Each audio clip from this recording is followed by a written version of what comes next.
So,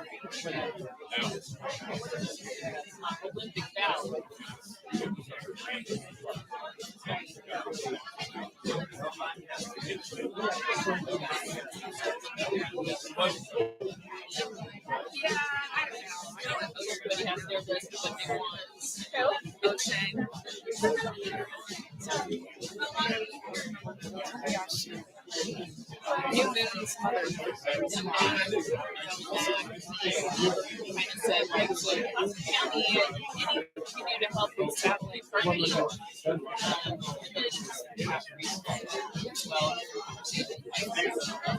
Kelly Park. Yeah, the opportunity is there. that's very Yeah. sitting in We got people that they don't want to get back.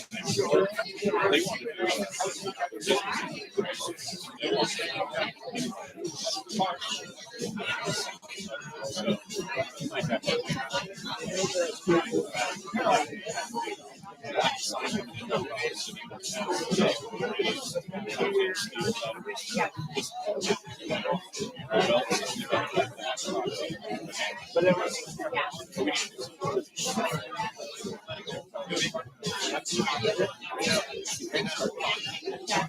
want one item. Right. the music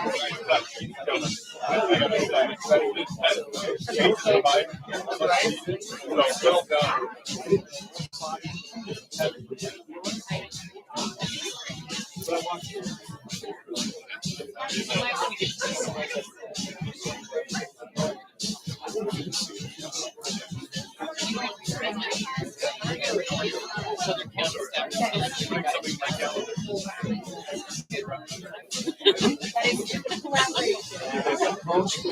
All right.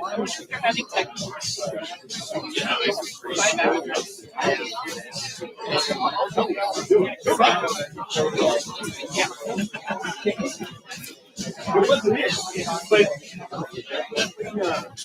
Hey, there you go. Good. How are you doing? I'm good. How are you doing?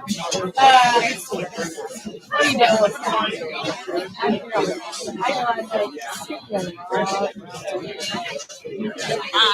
Your life must be maybe.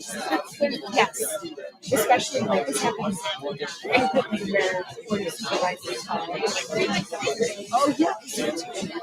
But My gosh, is probably really, he's trying to get everything.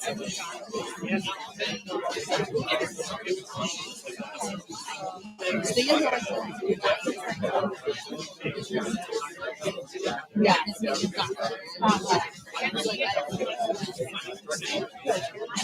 Right. I try and I know. I'm the side. Totally. It works out well. Good to see you.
any music in the dome. They do it sometimes. That's been my goal.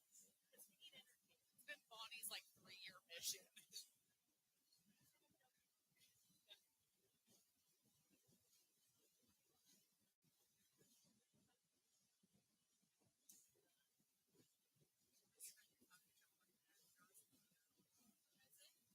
Okay, I'm drinking it. I'm just holding it.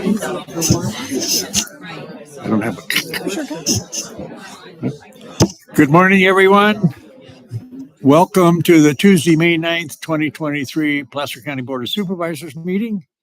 We will begin with a flag salute led by County Executive Officer Jane Christensen. Please join me in the pledge. I pledge allegiance to the flag of the United States of America and to the republic for which it stands, one nation, under God, indivisible, with liberty and justice for all. Thank you.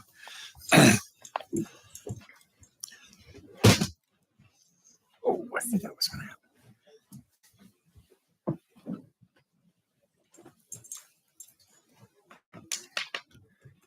What am I going to do with this thing?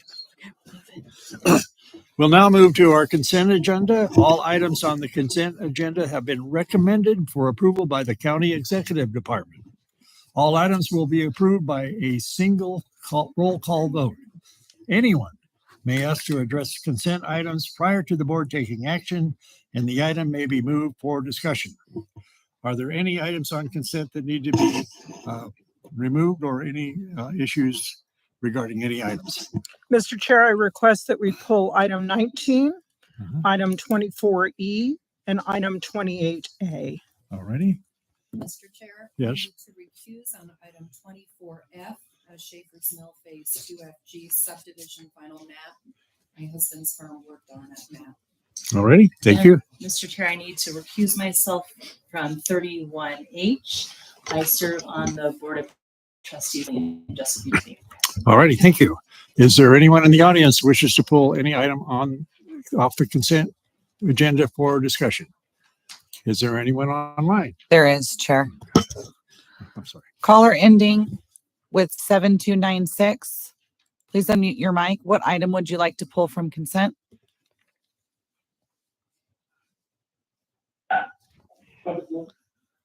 Good morning, we're here meeting, and I believe that item 28A was already pulled. Yes. Yeah, thank you. Thank you. All righty. Seeing that there are no other items being pulled, is there a motion to approve the remaining items? I'll move approval of the consent agenda I'll say- as amended or with the The remaining items? The remaining items. Thank you. Thank you. I'll second. Okay, it's a motion by Gore, second by Jones. Yes, that's a hard name to remember. This is a roll call. Will the clerk please call the roll? Gore, Aye. Landon, Yes. Jones, Aye. Gustafson, Aye. Holmes. Aye. Alrighty, we will move to item 19. Mr. Chair, members of the board, on item 19, the resolution had a typographical error. The date has been changed to reflect May 9th. You have a copy of the resolution in front of you. Item 19 is a request to adopt a resolution authorizing the auditor controller to issue a warrant payable to Richard H. Brown in the amount of $5,625.06, replacing the original warrant number 11102945 dated June 9th, 2020. Should you have questions about this item, our auditor is in the audience and he can answer them. All right. Any questions from board members? I see none. Is there anyone in the audience who wishes to address the board on this item? I'm seeing none, so we will. Mr. Chair, I'll move approval of this item. All And I'll right. second. Okay, motion by Supervisor Gustafson, second by Supervisor Gore. All those in favor, please say aye. Aye. Any opposed? Any abstentions? Hearing none, we'll move to item 24E. Mr. Chair, 24E, we are requesting this to be pulled off the agenda. It will be scheduled on the May 23rd agenda. Okay. I'd take a motion on that. to I pull. need a motion to, So moved. I'll second. okay. It's moved by Supervisor Gustafson and second by Jones. Supervisor Jones. All those in favor, please say aye. Aye. Any opposed, any abstentions? Hearing none. Now we'll move to item 28A. Mr. Chair, 28A is, hold on.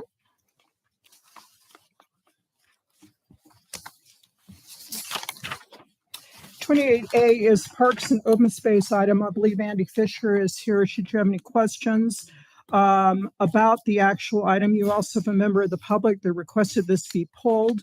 I requested it be pulled in order to correct an administrative error on your request for the adoption of the resolution, which I will read in the record after you've taken public comment.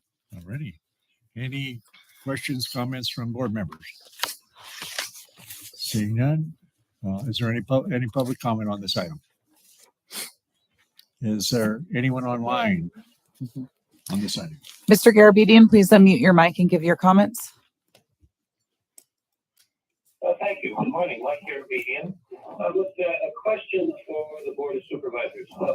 When will the Placer County Conservation Plan get a hard look from the Board of Supervisors? I don't know the answer, but the Hidden Falls Regional Twilight Park Trail Grant is a good place to start. After all, it's your project. You should do something about. I suggest that you pull it off the agenda to take this good look. Get out with the residents. Well, I know people on both sides, but the issue is not Hidden Falls. The issue is PCCP weakening governance, a streamlined training of governance, especially by the PCCP independent review team, the IRT that meets in secret, and the Placer County Conservation Authority, a one-person bureaucracy, basically. This project, the Hidden Falls Twilight Ride, Twilight means after the sun has gone down. This is a bad idea on its own to put people and children out on that ride and then to be coming back from it in the dark on those roads that were never surveyed. They can't tell that they were ever surveyed. There's no effort made to review them. It's just not a safe place to do something after sunset. That is something that among the things that requires a hard look. So I duly appreciate this opportunity to urge you to take this advantage, take this time, take the advantage to get a good look at the PCCP. Thank you. Thank you, Mr. Garabedian. Is there any more public comment online?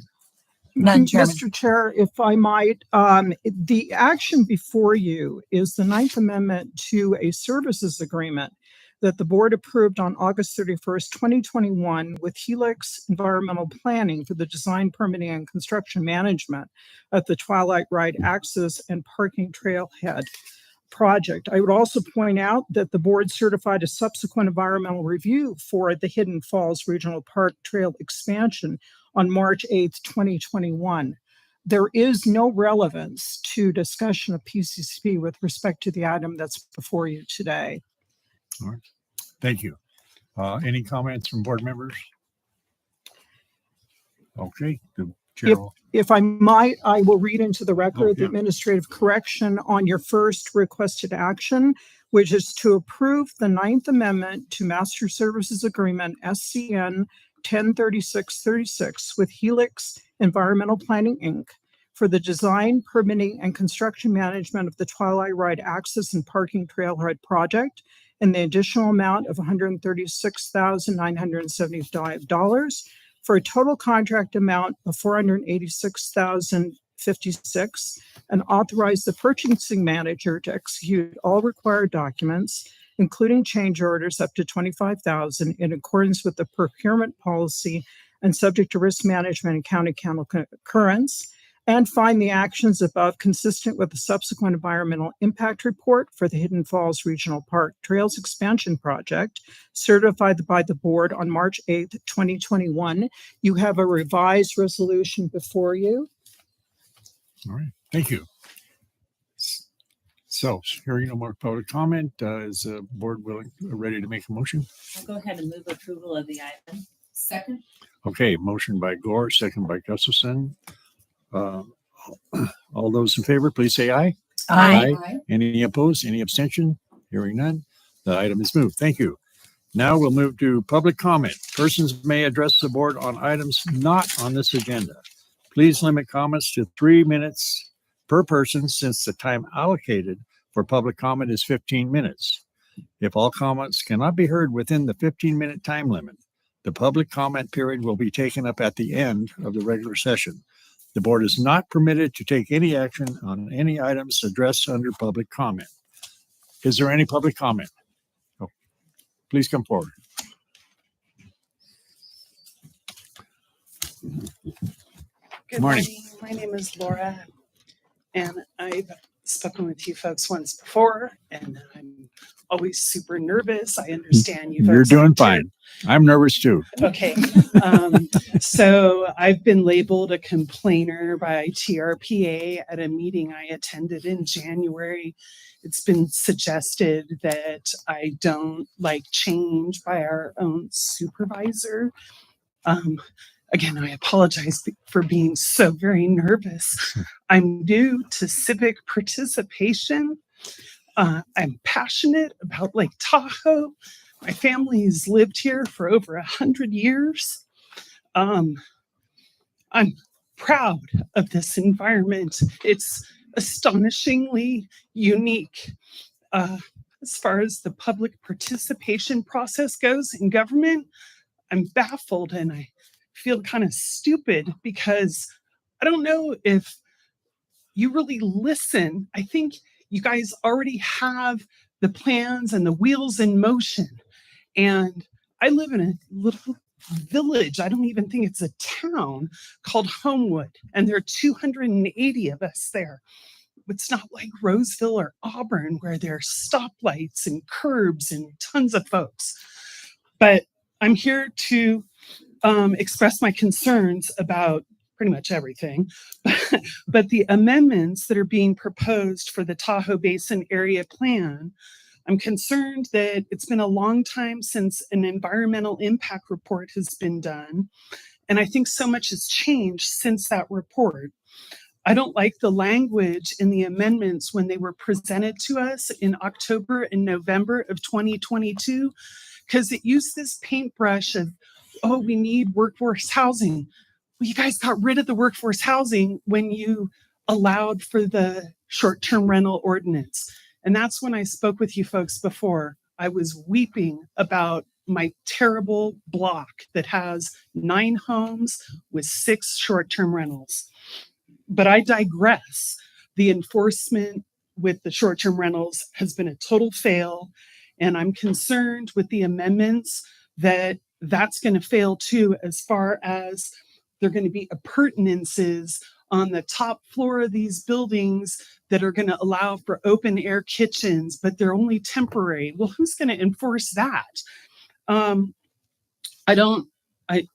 never supported the $65 million base to base. Like Alpine Meadows is totally different than Olympic Valley as far as the mountains go.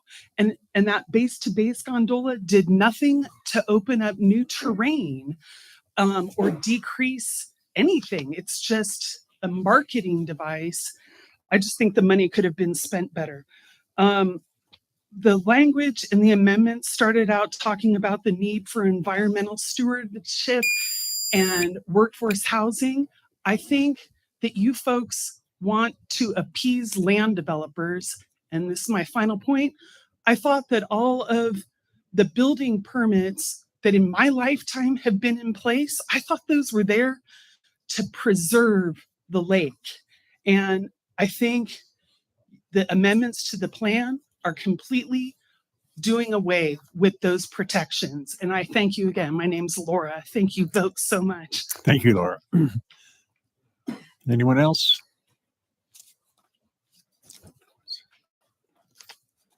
Good morning. Good morning. My name is Tom Moores. I'm with Sierra Watch and the campaign to keep Tahoe Truckee true. We brought the comment letters submitted on the revised draft environmental impact report for Altera Mountain Company's application for a new round of entitlements for its old proposal for Olympic Valley. And we want to start with congratulating the county and the community development resource agency for encouraging so much public participation. More than 2,600 comment letters were submitted on the document. We think that that is probably a world record in the history of revised EIRs. Apparently there's no Hall of Fame for CEQA, but again, I think the county can be proud of that kind of engagement. Some of the letters were submitted by regulatory agencies, some by conservation and community nonprofits, but almost all the letters, 2,629 letters, were submitted by citizens, just regular people engaging in the process. As Sierra Watch, we read them all, just as I'm sure the county staff is too. And we summarized them in a handy report, which I'll leave. Can I leave a few copies with you? Great. And just to summarize now, people raise a lot of concerns that, of course, we hear all the time, real issues here in Tahoe about traffic, about fire safety, about workforce housing, water supplies, the clarity of Lake Tahoe. Some of the letters tell deeply personal stories about multi-generational commitments to these mountains. There are some anxiety-ridden anecdotes. There's even one woman who writes about what it's like to be stuck in Tahoe traffic when you're trying to get to the hospital in active labor. Most important altogether, I think they really convey this shared appreciation for the part of Placer County that we call Tahoe, and they show a commitment to our future too, that they're people willing to engage in this process. So it's our hope that the county's process can really honor that appreciation and that shared commitment in a truly public process. And we encourage this body, you have the awesome power and responsibility of land use decision-making authority here, to consider pumping the brakes on the project. Because the fear right now is that we're headed for another 10-year train wreck of conflict. And most of us here in Tahoe will tell you that we can do a lot better. We could work together in a collaborative effort to come up with something that does involve reasonable development in Olympic Valley and hopefully would make the developers happy, but would really do right by our mountains, because Tahoe deserves no less. So thank you. Thank you. Is there anyone else here who wishes to address the board under public comment? Oh, you look familiar. Good morning, Chair Holmes, members of the board. Andy Sisk, Placer County Auditor Controller. Yesterday, we were celebrating some of our employees up in Tahoe. And there's one employee in particular I want to extend some sincere appreciation to. He may not be a Tahoe employee, but I think of him as a Tahoe employee because he's been instrumental in running a lot of our transit systems in the Tahoe area regional transit system. I think he was very involved in the Tahoe Transit Center that's here in Tahoe City. And I'm speaking of Mr. Transit himself, Will Garner. I understand Mr. Garner is going to be retiring at the end of the week. Mm-hmm. I met Will back in 1995. One of my first audits in Placer County was the audit of the Placer County Transportation Commission. I know the agency changed names and now it's the Placer County Transportation Planning Agency. He was a planner at that time, and Will taught me so much about transportation that I became a transportation expert at Macias, Genie & O'Connell, the firm I worked for before I came to the county. I think I've also helped educate Will on being a good auditee. He was always very responsive to audit requirements, always calm, cool, collective. He's going to be missed, and I'm just saddened to see him leaving. And I wish Will Garner nothing but the best in his retirement. Thank you. Thank you, Andy. I share your comments.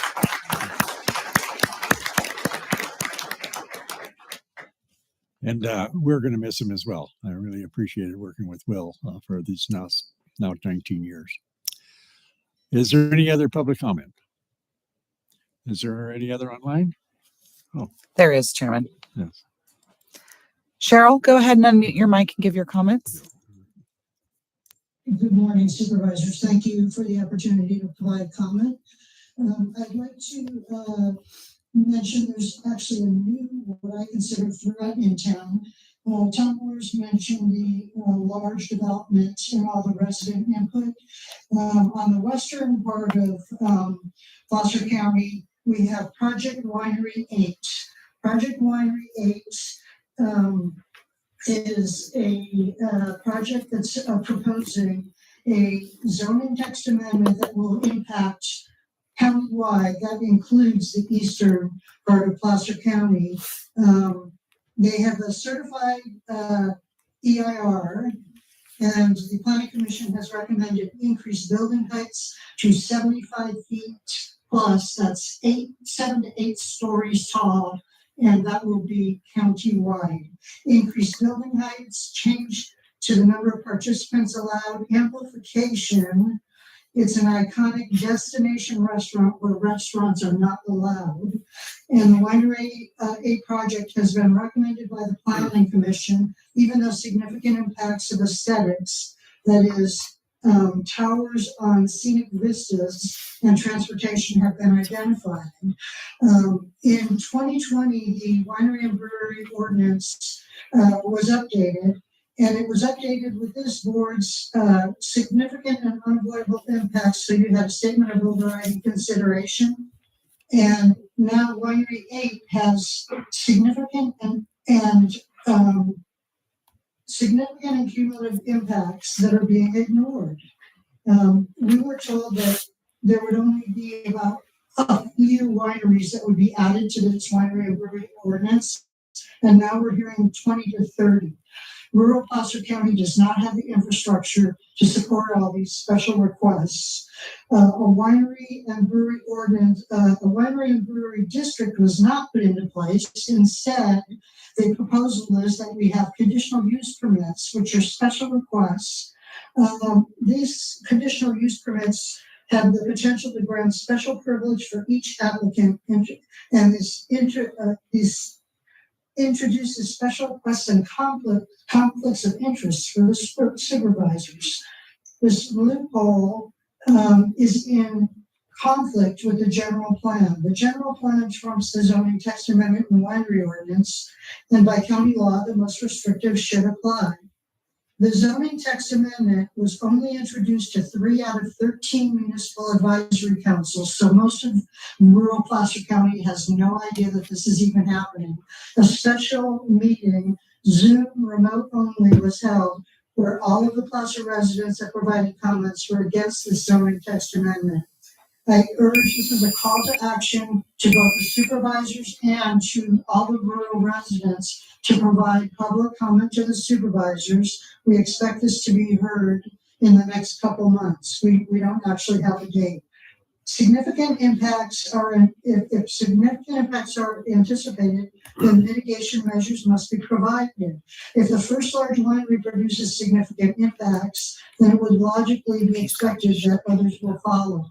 We request that a proper EIR is noticed and sent to all Placer residents so that they can decide whether they want 7-story buildings, lots of scenic vistas, and a change to the way of life for rural Placer. Thank you for your time.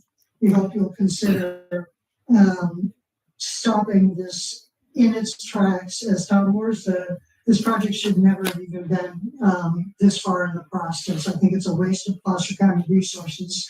Thank you so much. Have a great day. Thank you. Anyone else online? Yes, Chairman. Marilyn, go ahead and unmute your mic and give your comments. Thank you. Can you hear me? Yes. Okay. Marilyn Jasper, Public Interest Coalition.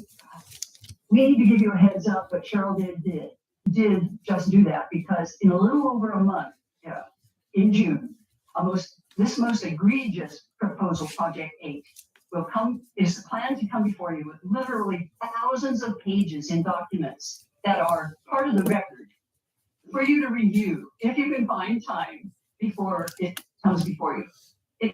In my more than 50 years, more than half a century of living in Placer County, this is one of the worst proposals ever being proposed, being allowed to move forward by the county that I have always felt should be gatekeepers.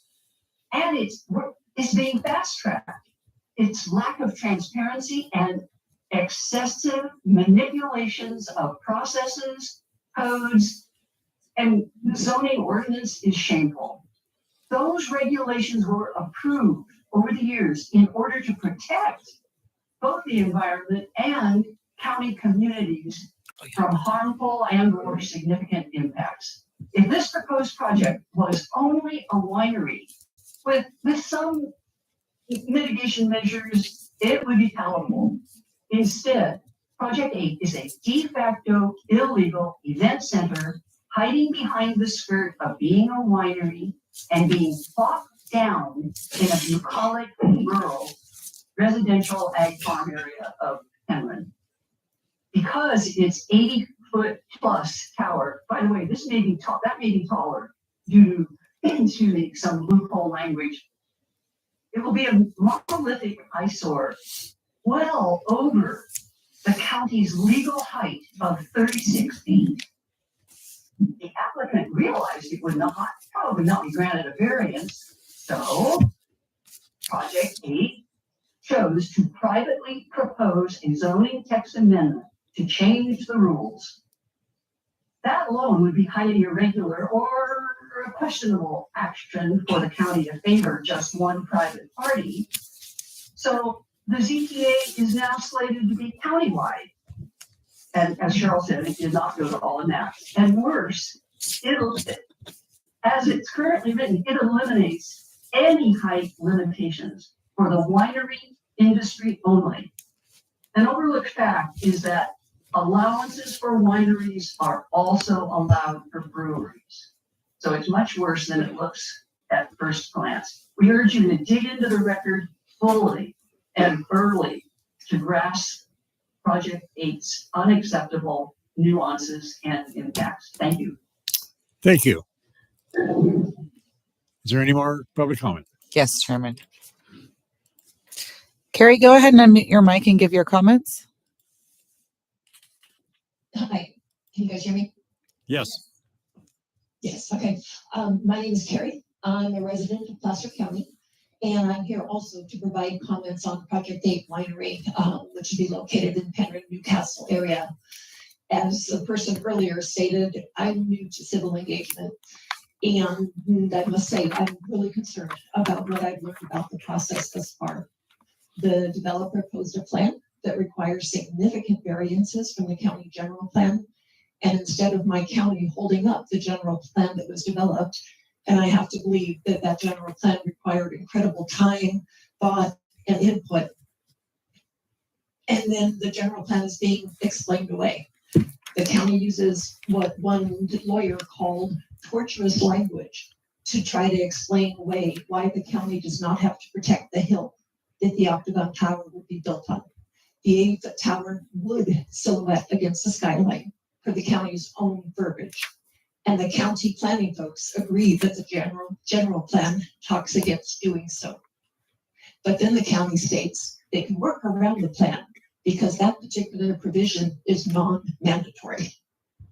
And in an earlier section of the general plan, where it speaks to requiring preservation, ridge lines, and steep slopes, the county purports that the tower wouldn't be built on a ridge line or a steep slope. The location is arguably part of the Boulder Ridge or dang close by. And as for the hilltop that the notice of the preparation speaks of as a building site for the Octagon, well, while Boulder Ridge has a height of 889 feet, that hilltop where the Octagon would stand, it's closer to 950 feet for the notice of according to the notice of preparation. So we're supposed to believe that we're supposed to protect ridge lines, but not the hill that's taller than the ridge line and that may be even part of Boulder Ridge. Even the county finds the project would substantially degrade the existing visual character. And that's the language in the report. I am amazed at how much of the general plan is either not upheld or pedantically explained away. A couple of other areas that I have found troubling. The planning commissioners voted to approve the whole shebang, the ZTA, the 8-foot height, the extended hours, the full commercial restaurant, the huge increase of traffic on small rural roads. And that planning commissioners meeting on April 27th was long. I was there the whole day. Towards the end of the commissioners conversing on the project and its merits, the commissioners talked of needing more clarity about the plan, needing more clarity about how the project aligned with the general plan, whether or not the plan is actually even legal. Then it seemed, when the long day wore on, the commissioners grew anxious to go home for the night. Concerns seemed to have been set aside, and the possibility of a continuation evaporated, and the commissioners voted to recommend the project. Frankly, I was dumbfounded at the turn of events at the late hour. The final area of concern that I will mention today is conflict of interest. Looking at county campaign records, I have seen donations from Mr. Fournier or his businesses to 3 of the current county supervisors. In the private sector, this would be called a conflict of interest. This is such a huge decision, setting precedent for the whole Placer County. Please take this seriously. Please do not set a precedent that could adversely impact the future of our rural and agricultural lands. A winery is acceptable, but not the significant variances requested. The general plan is there for a reason. Thank you. Thank you. Any other public comment? No other comments, Chair. Okay, fine. That concludes public comment. Now we'll move to board member reports. Any reports from board members? Mr. Chair, I have Yeah. a quick report. TRPA, 2 weeks ago, we had a governing board meeting, and the following day had a TRPA governing board retreat. Just like our board, we've been going through a number of strategic planning initiatives, especially with the many new members on the governing board of TRPA. I know later today, Julie Reagan will be joining us and helping staff with a presentation, but many of the items that we focused on are familiar to the board here, looking at affordable housing, transportation solutions, and restoration and resiliency of our forests. So Julie will be here later today and can give more of an update, but I wanted to let you know, representing you on that board, we have spent some very good time educating our new board members and focusing our efforts in areas that I think will be very productive for the basin. Thank you. Thank you, Supervisor Gustafson. Any other public comments from, yes, Supervisor Jones? Yes, thank you, Mr. Chair. I just wanted to mention that both Supervisor Gore and I attended the Cap to Cap this year. It was the first trip for me, and I found it very interesting. As the chair of the Placer County Transportation Planning Agency, I served on the transportation team. And so we made numerous visits to Capitol Hill. We visited with Congressman Kylie's staff, and we also visited with the Congresswoman Doris Matsui, which was very interesting, and the Transportation and Infrastructure Committee as well. So it was a great trip. It was a little bit different than what I expected.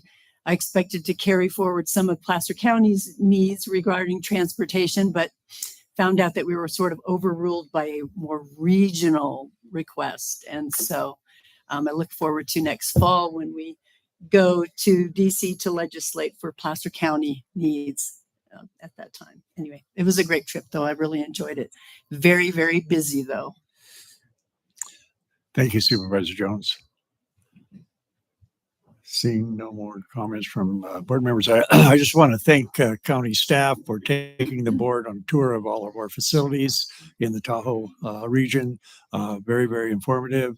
I've been through them several times, but there's been a lot of changes since the last time. So I just want to thank them again for the time that they took to take us on a tour of where we govern. Thank you. Is there a county executive report? No county executive report. All righty, then we will move to our 9:30 timed item. This is from the County Executive Department. It's the North Tahoe Courthouse Replacement Project, and the CEO Christensen will take it from here. Thank you, Board Chair.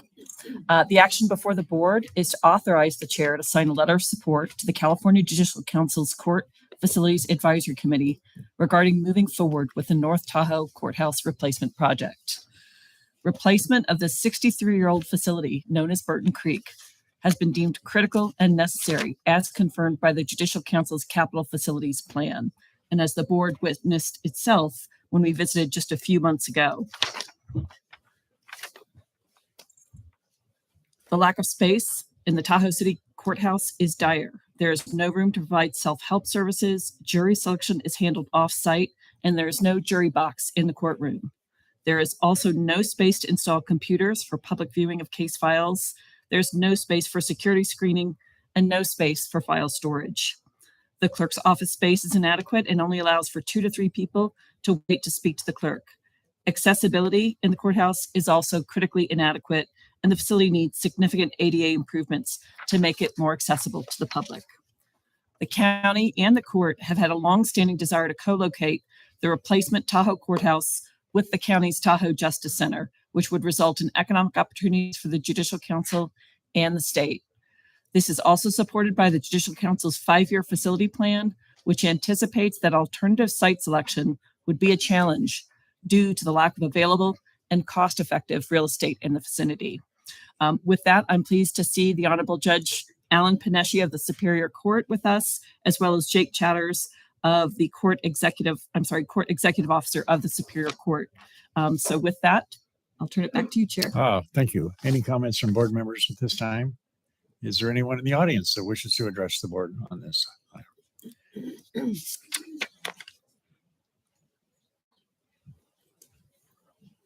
Welcome, Judge Panesci. Thank you. Thank you, Chairman Holmes and members of the board. Thank you for giving us a couple minutes here. Where's Jake Chatters? Oh, there it is. Right fine. Jake is with me. He's our court executive officer, as you all know.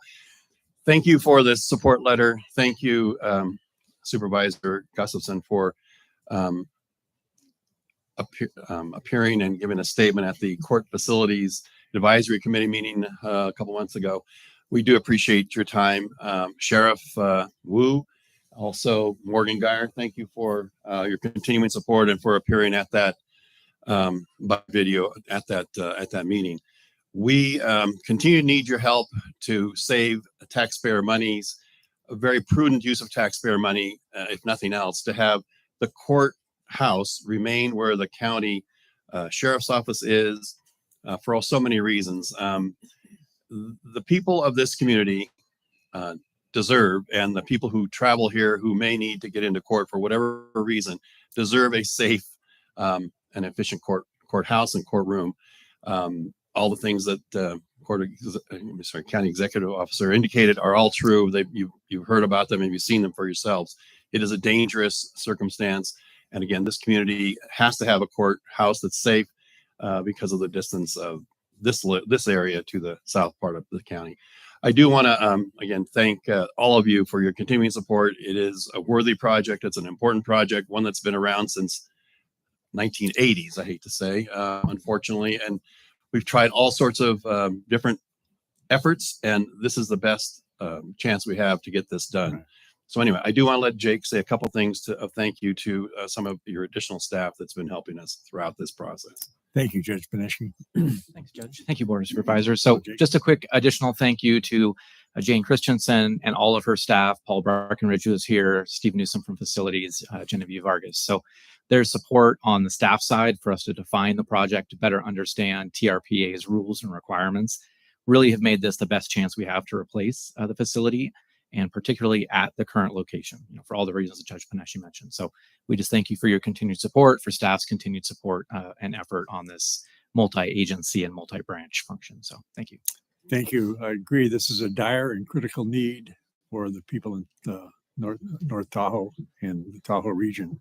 And it is an unsafe facility, having toured it twice. And I was probably 15 years when I toured it. And I just toured it earlier this week or this year, and it hasn't changed. So we need to get on the ball. Any comments from board members? I would echo our strong support for this. The Judicial Council was certainly an interesting experience. I guess I want to thank you for allowing me to testify in front of them, but their lack of knowledge of the distance and separation that we feel up here, I was stunned. And they're questioning of, really what is fair and equitable justice when people might be trapped and can't get out of here to get to appear in court, and what they would do there, and to have those safety measures that I had shared when we toured the court of my getting to sit with a former employee who was in a challenge with another employee, and me sitting right in the middle of these two people that had had a violent encounter. And I'm in the middle of this tiny courthouse wondering who's going to hit whom and where am I going to duck. We're in there. It is, and that's a humorous story. There's much worse stories than that that go on. We do need this. And I just strongly support anything all of the board can do and anything we can do to support you, Judge and Jake, to make this happen. Thank you. Any other comments? Any other comments from the public? All righty, I'll bring it back to the board for action. I'd like to move approval of the chair signing this letter. I'll second the motion. It's moved by Supervisor Gustafson, second by Supervisor Gord, to approve. Jones. Supervisor Jones, yeah. We need big. So I will ask for a motion for approval. Is there a motion to approve the item? Yes. Oh, we already have that. Yes. Okay. All those in favor, please say aye. Aye. Any opposed? Any abstentions? Finally, the aye is moved. The item is moved. Thank you. Thank you, Jim. Okay. Now we'll move to our 9:45 a.m. From Placer County District Attorney, proclamation of Fentanyl Awareness Day 2023 and acceptance of donation. We're asked to approve a proclamation establishing May 9th, 2023 as Fentanyl Awareness Day 2023, and 2, approve and authorize the county executive officer to accept a cash donation in the amount of $500 from Chris Didier to use support of continued marketing of the One Pill Can Kill broadcast series through the county executive officer's communications and public affairs office. District Attorney Geyer. Thank you. Good. Stay. We'll do it this way. Good morning. Nice to see all of you, Mr. Chair, fellow board members. Karen, Jane, nice to see you. Good morning, Megan. Thank you for allowing us an opportunity to address this board briefly. Today is National Fentanyl Awareness Day. So we are here seeking a proclamation from this board declaring it such here in Placer County. In essence, today is a day to reflect on how far we've come in the fentanyl crisis, what we are continuing to do, and what we're going to do here forward. Today is not Mission Accomplished Day, but it's pretty remarkable what Placer County has done to unite to take this crisis head on. And it's worth sort of discussing and acknowledging some of the things that have been done because it's pretty incredible. As you see, as we begin the presentation, you'll see the face of Zach Didier, who has become the face of our fentanyl campaign. Zach lost his life to fentanyl poisoning in December of 2020. His parents turned that pain into passion and have become ambassadors and partners with Placer County to carry that message forward. And as we'll talk about, you'll see some of the things that they have done. But that would require me to probably turn on, there we go, the remote. As we know, our county has seen a 450% increase in fentanyl deaths since this crisis began. This is a slide that Chris Didier, Zach's father, gives in our student presentations.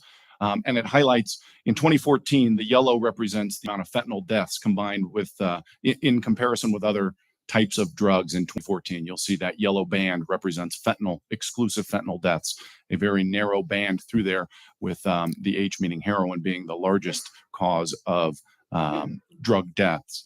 You'll see in 2021, what has eclipsed all other categories is fentanyl. We were hit hard. And we had a choice to make in 2020 when we started to see young lives taken at the hands of fentanyl dealers who were selling what our victims believe to be what they believe to be as pills marketed as something else, Percocet, Xanax. You have all heard this information before, but this is sort of the backdrop that led to the crisis that we were in. Am I doing it? Am I doing it right, or are you doing it? Do I? Okay, back there. Thank you. So when we began our campaign, we were spreading our message loud and clear, as far and wide as we could say. We were blessed to have quite a bit of media coverage. We had a number of rallies, we had a number of press events, and we had our bereaved and grieving families join us in these opportunities to be able to spread our message. It has been an incredible success to be able to get this county on the map of how we are handling this fentanyl crisis, and it's something that I think we should all be very proud of. We have launched the One Pill Can Kill campaign.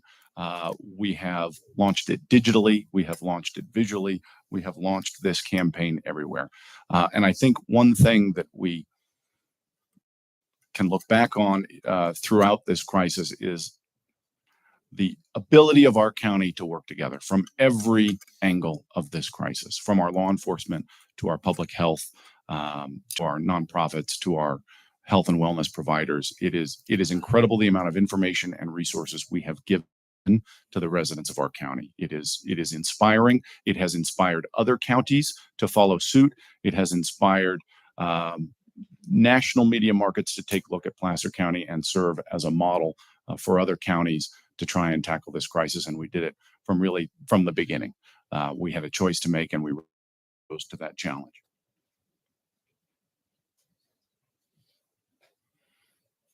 Next slide. There we go. We have kept this PowerPoint was not created by me. I don't allow photos of myself in our PowerPoints, but my PIO snuck some in. But we have been able to keep this message far and wide. We have it was really humbling. I've gotten calls from everywhere from the Wall Street Journal to the San Francisco Chronicle, and what they say is when we research fentanyl and what's being done about it, Placer County keeps popping up. Why is that? And then I get to give this discussion about all of our county partners that banded together to say, let's fight this head on. We have an incredibly dedicated law enforcement community who made this a priority. Our office made this a priority in our prosecution and in our outreach and legislative efforts.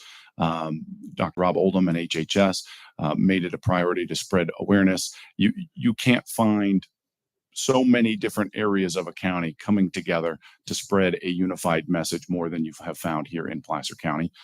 And it is, I think, difficult to calculate how many lives have been saved because of this. It's always hard to measure your success in lives saved. But when I'm finished here, I'm going to ask Sheriff Wu to come up and talk a little bit about the coroner side and how we actually can see some lives being saved. But the conversations that we're having at every level has truly, I think, made a significant difference particularly in our young people's lives, where our target sort of victimization group was really coming from. It was pretty astonishing how many young folks have been encountering this fentanyl.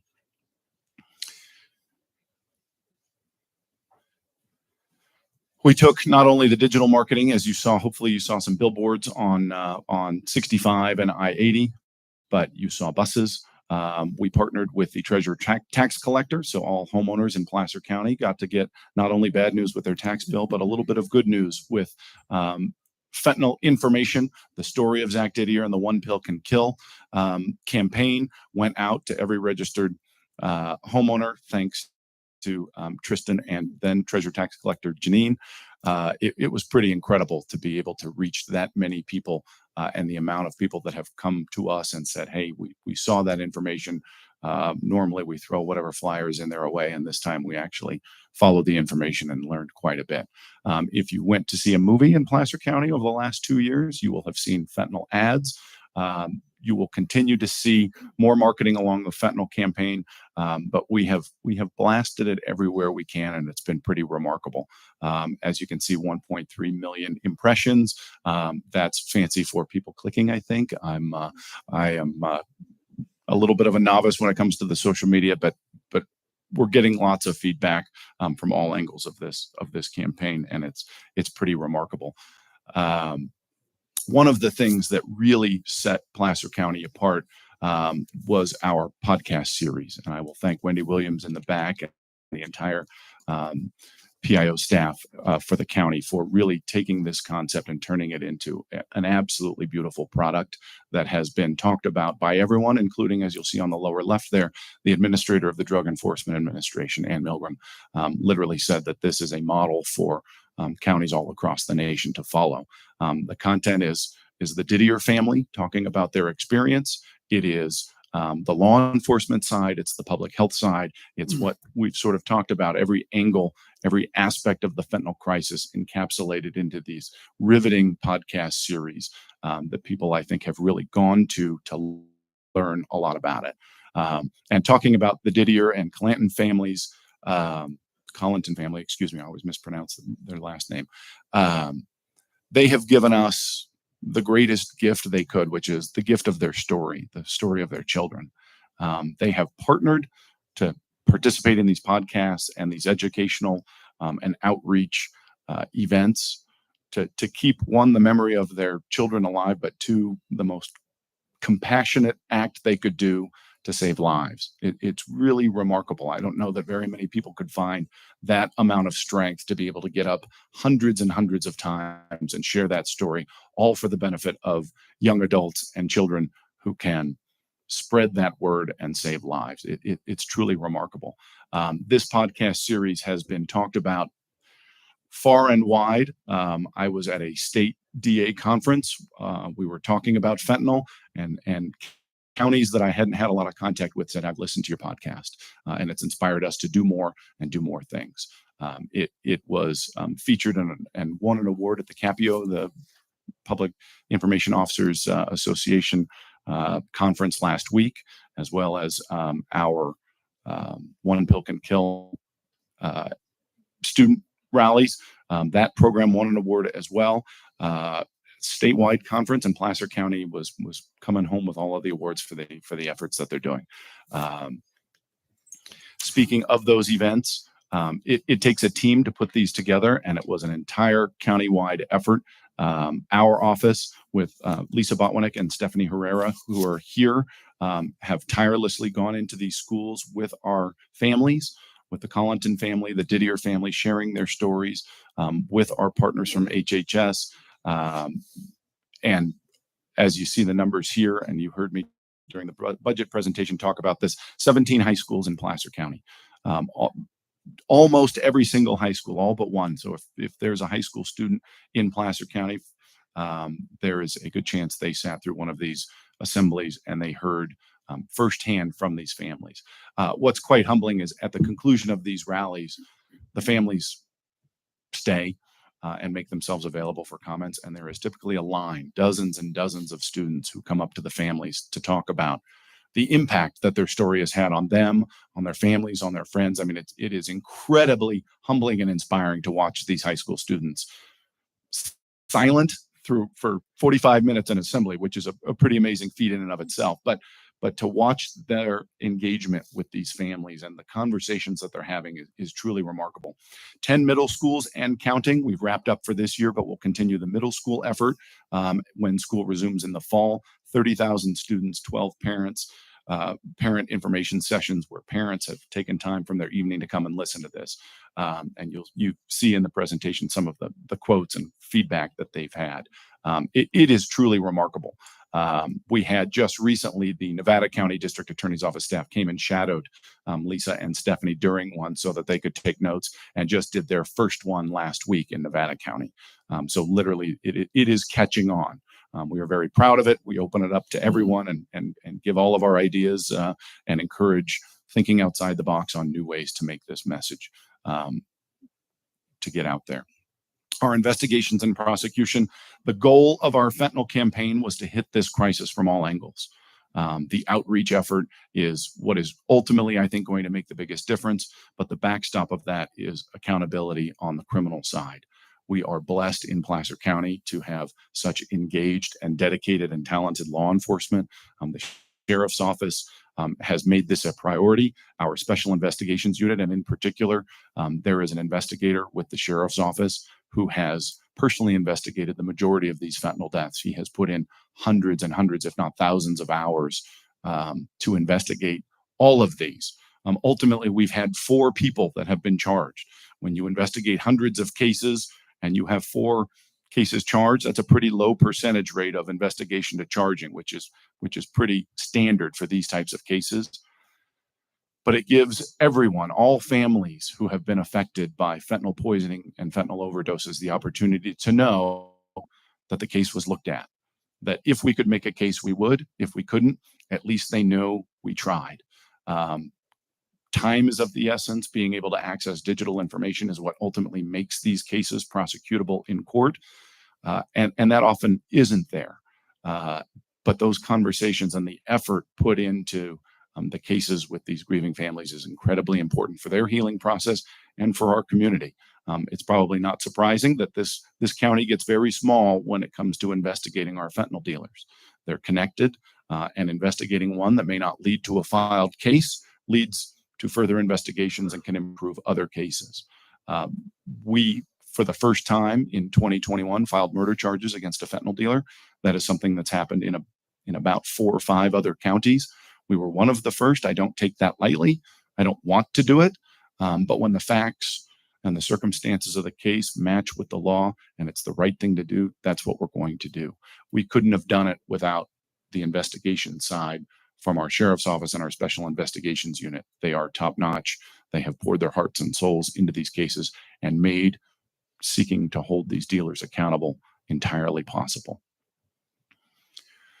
The advisement, some of you have probably been aware of the challenges we've had at the state legislature with regard to some of the fentanyl bills. There are some common sense proposals that would have made it a little easier on the law enforcement end and our prosecution end to hold dealers accountable. They have found no real results at the legislative side, despite our presence, despite our action, despite testifying on bills and writing letters and doing everything we can do in the legislative process. SB 44 was an advisement going statewide, similar to one that we are doing here in Placer County, and about 30 other counties are now doing. But we have advised and put people on notice in our county that we're not going to tolerate selling deadly fentanyl here in Placer County, and that the circumstances and the consequences are going to be severe if you're ultimately caught doing it. Our special investigations unit, our sheriff's office, our local law enforcement agencies, our Tri-County Drug Enforcement team are all still actively working to stop the flow of fentanyl coming into and throughout our county. Like any other county, especially ours that has a major interstate running through and connecting to the state line, we're always going to be a thoroughfare. That's just a fact of life. Drug dealers don't know county borders. They don't know county lines. They don't care. And our law enforcement agencies have to be proactive in trying to seek it out and disrupting those organizations and seizing it. And they have done just that. Combined, our county has seized enough fentanyl. I think the statistic used to be, to kill everybody. To say, unfortunately, now about the next 5 generations of fentanyl. The population of Placer County could be killed by the amount of fentanyl we've seized just in the last year alone. It's incredible. It has eclipsed every other market for drugs.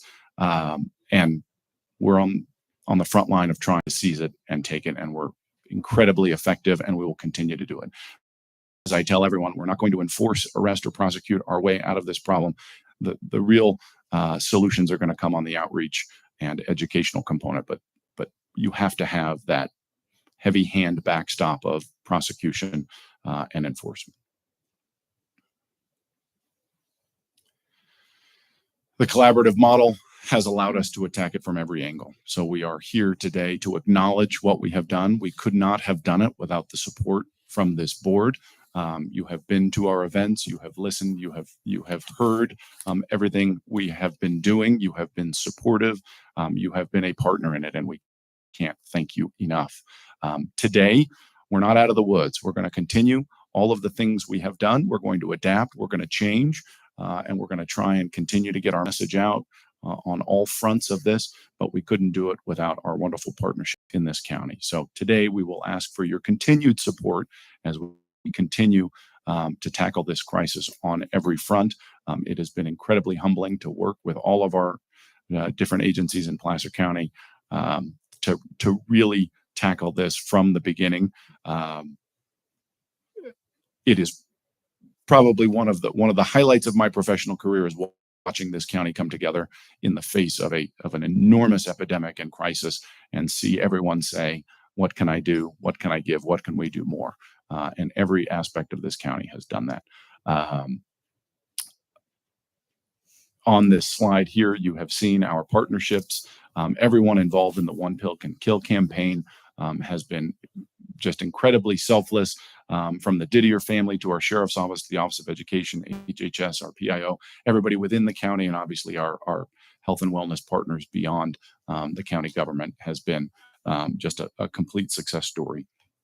We will continue to fight. As I said, I would like to invite Sheriff Wu up here to give the coroner's aspect of it, and sort of his participation in our One Pill Can Kill platform as well, because without our partnerships with law enforcement, we would not be as far as we are today, and would not have had as many lives saved as I think we had. So, Sheriff.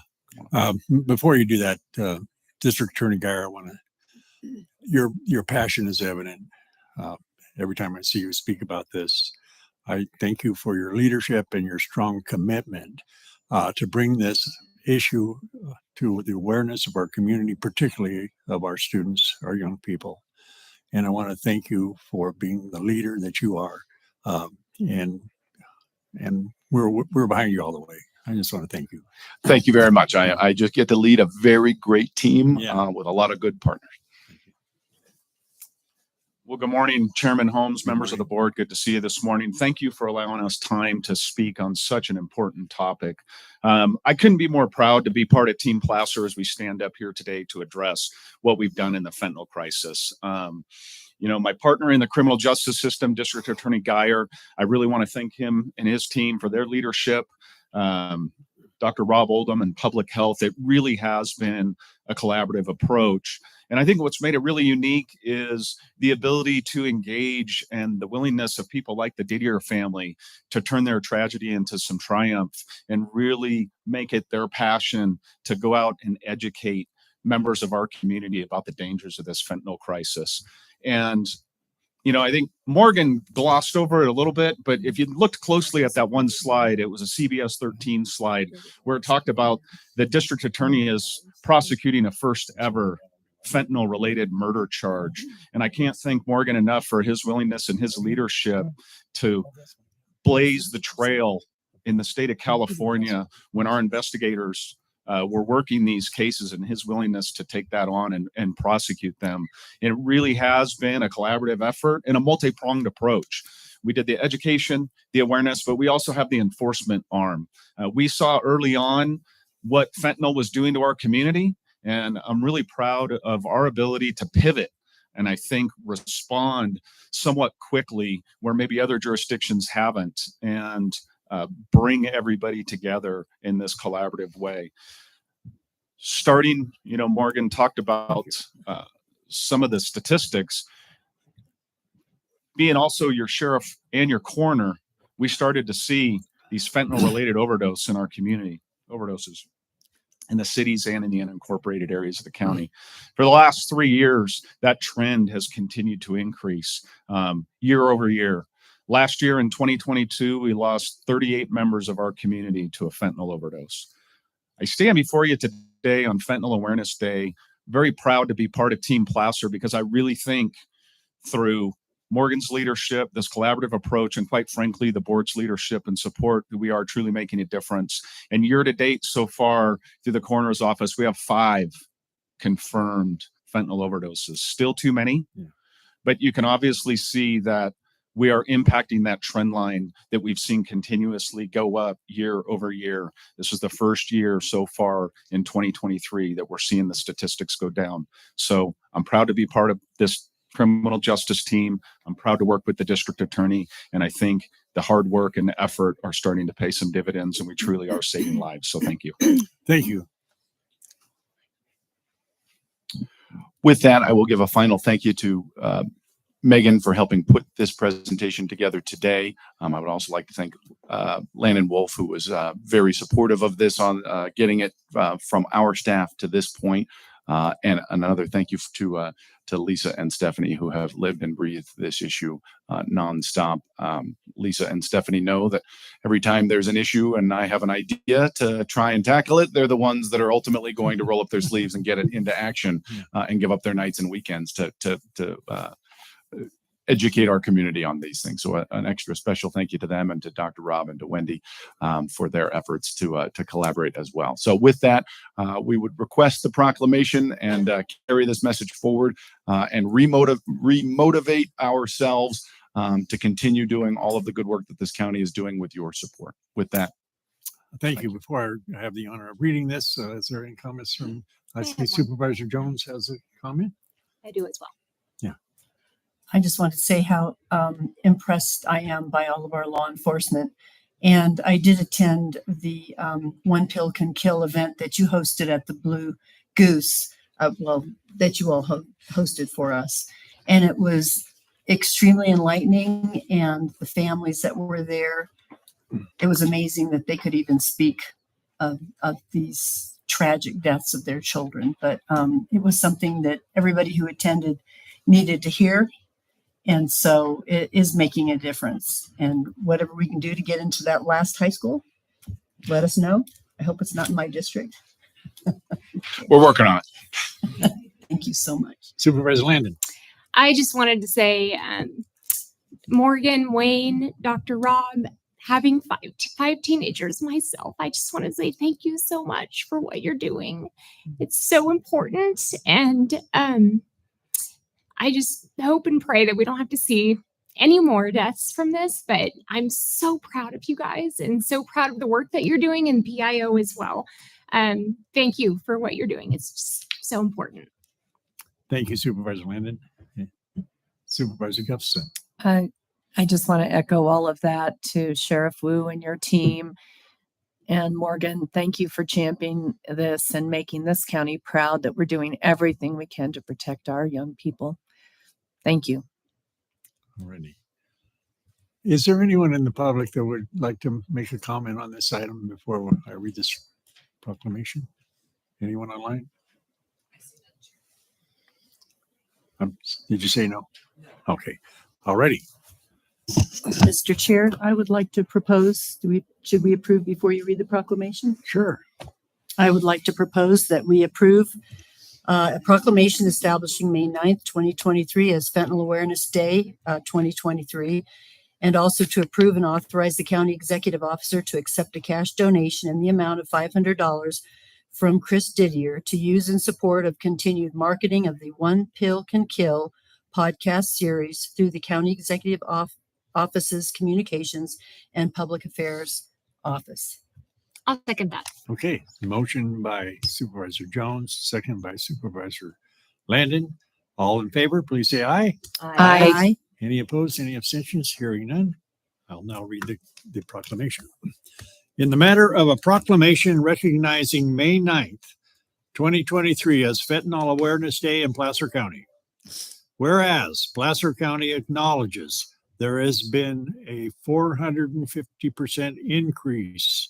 I'll repeat that, a 450% increase in fentanyl deaths between 2018 2021. And whereas according to the Center for Disease Control and Prevention, fentanyl is now the #1 cause of death for Americans ages 18 to 45, surpassing suicide, car accident related deaths. And whereas on March 8th, 2021, the Placer County District Attorney's Office filed criminal charges against an individual who sold fentanyl to a resident who later died of fentanyl poisoning.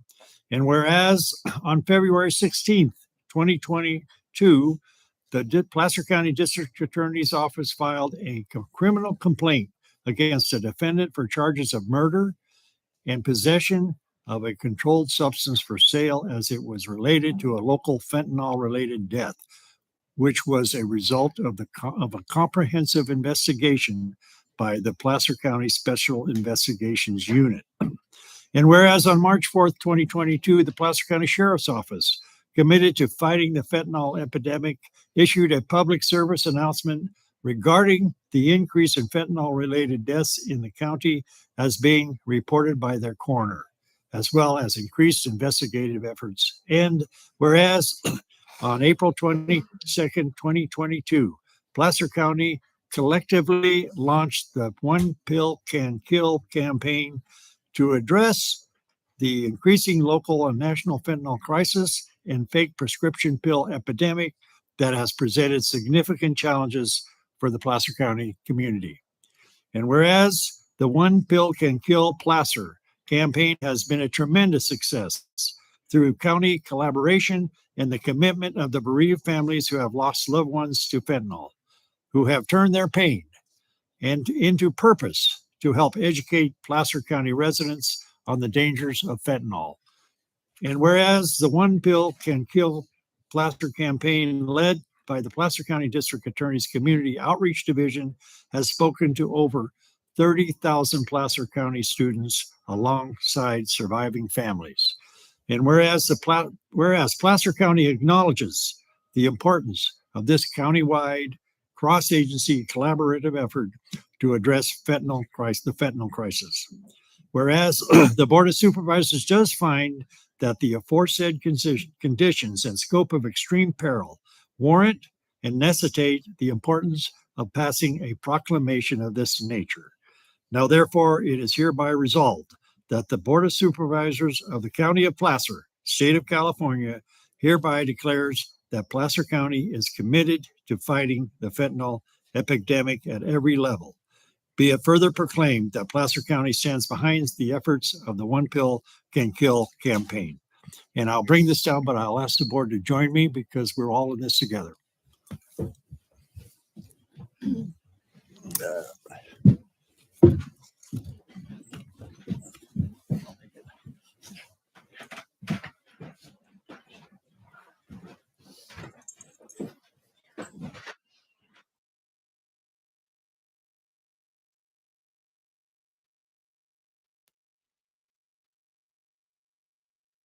We'll get the posters in there as well.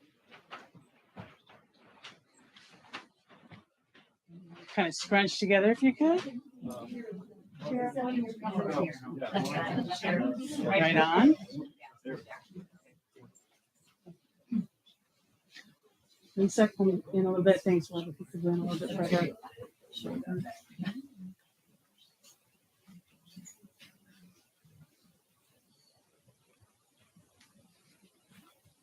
Smile.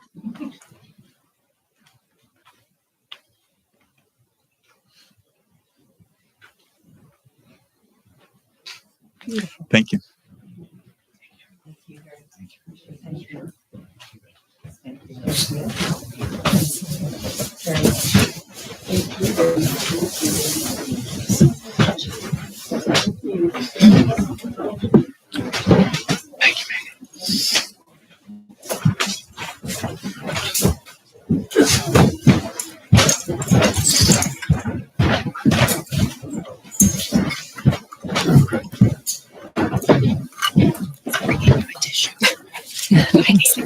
I'm covered now.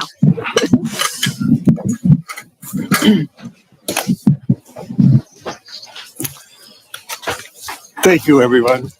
Now we'll move to our 10:15 a.m. timed item. Board of Supervisors, a proclamation for May 2023 Lyme Disease Awareness Month. Approve a proclamation establishing May 2023 as Lyme Disease Awareness Month in Placer County. I'll turn this over to Supervisor Landon, who brought this forward. Thank you, Chair Holmes. As someone with Lyme disease and someone who took very, very long to get diagnosed, this issue is really important to me, and it's something that's preventable in many cases. And so awareness is helpful. And so I appreciate you placating me and allowing me to bring forward a proclamation. So with that, I'm going to go ahead and read it. Okay. In the matter of a proclamation recognizing May 2023 as Lyme Disease Awareness Month in Placer County, whereas Lyme disease is an infectious disease caused by a corkscrew-shaped bacterium called Borrelia burgdorferi and is transmitted by the bite of an infected tick, And whereas Lyme disease is the most common tick-borne infection in North America, with approximately 30,000 cases reported to the United States Centers for Disease Control and Prevention each year, and more than 300,000 Americans diagnosed with Lyme disease each year. And whereas Lyme disease has been found on every continent except Antarctica, and whereas the western black-legged tick, one species of tick that can spread Lyme disease, is found in 56 of the 58 counties in California and is common in outdoor areas with grass, shrubs, rocks, logs, and fallen leaves. And whereas infected western black-legged ticks are most commonly found in northern coastal counties and in the foothills of the Sierra Nevada mountains in Northern California, and whereas Lyme disease affects people of all ages, the CDC notes that it is common in children, older adults, and others such as firefighters and park rangers who spend time in outdoor activities and have higher exposure to ticks. And whereas Lyme disease can affect any organ of the body, including the brain, nervous system, muscles, joints, and the heart. And whereas Lyme disease is called the great imitator because its symptoms mimic many other diseases. Patients with Lyme disease are frequently misdiagnosed, which may delay the correct diagnosis and treatment as the underlying infection progresses and makes it more difficult to treat once it has spread. And whereas to prevent tick bites that can cause Lyme disease, wear long sleeve shirts and pants and apply insect repellent on clothes and exposed skin before going outdoors in areas where ticks are common. Check for ticks often when spending time outdoors, including on pets, and promptly remove any ticks found.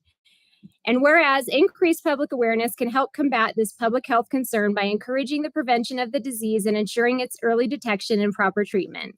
Now, therefore, be it proclaimed that the above proclamation was duly passed by the Board of Supervisors of the County of Placer on behalf of the citizens of Placer County at a regular meeting held May 9th, 2023, proclaiming the month of May 2023 as Lyme Disease Awareness Month. That's it. And Mr. Chair, if I may make a comment, I really appreciate Supervisor Landon bringing this to the public's attention. My husband as well had undiagnosed Lyme disease and had horrible headaches and knee pain for years before they figured out what it was. So I just appreciate us making people aware. And sometimes you have it without knowing, and it's a good opportunity to let doctors know that maybe they ought to look a little bit further, especially in this community where we do have ticks and people are outdoors all the time enjoying the beautiful outdoors. And we just want to make sure people are healthy. So I appreciate it. And I'm happy to second the motion, even though there's probably more comments. Alrighty. Any other comments from the board members? Is there anyone in the audience wish to address the board on this item? Dr. Oldham. Hey, good morning, Chair Holmes, the board. Thank you, Supervisor Landon, for bringing this forward on Lyme disease. Rob Oldham with Health and Human Services. I just wanted to add, kind of echo the message, especially around prevention. And this time of year, right, is a good time. I think that's why it's the month where we recognize Lyme disease, because as we here in Tahoe get outdoors and have more, I think encouraging people to get out into nature and interact with nature, but along with that comes just some precautions that we can take. And thinking about the different layers of protection, I know some of the messaging around wearing long, clothes and and to even stay in the middle of the trail, and some of these things may be hard to, not always practicable, but other things around just after being outdoors to check yourself for ticks. I think there's actually research that people who take a shower within a couple of hours of exposure have much less chance for developing Lyme disease. And then if you do find a tick, one thing we used to both identify the ticks and also test them at our public health lab. Some of you know that we closed our public health lab, the Placer County Public Health Lab, a few years ago, and sending most of our tests to Sacramento County. But the Butte County Public Health Lab does continue to test ticks, and so we can put out some messaging around this to let residents know that you can send ticks for identification and testing for the spirochete bacteria that causes Lyme disease.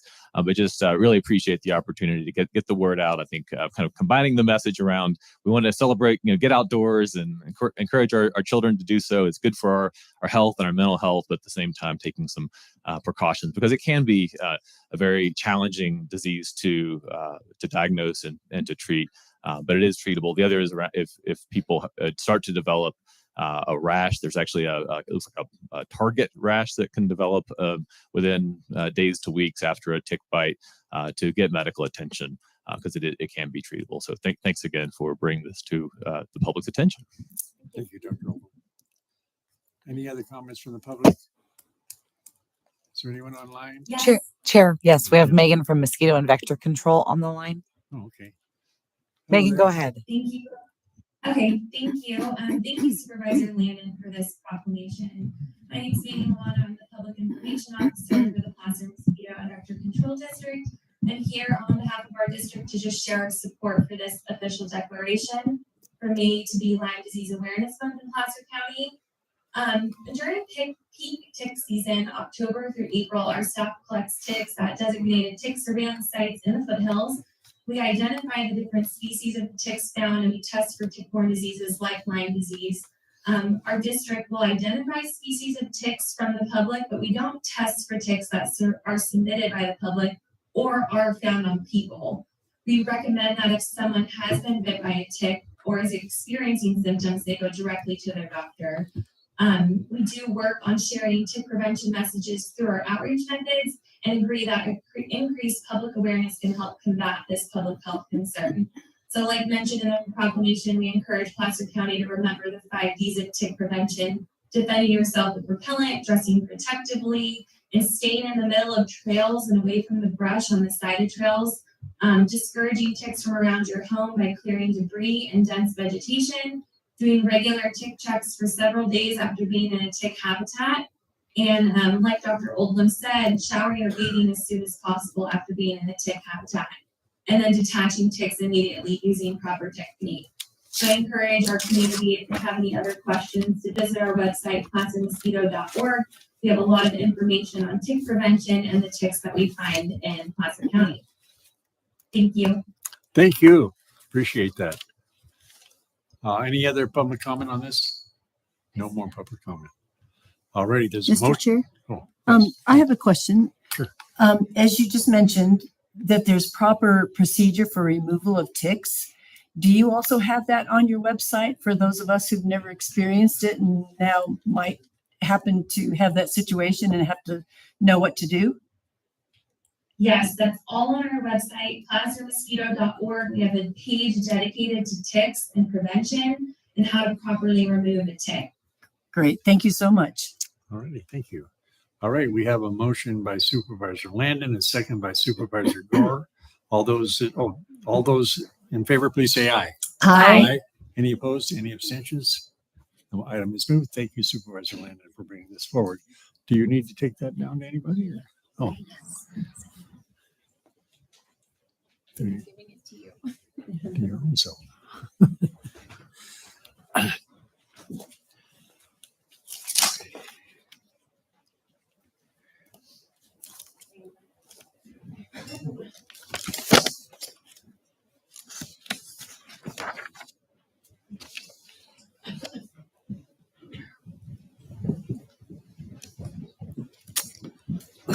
Thank you. We'll now move to our 10:25 a.m. timed item. Community Development Resource Agency, County Services Area 28, Zone of Benefit 165, Dry Creek Fire Annexation, Brady Estates Subdivision. Mr. Chair, Or I'll do it, you do it. You want to do it? Sure. Good morning, Chair, members of the board. Michelle Kingsbury with the Community Development Resource Agency.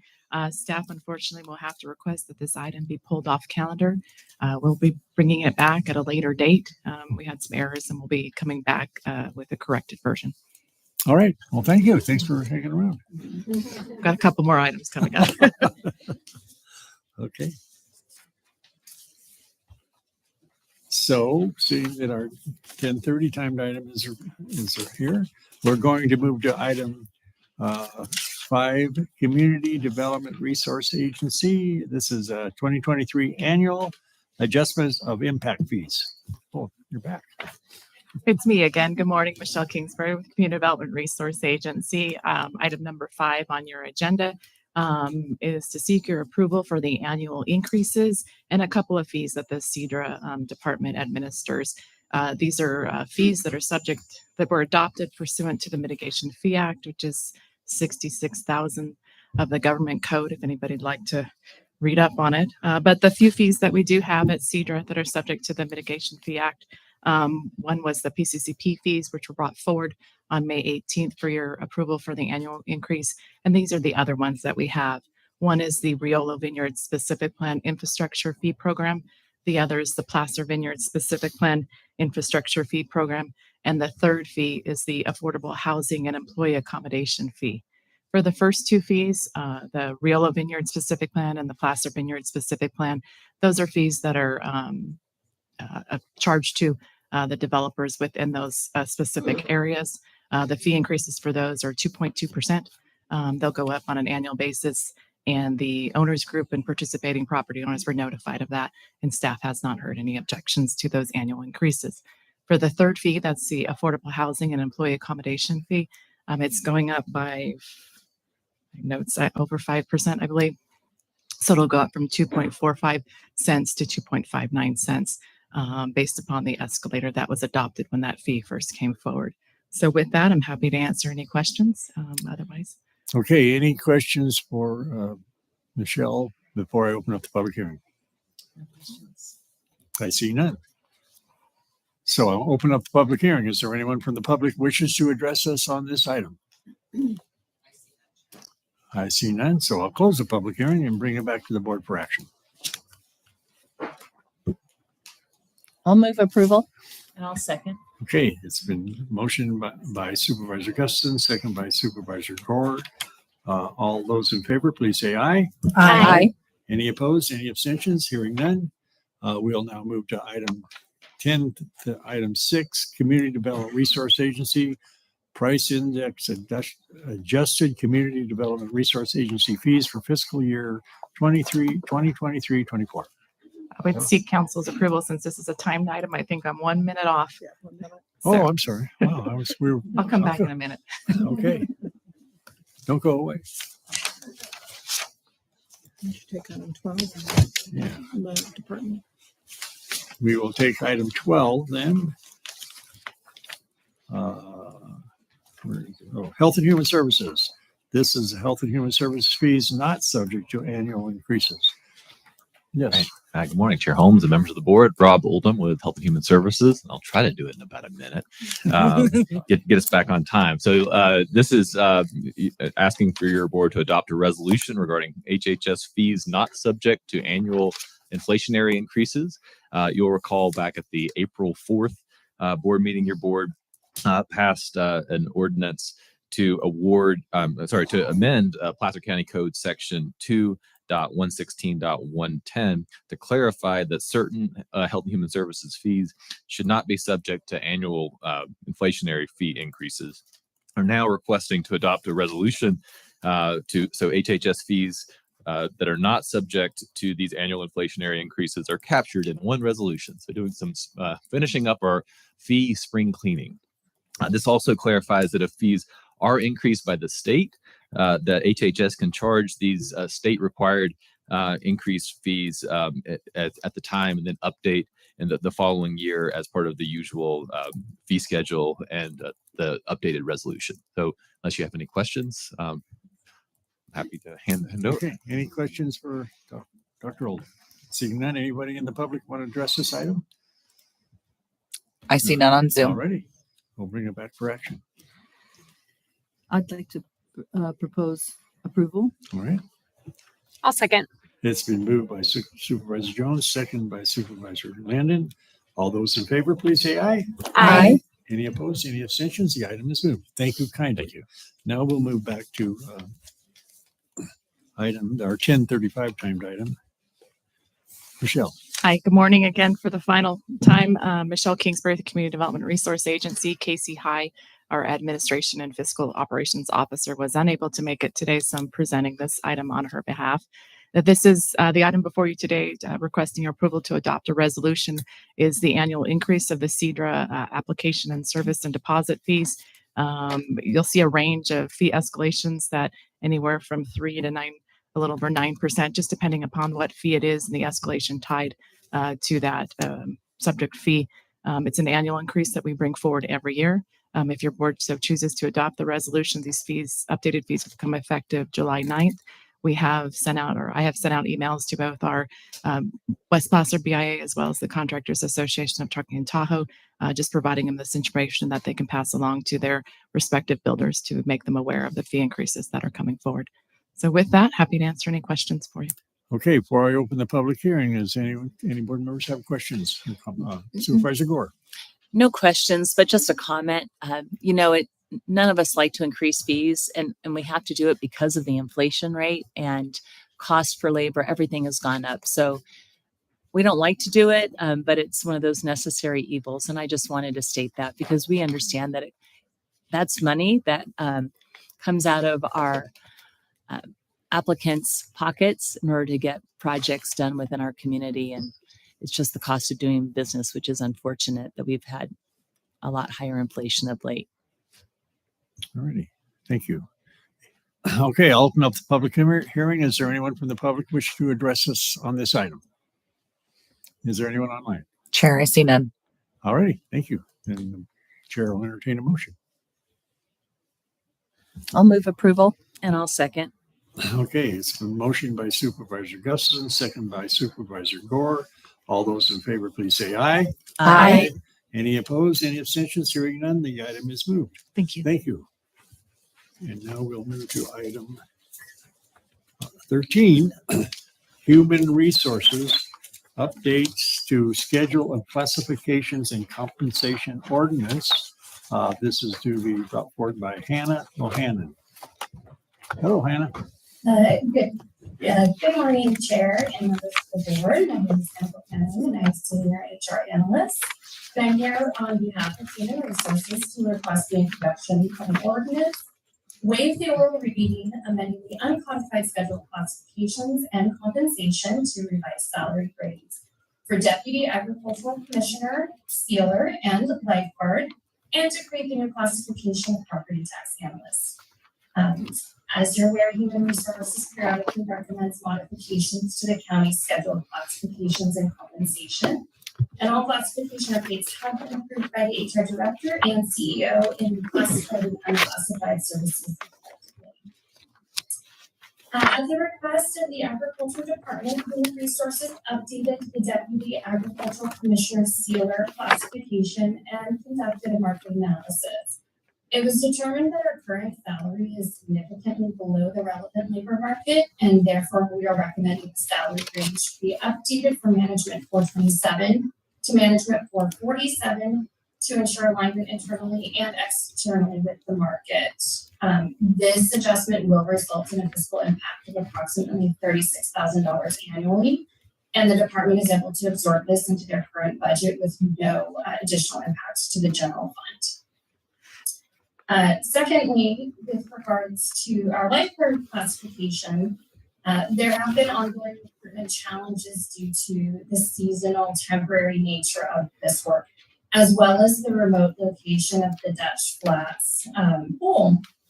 And so in reviewing the compensation of lifeguards in this classification and the relevant labor market, it was noted that there are several other agencies in our relevant labor market that have a single step or reduced step salary range.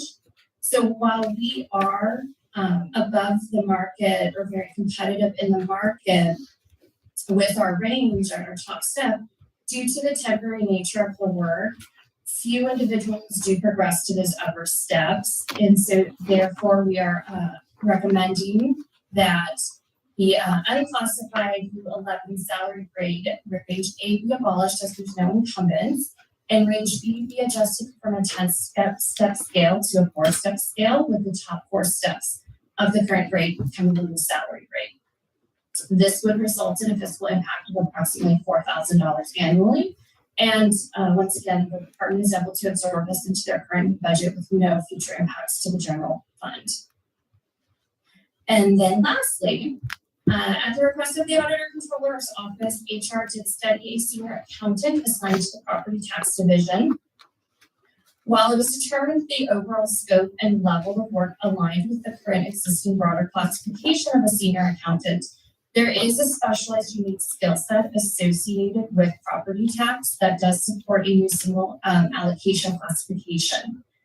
So based on the highly analytical nature of the work, the unique technical expertise, and the decision-making authority on behalf of the county, it is recommended this new classification be placed in salary grade management 421, and this will result in an approximate $22,000 fiscal impact annually, and the department is able to absorb this into their current budget.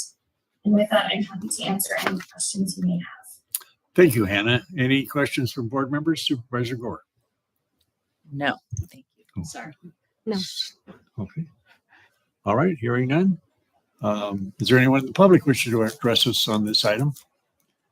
I see none, Chair. I see none, so we'll bring it back to the board for action. I'm happy to move approval of the item or move it for approval. Second? All right, motion by Supervisor Gore, second by Supervisor Gustafson. All those in favor, please say aye. Aye. Any opposed? Any abstentions? Hearing none, the item is moved. Thank you, Hannah. Now we'll move. Where are we there yet? Yes. We are.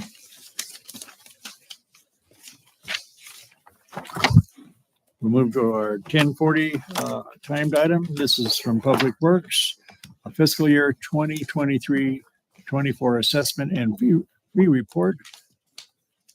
Mr. Garner, you're Thank still you. with us. I am. I'm here today.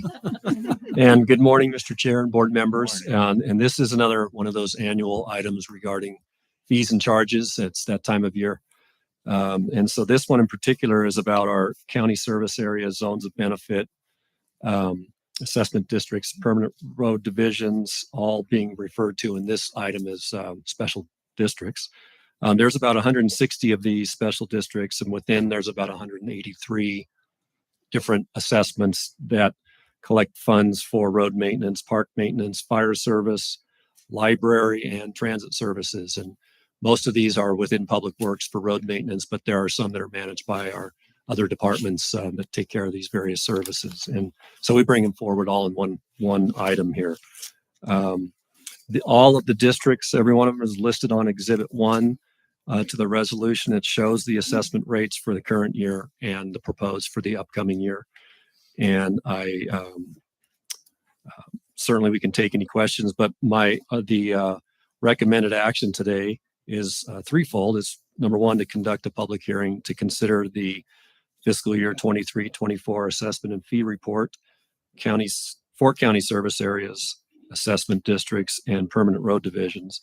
Number two, adopt a revised resolution to confirm the fiscal year 23-24 assessments and approve the charges on the FY 23-24 county tax roll. And the third one is to determine that the proposed action is not a project pursuant to CEQA, Section 15378. All righty. Any questions from board members on this item? Is there anyone in the audience wishes to address us on this item? Is there anyone online? All I right. see none, Chair. Okay. This is a public hearing. I'll open up a public hearing for any comments, questions from board, from council audience. Seeing none, I'll close the public hearing and bring it back for action. I move approval. Motion by Supervisor Jones, I'll second. second by Supervisor Gore. Gustafson. Jeff Gustafson, One of the G's. That's fine. Supervisor G. All those in favor, please say aye. Aye. Any opposed? Any abstentions? The item is moved. We wish you well in your retirement. Thank you for being here today. And it's been a pleasure for me to work with you over all these years. And we're sorry to see you go, but we welcome your retirement. Well, thank you very much. I appreciate it. Congratulations, Yeah, Will. thank you, Well Will. deserved. Appreciate it. Yes. Thank you. you for all your efforts. Thank you. That ought to do it. Thanks. All right. Take care. Now we'll move to right along here. Item 14. Is that it? We'll move to item 14. This is a Parks and Open Space grant agreement with the California Tahoe Conservancy Lake Tahoe Basin Fuel Load Reduction Implementation Project. Good morning, Mr. Chair, members of the board, Andy, CEO, council. I'm so sorry, Mr. Chair. Before we get going, I just wanted to make a point of clarification. Yeah. So, representing this board, I'm the Placer County appointment to the California Tahoe Conservancy Board. Their legislative process is that I am appointed to represent the county. And so I did vote on this at the California Tahoe Conservancy Board to award this. And I just wanted clarification from Karen on my ability to vote today on this item before we get started. The California Tahoe Conservancy is a state agency, and under the bylaws, those who are appointed to that agency serve and act as part of the agency board. During Supervisor Gustafson's action on this particular item, she was acting as part of that board. There were no conflicts of interest as that is defined under the Fair Political Practices Act as a financial or other interest. Currently, Supervisor Gustafson is sitting with the Board of Supervisors on this item. There is no conflict, in my opinion, with Supervisor Gustafson acting on this item. She's acting on behalf of the board.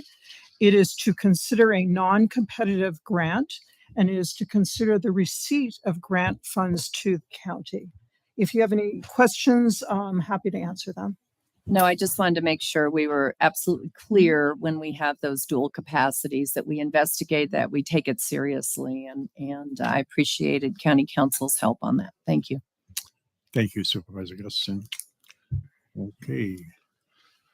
You're not Lisa. Right. I am not Lisa. My name's Andy Fisher, Parks Administrator. Lisa is feeling a little under the weather today, so I'm filling in for Lisa, who did all the legwork on this item.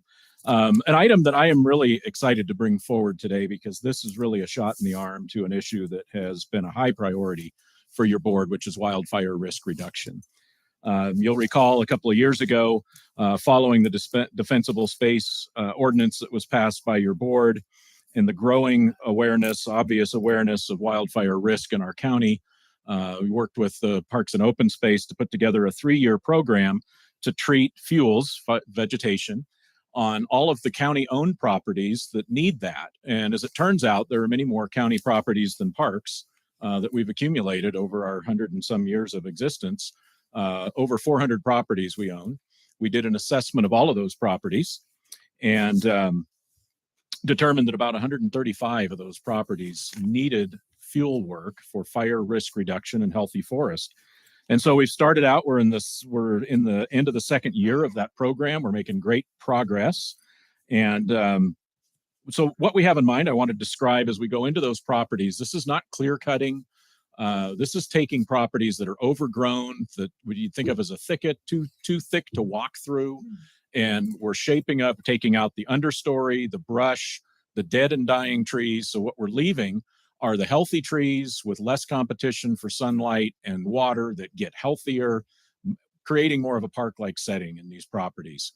And without the understory below these trees, when ignition starts, and it is a when, they do start, when ignition starts, all of those ladder fuels that carry fire up into the treetops and start conflagration, the ladder fuels are not there. So we're giving an honest fighting chance to the first responders to suppress these. And most of these properties are in neighborhoods. We've wound up with miscellaneous parcels all the way from Kingswood throughout Kings Beach Core down the West Shore into Alpine Peaks. I mean, all over the place. We just have these properties.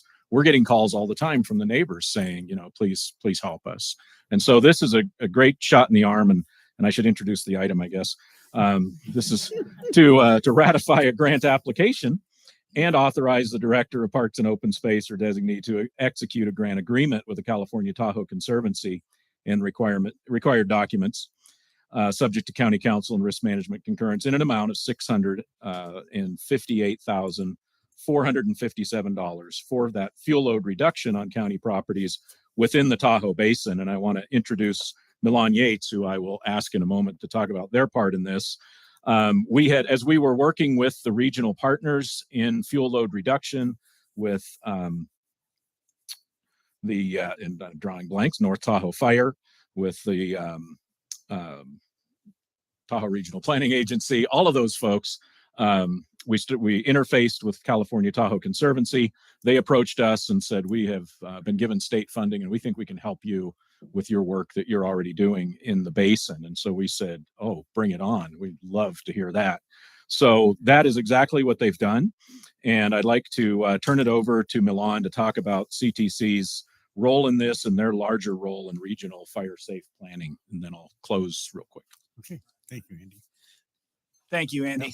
Hello, Mr. Chairman, members of the board. My name is Milan Yates. I'm the Community Forestry Program Supervisor at the California Tahoe Conservancy here in the basin. Whew, that was a mouthful. I'm also the Deputy Incident Commander for the Tahoe Fire and Fuels Team, which is a voluntary association of all the basin land management and fire agencies. And it's really our big collaborative and partnership tool that we use to get projects done. So I don't want to take up too much time here. I guess I just want to say that I'm really looking forward to this new opportunity. Traditionally, the Conservancy has partnered with Placer County on numerous items, recreation-based, bike trails, a lot of erosion control and water quality projects over the past probably 2.5, 3 decades almost now. And to my knowledge, this is our first vegetation management project that we're partnering with the county on. So we're really excited about this. We're hopeful that there's more to come in the future. There's some other property that's actually still under a little bit of environmental review that we hope to get finished up this summer. And then there could potentially be a phase 2. So again, we're really excited about this. The funding itself is coming directly from the state of California for wildfire resilience. This is part of the Wildfire Resilience General Fund package that the state put out last year, the past couple of years. The Conservancy was the beneficiary of a pretty large allotment of funding for both our property and partner property in the basin on the California side. And so that is why we are reaching out and interfacing with Placer County now. So I'd be happy to answer any questions, or if there are none, I'll turn it back over to Andy. Okay, any questions? Thank you. I see none. Is any audience members? Anybody online? No. Okay, fine. Thank you. If I could, I'll just wrap up if that's okay. I just want to really thank California Tahoe Conservancy for their understanding of the importance of this work and the streamlining of getting it on the ground. That even speaks to the way that this item is structured, where there's 2 parts to ratify the application and enter the agreement in the same step, where normally we do apply for a grant. We wait for several months while they evaluate those grants and then put an agreement together. With CTC, the application process was essentially an iterative process of creating the grant agreement itself. So it was a one-stop shop. They realized the importance of getting the money out, getting the work done on the ground, because this is protecting residents right now, and we're going to be able to get that money on the ground this summer. So I just wanted to thank CTC. With that, I'll turn it back over to the board. All right, thank you. And Mr. Chair, Yes. if I could read all the actions into the record. I was just going to ask you. The first request is to ratify a grant application submitted to the California Tahoe Conservancy to fund fuel load reduction on county-owned properties in Lake Tahoe Basin. The second action requested, this is an administrative correction to the agenda that is stated in your staff report, which is to authorize the Director of Parks and Open Space or designee to execute a grant agreement with the California Tahoe Conservancy and all required documents subject to County Council and Risk Management concurrence in the amount of $658,457 for fuel load reduction on county-owned properties in Lake Tahoe Basin. Third request is approved budget amendment AM 00805 to increase expenditure authority in the fiscal year 22-23 Parks capital budget, CC 12085, capital project number PJ 02223 by $658,457. And finally, to determine the proposed action exempt from environmental review pursuant to notices of exemption filed on August 17, 2017, August 23rd, 2021, and August 25th, 2022. This is a roll call vote. All righty. Thank you. The chair will entertain a motion. Before that, can I just ask Andy a question? Oh, or two? sure. I'm sorry. Yes. No problem. Thanks, Andy, and we really appreciate the strong support of the state of California in here. I'm wondering if we can contact adjacent property owners to make sure they're aware, and if we're using contractors, sometimes they can augment that contract to get work done on their properties at the same time. First off, it's nice for them to know what's going on. on the lots near their homes. But secondly, it could be cost effective and it protect our lands as well as theirs for them to do some additional work. Can we do that? Yeah, absolutely. We do have a program for doing that in the west part of the county, and we can carry that to the east as well. That would be great. I really appreciate that. I know from a lot of the property owners near, whether it's county lands or conservancy lands in these tight subdivisions, this can be a real encouragement. And after the winter we've had, there are more down and dead trees everywhere. Every day the snow recedes, we see more damage throughout our community. So I really appreciate it. Thank you. Thank you. Mr. Chair, I'd like to move approval. All right. I'll second. Motion by Supervisor Jones, second by Supervisor Gustafson. This is a roll call vote. Will the clerk please call the roll? Landon, Yes. Jones, Aye. Gustafson, Aye. Gore, Aye. Holmes. All right. Thank you. Thank you, Andy. Thank you, sir. Now we'll move back to our 10:50 timed item regarding the library. And it's Sophie Bruno presenting. I'm slightly shorter than everybody else. Good morning. Good morning, Chair Holmes, Honorable Supervisors. Sophie Bruno, Assistant Director of Library Services. With me today is Gina Olivara, CEO Analyst. I'm here this morning to request that your board adopt a resolution authorizing the County Executive Officer or designee to execute and submit a grant application and related documents for round 2 of the California State Library Building Forward Library Facilities Improvement Program, and to make a finding that the requested grant application is not a project pursuant to CEQA Guidelines Section 15378B4. So this morning, I'd like to give you some background on the California State Library's program and this opportunity, set the stage for your board on why we feel that Kings Beach is a strong contender for this opportunity in this round of funding, and then outline our general plan for a proposed improvement project for the Kings Beach Library.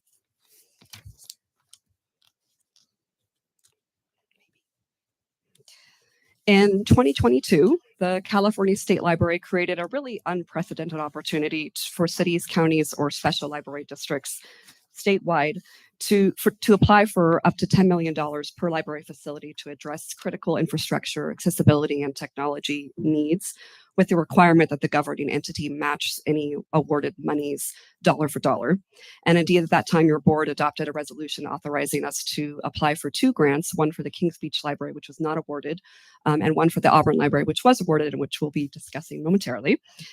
In round 2, as in round 1, the state library's intent, again, is to really address critical infrastructure and deferred maintenance needs, and to really help those facilities meet 21st century library needs in California, with priority given to facilities that serve high poverty areas of the state. Applications are due May 18th. So the Kings Beach community has some unique challenges in Placer. It has the second highest poverty rate at 18.51% in the county. Its median household income of about $52,000 is well below the state median of about $79,000. And the residential population of Kings Beach sits at about 5,500. When we add the unincorporated surrounding communities, it doubles the library service population. But of course, in Tahoe, those numbers don't even come close to adequately reflecting the enormous swell of tourists during peak season. And the people who serve those tourists primarily reside in Kings Beach. So the service industry makes up about 69% of industry or service in Kings Beach. So this is our current Kings Beach Library. It's located in the heart of the Kings Beach community. Demand for staff-led programming here is high, as is for space to really accommodate that kind of programming, and that really meets that level of service need. And that could also serve as a community gathering space, really apart from programming, just as we see reflected in a number of our other library facilities in the county. So at just under 1,400 square feet, the space is small. It's crowded. It's been converted from a 1940s residential bungalow and has been serving as the Kings Beach Library in its current incarnation since 1988. And then even besides programming space, it really lacks even sort of sufficient seating just for basic library use. The photographs Here, the computers are, about 3 feet away from the desk space or the seating space for folks to use the library. And the department has long been trying to find a solution to address some of the facilities needs in the King's Beach Library, including a 2002 library facilities master plan. And for a number of years has put forth with prior CEO teams applications and plans for renovations, for TI, for remodel, something to offer better library service in Kings Beach. And of course, we, as you continue to hear from stakeholders about this lack of space and service in comparison to the rest of our county libraries, formally in the community outreach gathered as part of the board-approved library strategic plan in 2019, and then again from stakeholders for the library services study presented to your board last year. And as we look toward opportunities to efficiently and effectively provide regional county service in East Placer and to partner with neighboring Nevada County and the town of Truckee, a project like this really is an opportunity to place us on firm footing to be able to support that regional approach.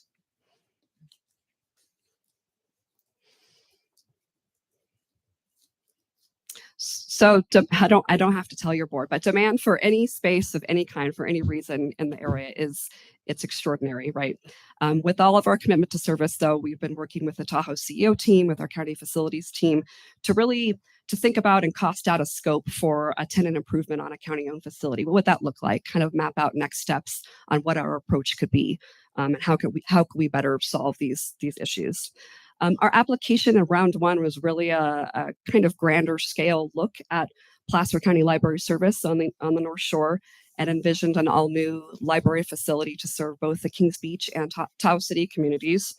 And the intervening time since that application was not awarded has really afforded us all an opportunity to really fold Kings Beach into that regional conversation around county service and pivot to a proposal that really is quite different, really scaled down significantly from that first ask, and also ensures the completion of the work by the deadline of June 30th, 2027. One notable change for your board from round round one is that applicants can qualify to request a reduction based on operating income per capita. So Placer's income per capita sits at $43.82 for their libraries, which makes us eligible for a 50% match reduction. And so in layman's terms, if awarded and if the match was approved, for every dollar awarded by the state library, the county would have to match it 50 cents. So it's not guaranteed. We must demonstrate our ability, and we ask for that match reduction. But we think combined with the Auburn Library commitment, the consideration of a possible TI, which is scaled down, as I said, significantly from round one, and really would reflect a holistic approach to county services in Tahoe, that we have a good shot. The consideration allows us to address the great need in the community for improved library service, and also reflect that competing building and space challenges in the region to identify a more cost-effective project. And that really fulfills expectations for modern library service, on par with our rest of our county libraries and with our neighbor libraries in the region. So we're excited to really be able to look ahead and look forward to next steps and moving forward as a regional library partner in East Placer, and to be able to support our neighbor libraries and better serve East Placer residents and visitors. So with that, I'm happy to answer any questions, and I thank you for your time and consideration. Thank you, Sophie. Any questions, comments from board members? Supervisor Gore.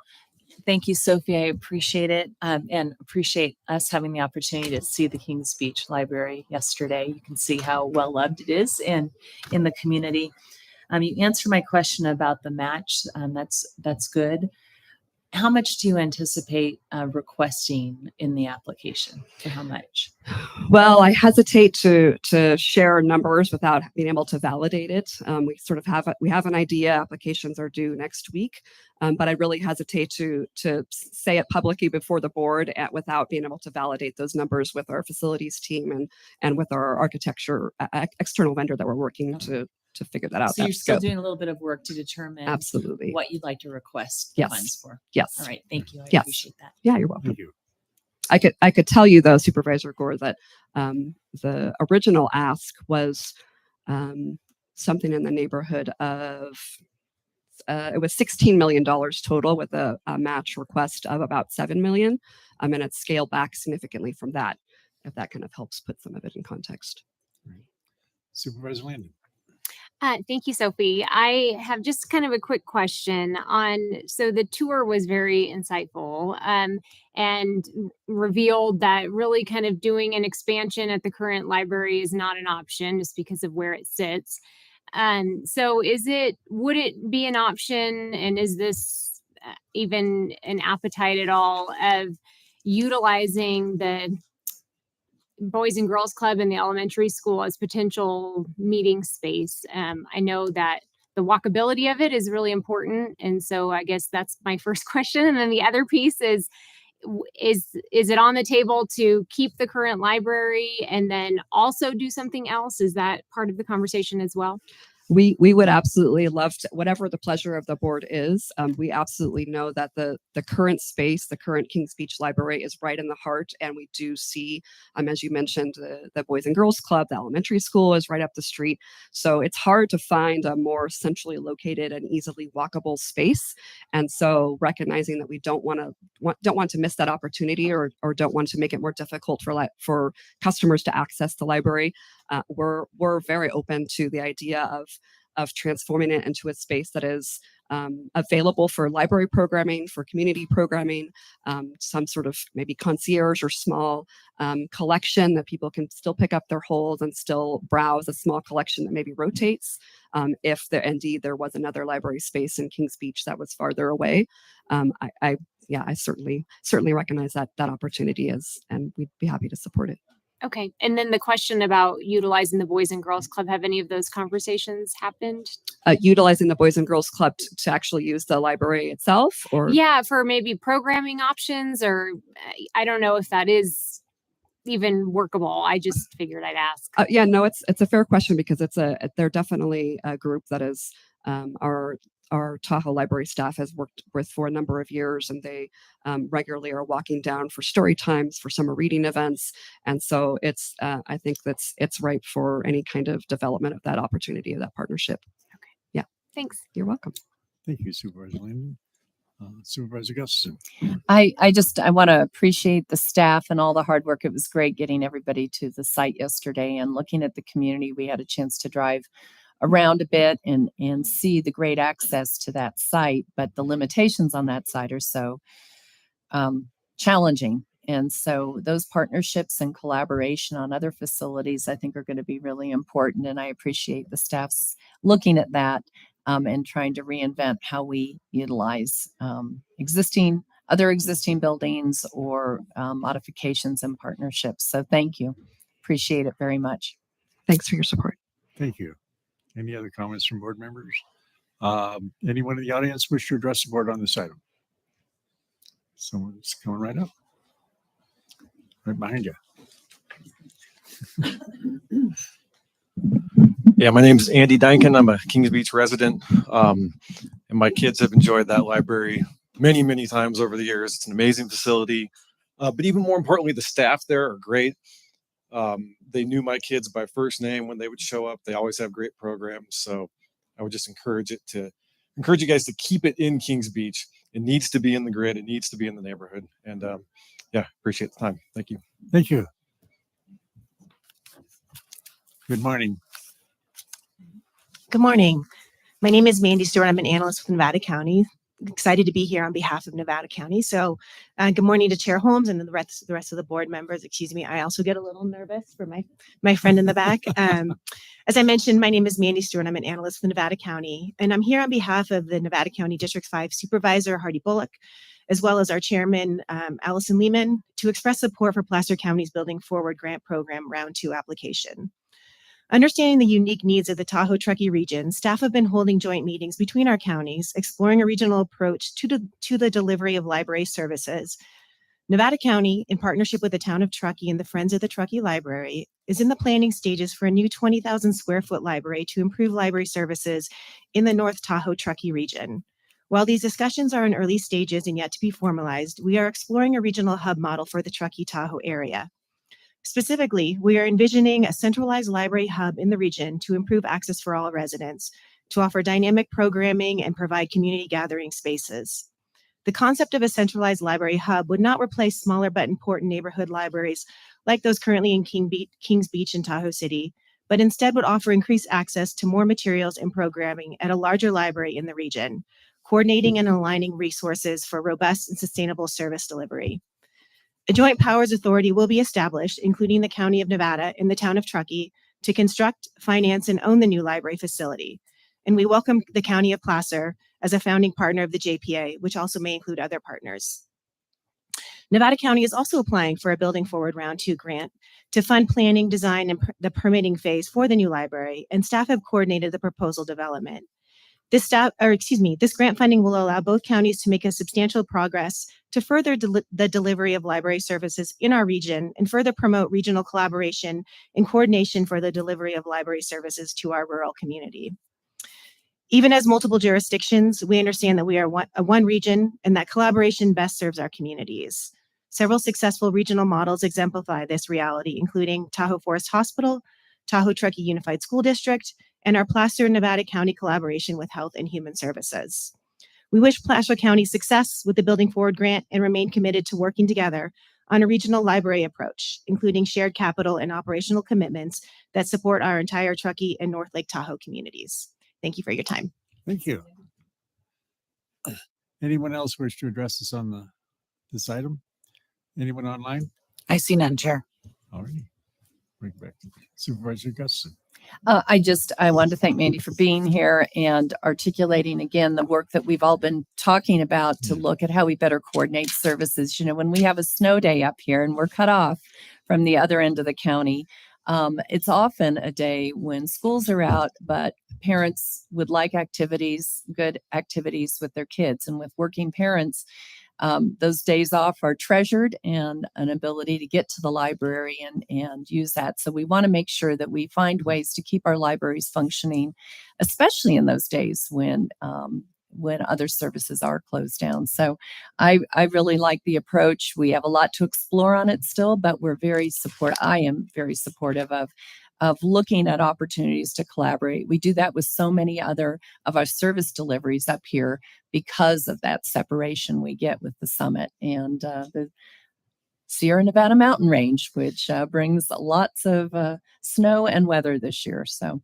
and with that, if there's no other public comment, I'd make the motion to approve this. All right, and I'll be glad to second it. Motion by Guston, second by Holmes. Was there any other comment from board members? Already? Oh, yes, County Executive Officer. Thank you, Chair. I just wanted to reiterate my thanks to both Nevada County and the Town of Truckee for the ongoing regional service partnership discussions, and Sophie to thank you and your team for hosting the board on a visit yesterday, as well as the added treat of being able to visit with the Friends of the Library at Kings Beach to help tell the Kings Beach Library story. Thank you. Alrighty, there's a motion and a second. All those in favor, please say aye. Aye. Any opposed? Any abstentions? Hearing none, the item is moved. Thank you, Sophie. Now we'll move to another library. And that is right. I'll get there. This is 11 a.m. timed item, Facilities Management, Auburn Library Critical Maintenance and Modernization Project.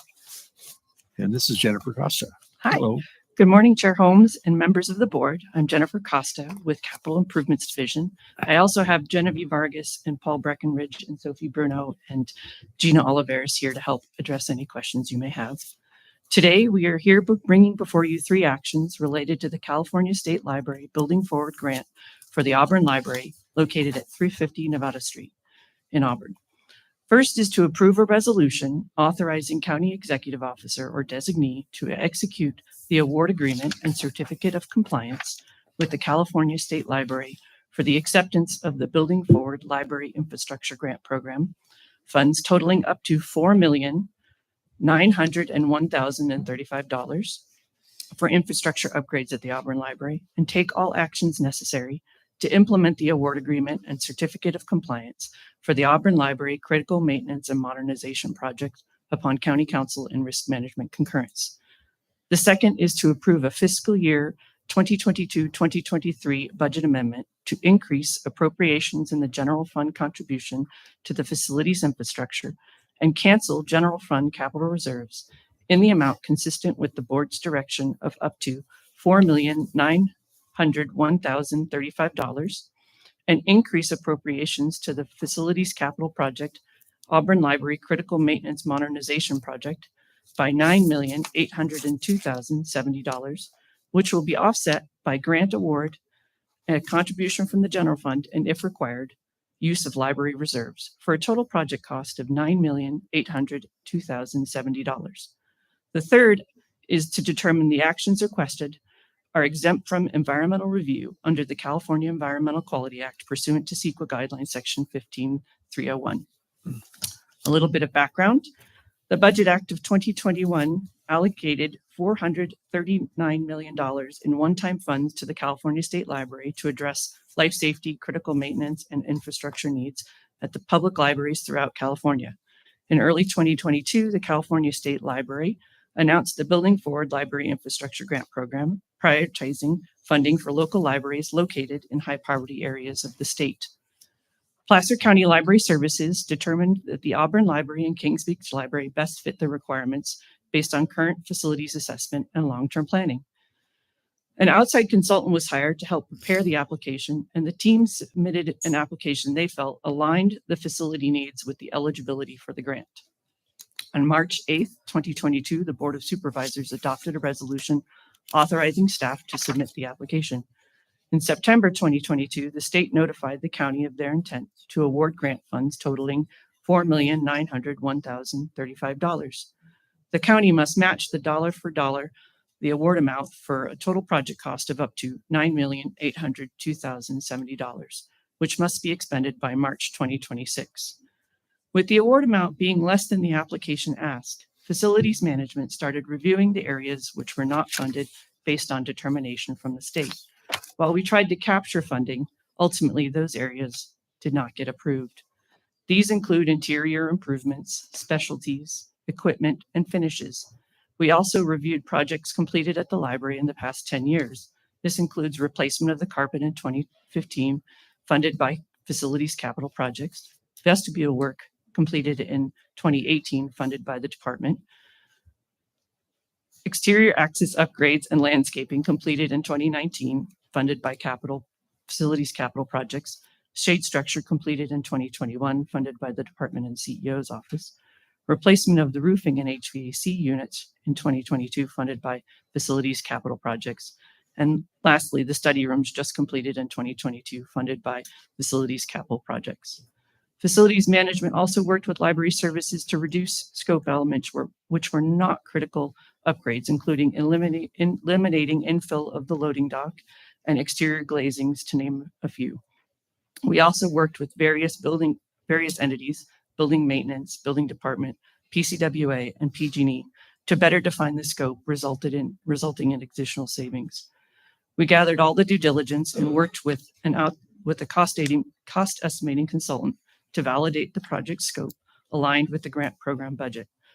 The grant funding will address key infrastructure improvements, many of which have not been upgraded since the building was constructed in 1973. These upgrades will provide critical life safety, infrastructure, and accessibility upgrades, allowing library services to continue well into the future.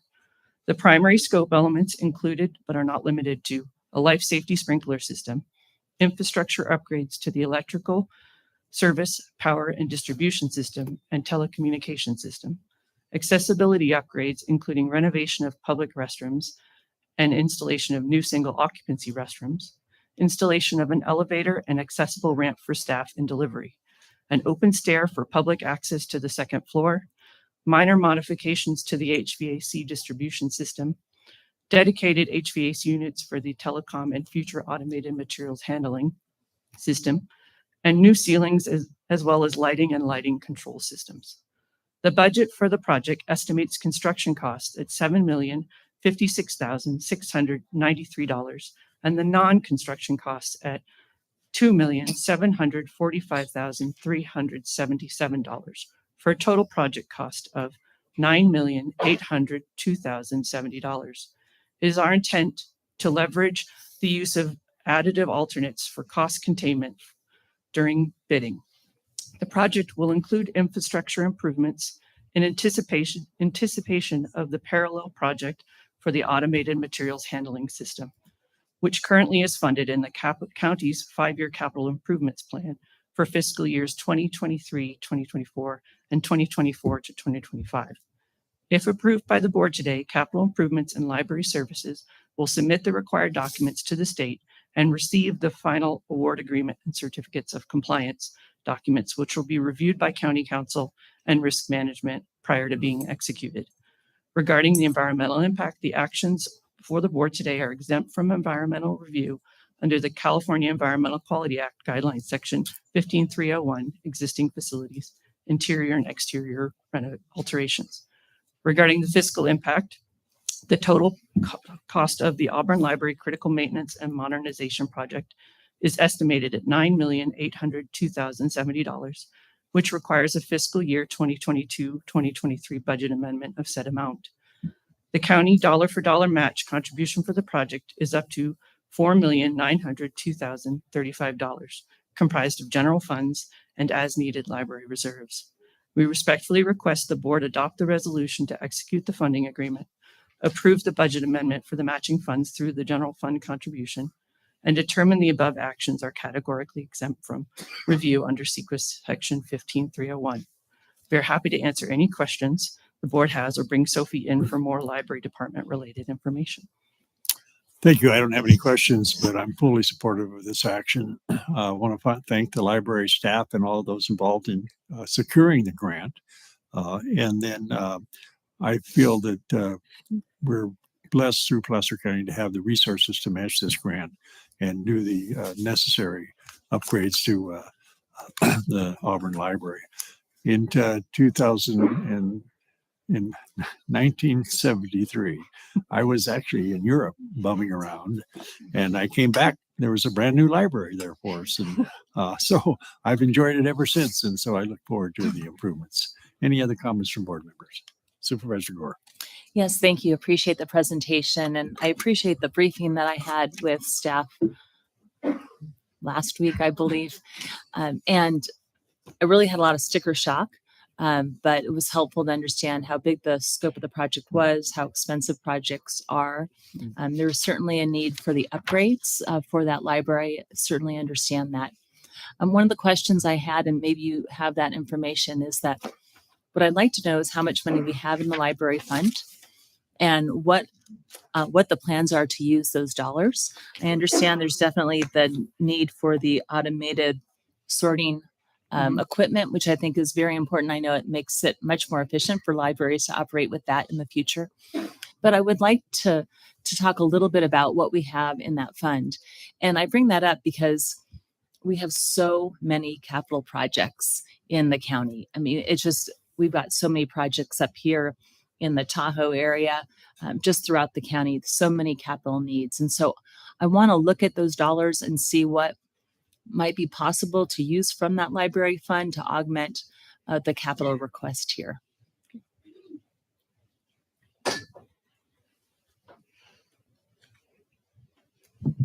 Sure. The library has a number of projects that we've budgeted out for the next fiscal year.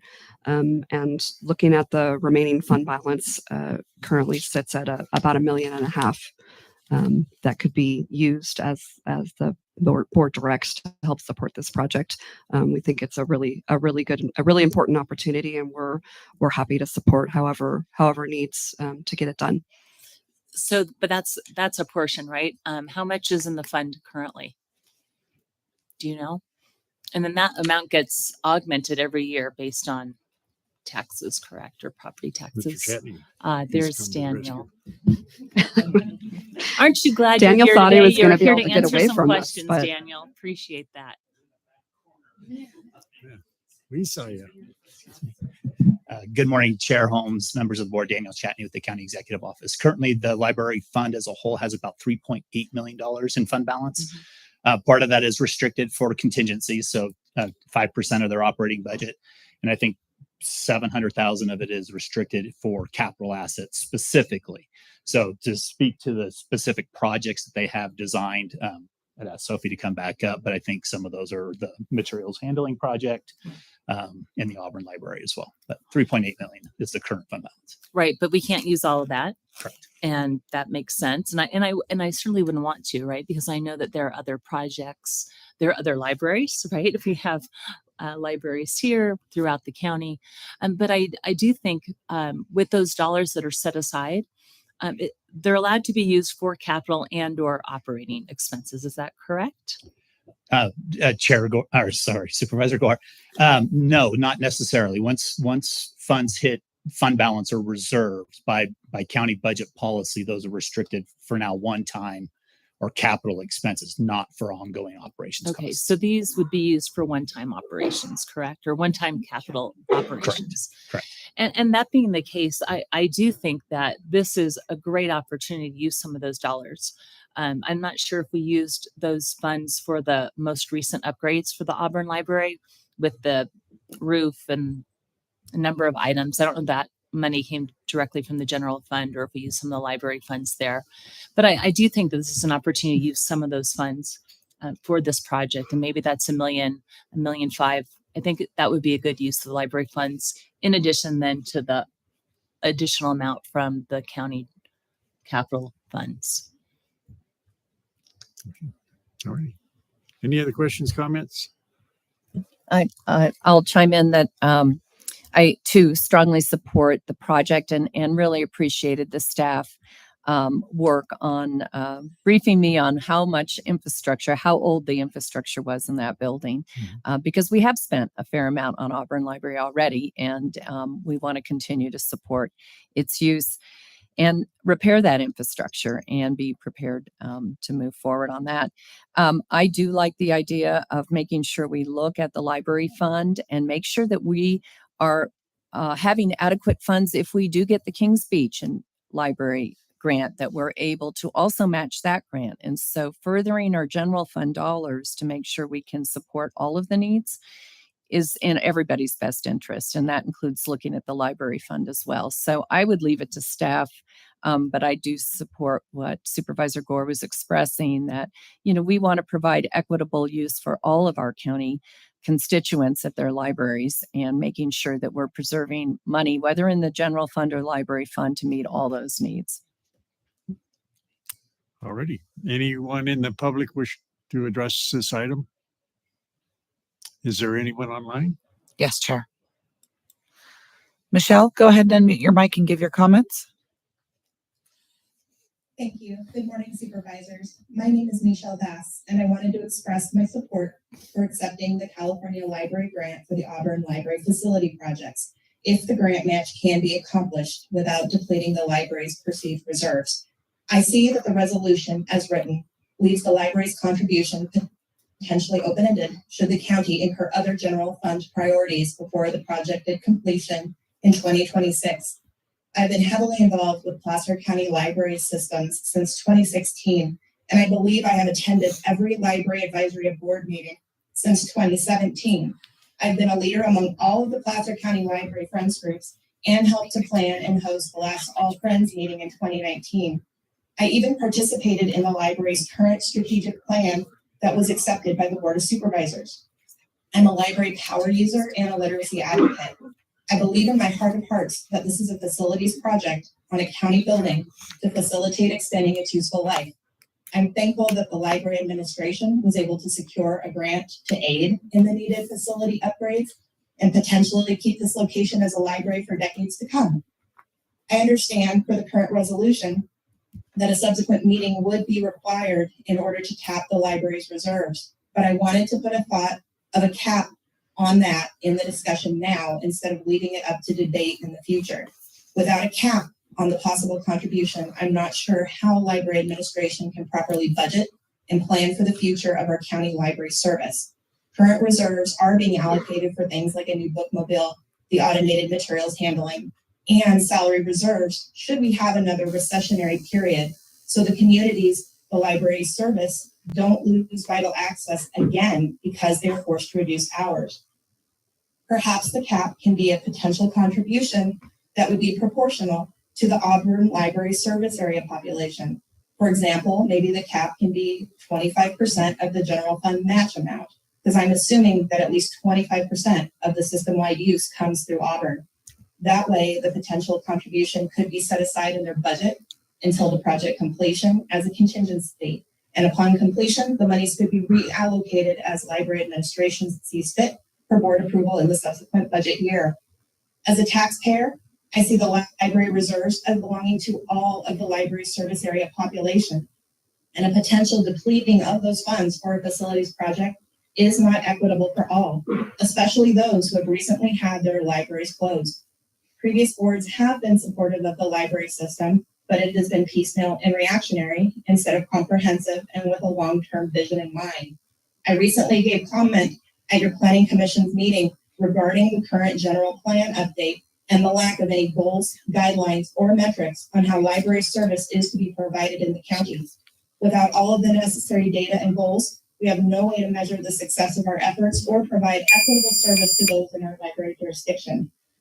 I ask that your board call a meeting or host a working group comprised of library administration, library advisory board members, friends of the library representatives, and the public to more thoroughly discuss and begin charting a long-term vision for library service in Placer County. In the meantime, please accept the grant funding as previous boards have done for Granite Bay and Rockland Library facilities. And I look forward to working with you on a shared vision for our valued community asset, the Placer County Library. Thank you. Thank you, Michelle. Anyone else? I see none further, Chair. Supervisor Gore. May I ask another question? And Daniel, you may know the answer to that. So after operating expenses annually, how much additional money goes into the library fund every year approximately?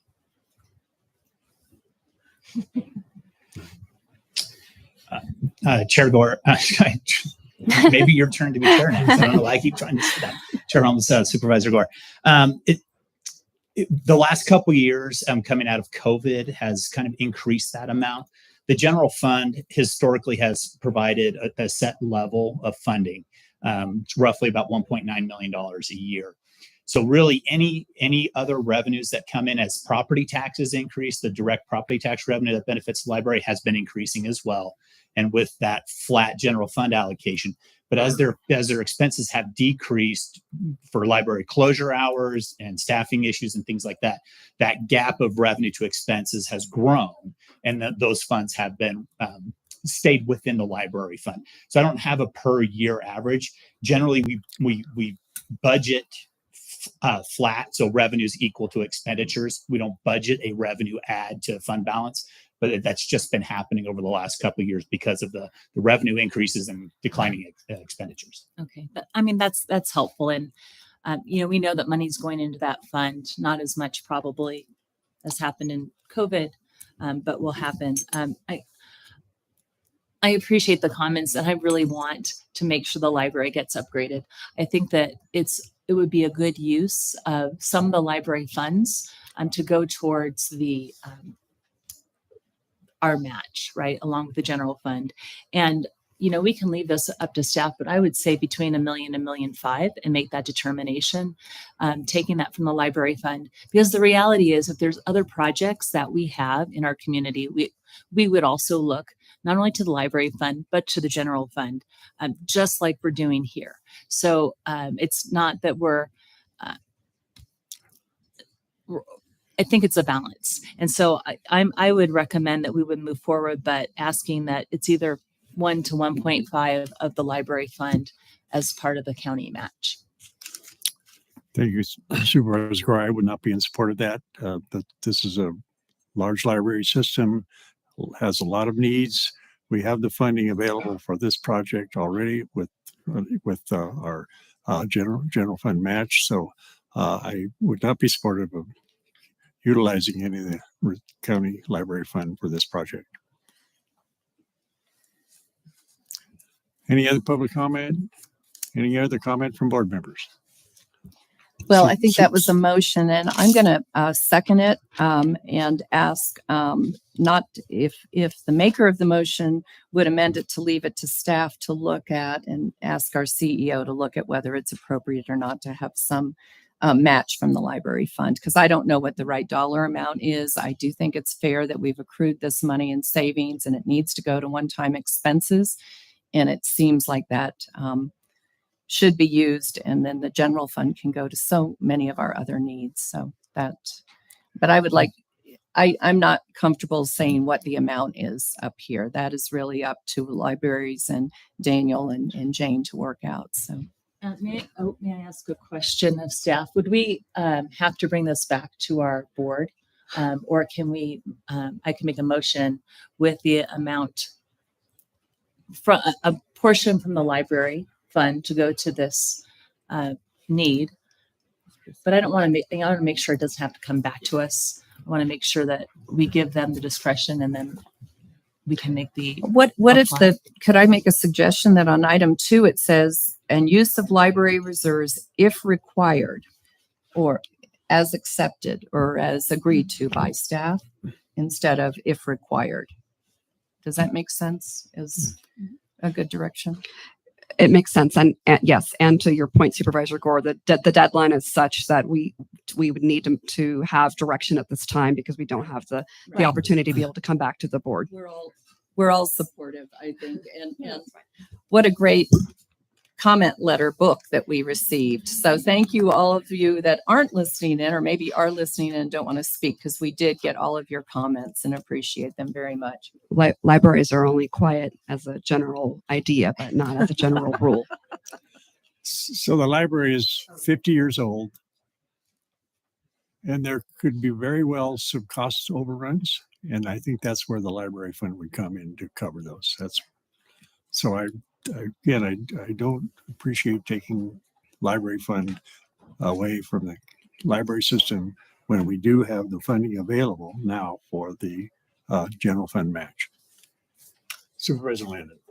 I was just going to say I'm a little torn here, actually. I think I would be supportive. I do like the caller's comments about maybe creating a cap to say it's not going to go above a certain amount, just so that it makes it easier for you in your budgeting looking forward of knowing, okay, well, we know it's not going to be more than X dollars.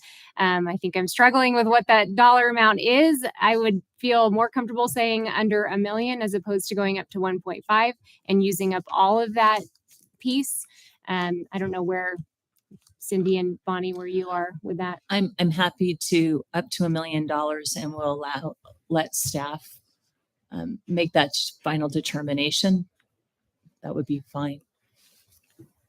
And that's fine with me as well. All right, Mr. Chair. any other comments? Yeah, Supervisor could we Jones. have the motion repeated with specificity so I know what I'm voting on? Sure. Sorry.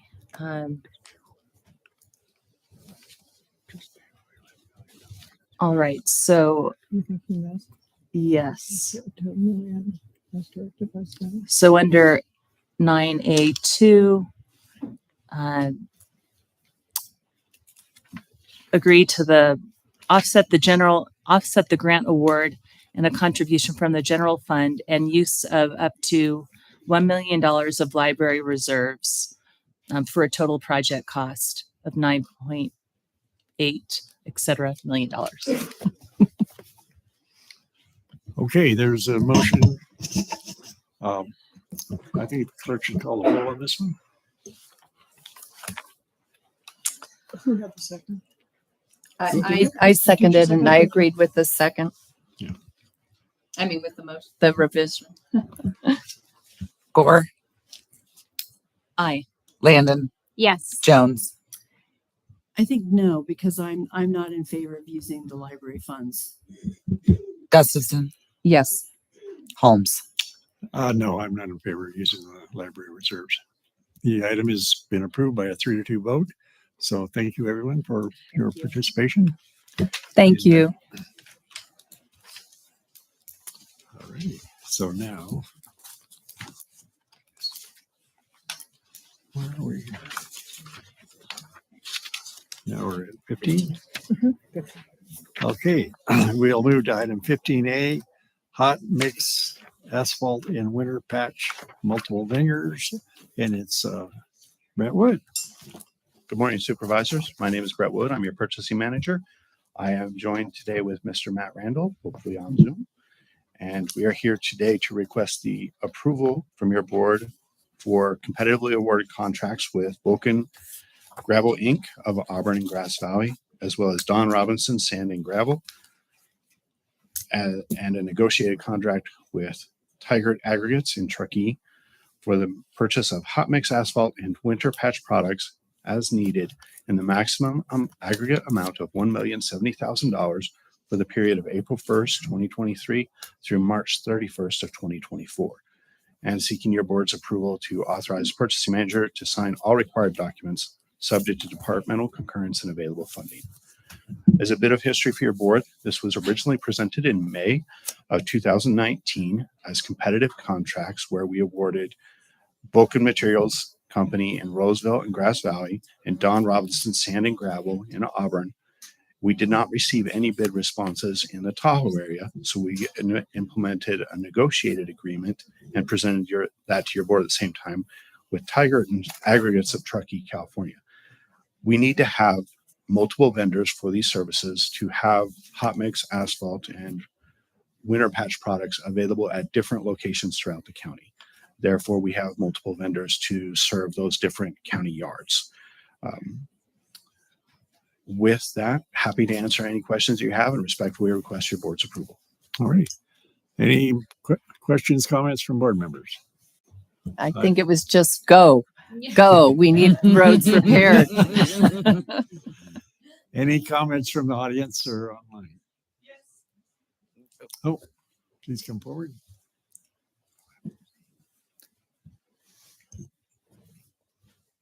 Hi, thank you for the opportunity to speak.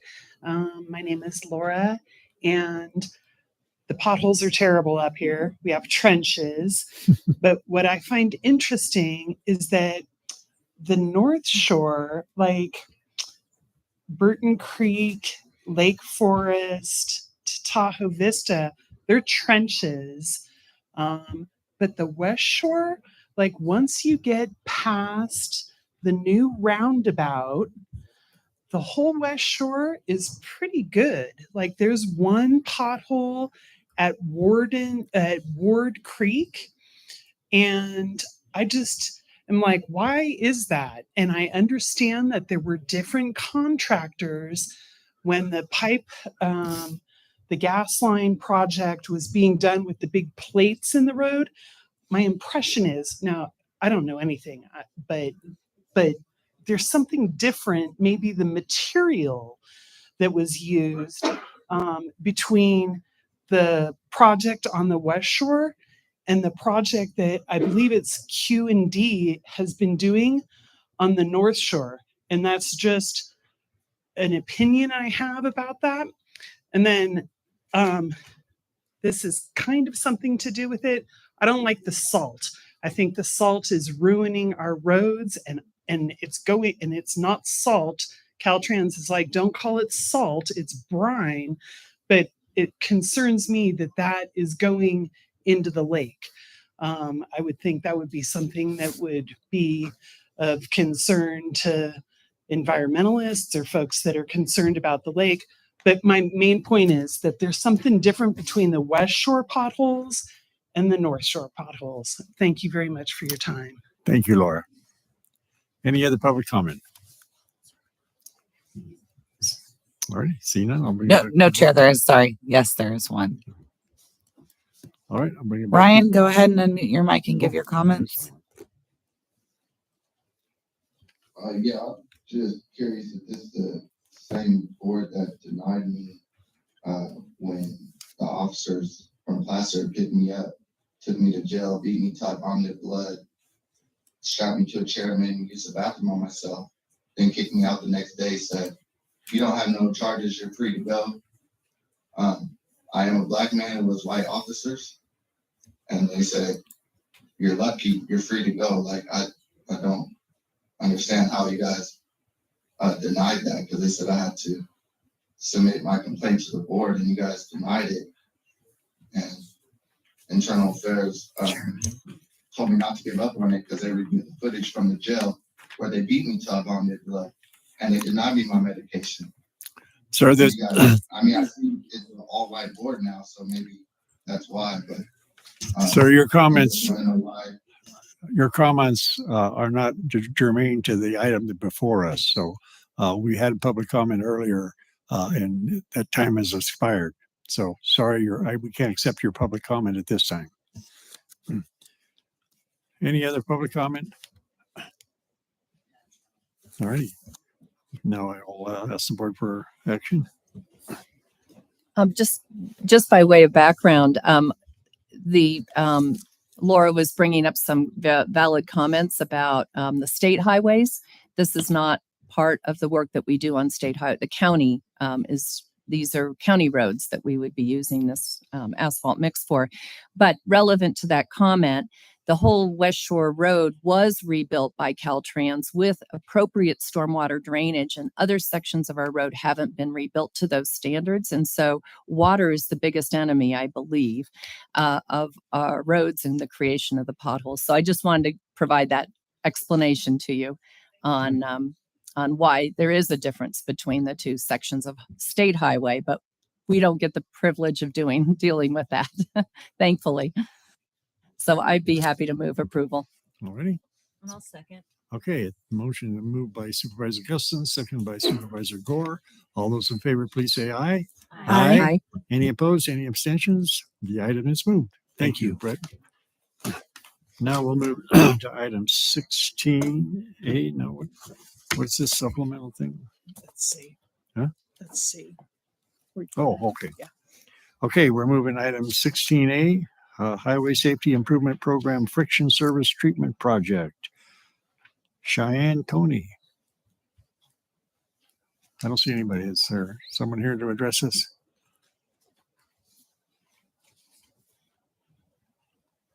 I don't see her online either, Chairman. Oh. Well, we'll move on we'll just put that on hold for a minute. Should we go to item 16C? No, B. Huh? Item 16B. Oh, I'm sorry. Oh, 16B. Rebecca. Hello, Supervisor Holmes and Hello. supervisors. Rebecca Tabor, Deputy Director for the Department of Public Works up here in Tahoe. And this item is to receive a presentation on the development of the North Lake Tahoe Parking Management Program. A key element of the Resort Triangle Transportation Plan is a parking management program. DPW is working with, in collaboration with the CEO in Tahoe and the Community Development Resource Agency to kick this off. Move slides here. There we go. So in October of 2020, your board adopted the Resort Triangle Transportation Plan. And this plan was developed to work in concert with TRPA's Regional Transportation Plan. The Resort Triangle is generally defined as the shape that is connecting State Route 89, 28, and 267. The purpose of the RTTP, as we call it, is to use existing infrastructure more efficiently, reduce transportation impacts on the environment, improve congestion and reduce travel delays, improve mobility, promote and enhance transit services, and provide alternative trail travel choices. So first, I wanted to give an update on our implementation efforts for the RTTP. Microtransit, or TART Connect, is entering its third year of free operation, and it's been very successful here in the basin. And then adaptive corridor management, that is looking at a transit priority lane on State Route 89 and 267. And this would be to get transit to move faster on these major corridors. Where we are is a strategic implementation and phasing plan or study is our next step, and we will be bringing that to your board this next board meeting on March 23rd with a contract for a consultant.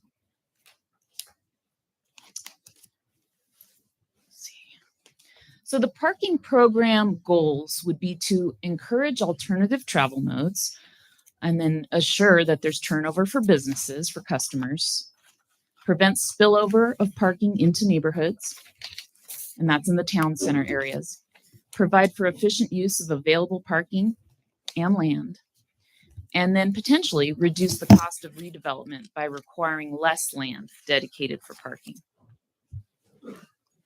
There were 5 recommendations out of the RTTP parking management program discussion. And so these slides are going to cover those 5. And really, these are starting points for discussion. They haven't been agreed upon that we're going to roll these out, but these were the recommendations in the program. So commercial town center paid parking, public on-street and public lots, starting point, from 10 a.m. to 5 p.m., 7 days a week in the summertime. And then there's potentially, $1.50 per hour on the State Route 28, $1 an hour elsewhere. We would need to work with Caltrans on this, of course, but just want to present that these are our starting points for discussion. A private parking participation recommendation, would be voluntary in partnership with the county. There is opportunity for private property owners who have parking lots to get some revenue return if they participate. And there are advancements in technology with a parking app, and people can add their parking spaces into a pool and collect some revenue, and the county could do some enforcement and collect a portion of revenue as well.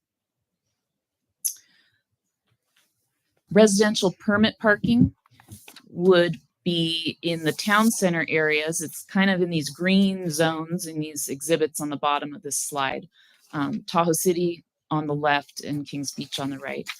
So the idea is we want to protect the neighborhoods. If we're going to do paid parking in the blue areas in the town centers, people coming in, visitors, are going to try perhaps to park just outside of the paid parking so they can get free parking on county roads.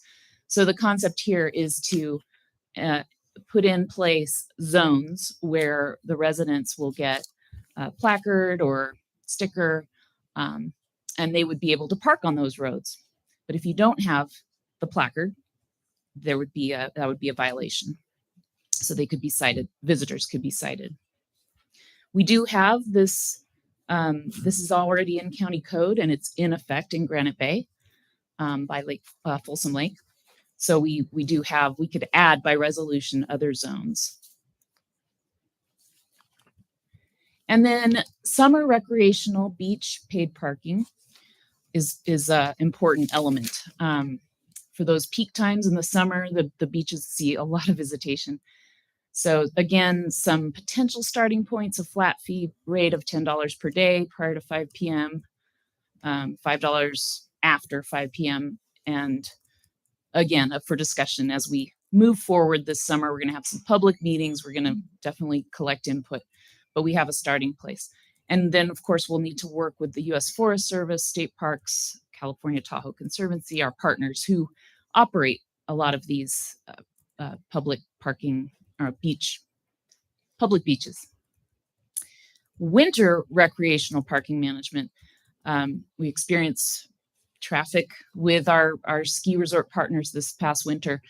And as a result, they are looking into expanding their parking reservation systems for this upcoming winter.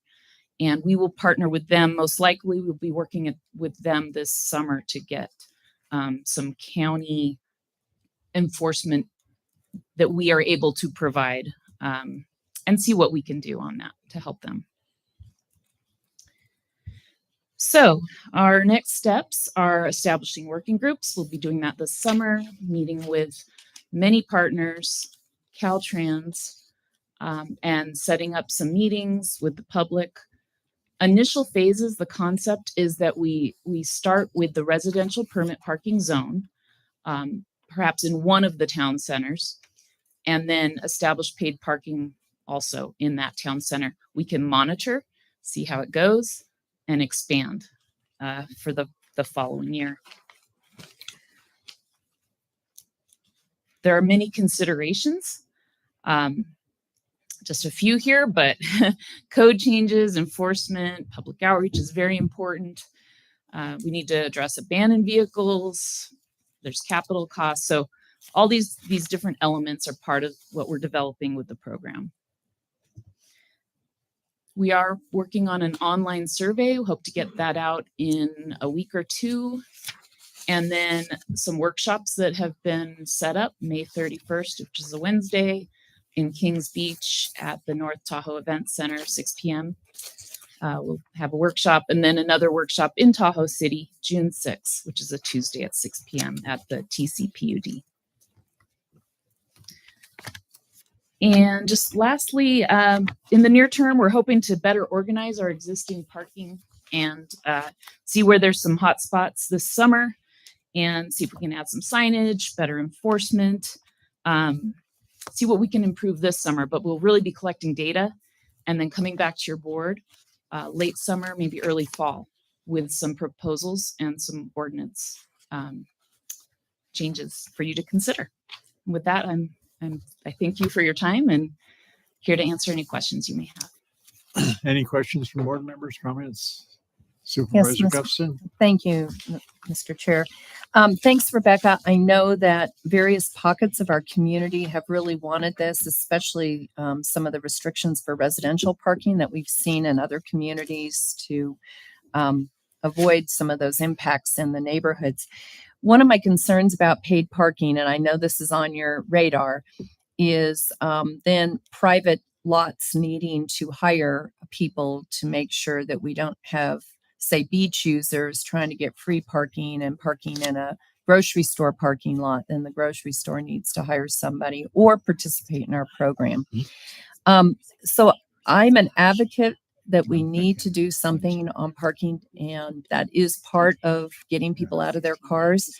I would like to encourage us to look at free parking at the transit center and maybe at other locations where we can really promote people getting on transit and they can park for the day and walk, ride, or take transit to where they're going, rather than ending up in somebody's private parking lot and requiring them to shoo them away. So I know we have one at the 64 acres.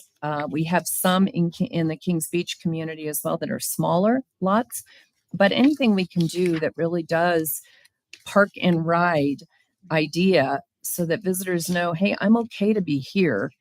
And now I'm going to walk or ride to where I'm going. I really hope the community talks about that, because that's what's so effective in other locations. And it is a little less convenient to get to the beach or get to the stores. But I think we also have that responsibility to try to help our transit system succeed in moving people. So thank you. Thank you. Supervisor Gore. Thank you. I appreciate that suggestion, Cindy, because I do think there are some folks who still want to have some free parking because it is expensive. And if you're talking Kings Beach, you've got a family that may not be able to walk blocks and blocks, but having some type of free parking around transit, I think actually does a little bit of both, right? Promotes both the transit as well as the paid parking. A question. Is there paid parking in South Shore, East Shore? I don't know what the other jurisdictions do, so I'm just curious about their cost for parking. I don't know the cost right offhand, but yes, there is paid parking all around the lake. Placer County is the exception. Okay. That's good to know. Thank you. And then just for the upcoming workshops, those will be virtual as well, or will you have an additional virtual workshop to make sure that people who cannot show up in person have an opportunity to participate? We'll look into that. Initially our thought was we would do a survey online to capture those that couldn't come in person, but we were really hoping for the in-person collaborative workshop with poster boards and some activities to to engage people in conversations. And I understand that. I just know that people are more likely to participate in a workshop when they can sit at home and listen and watch and hear the same thing people in the room hear. But we're in such a different dynamic that I think could be a very helpful tool for the residents locally.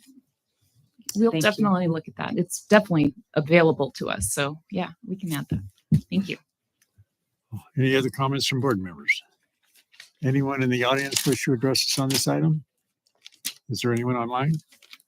I see none, Chair. Oh, yeah. Well,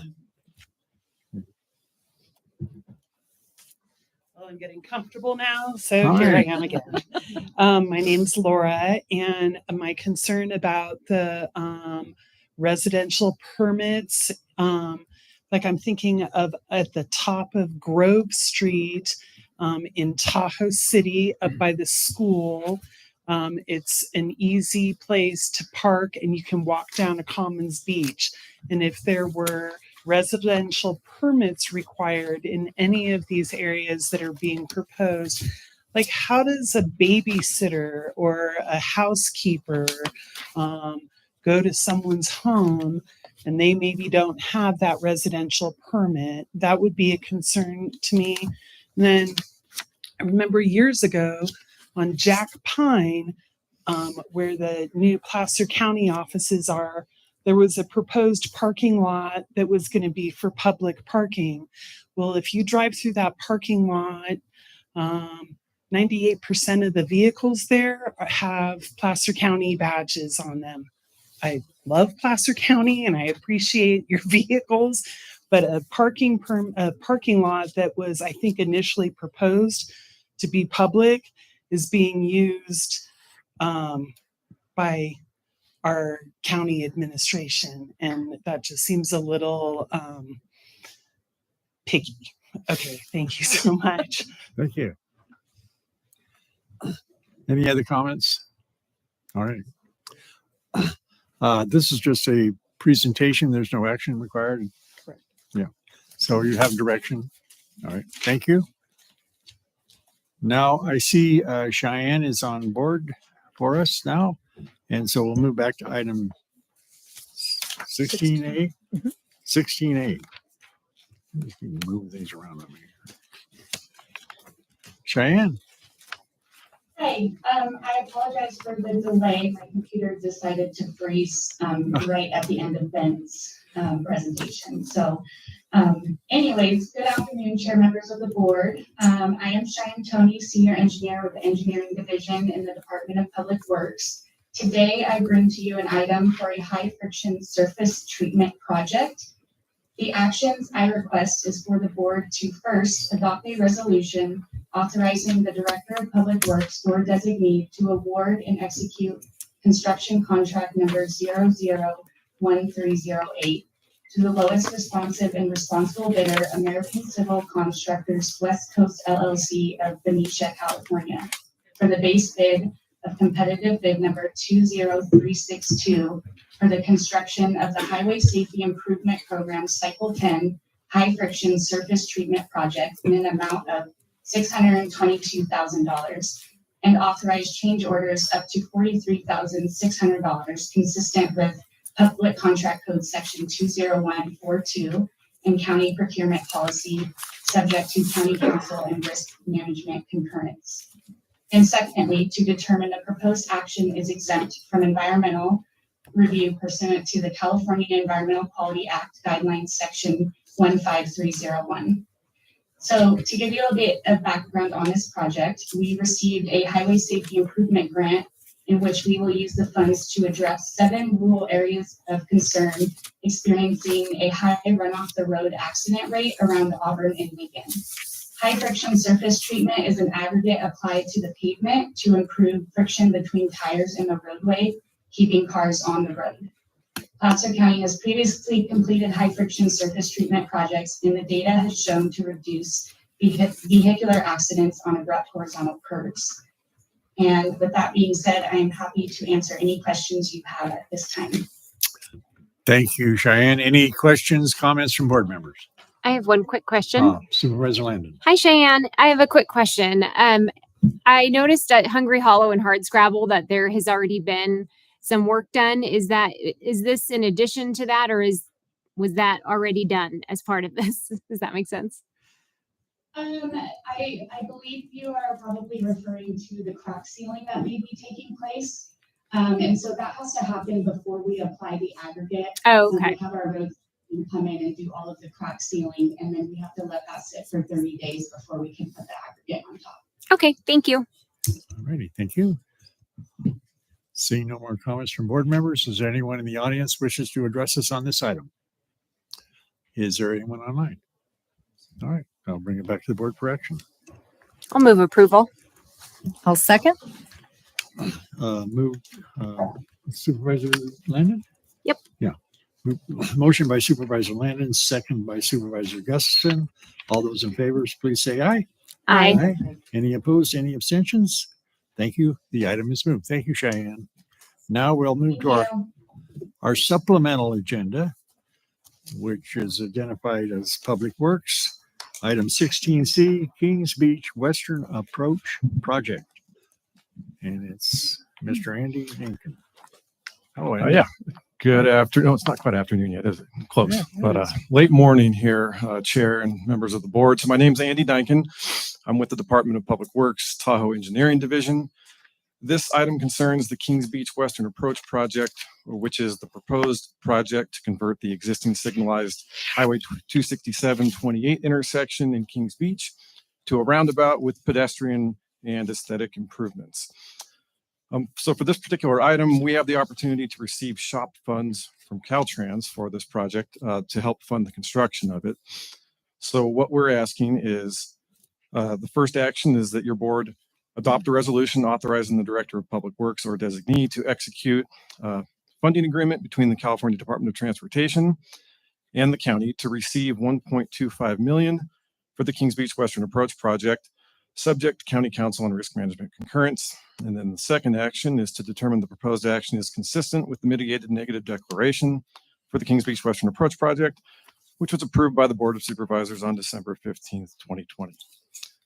So we certainly like to receive money from other agencies if we can, and so I'm hoping you can approve these actions. Alrighty. Any questions, comments from board members? I see none. Is there anyone in the audience wishes to address the board on this item? Anybody online? I see none, Chair. No. Alrighty. I'll bring it back to the board for action. I'll move approval. I'll second. It's motion by Supervisor Gustafson, second by Supervisor Jones. All those in favor, please say aye. Aye. Any opposed, any abstentions? The items is moved. Thank you. Thank you. So I think that completes our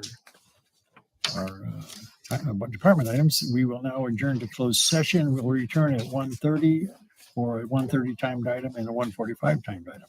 And The now board- go ahead. Oh, sorry. The board will now adjourn to closed session to consider one item in anticipated litigation. Thank you. Whew. That was a tough one.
right, Tahoe.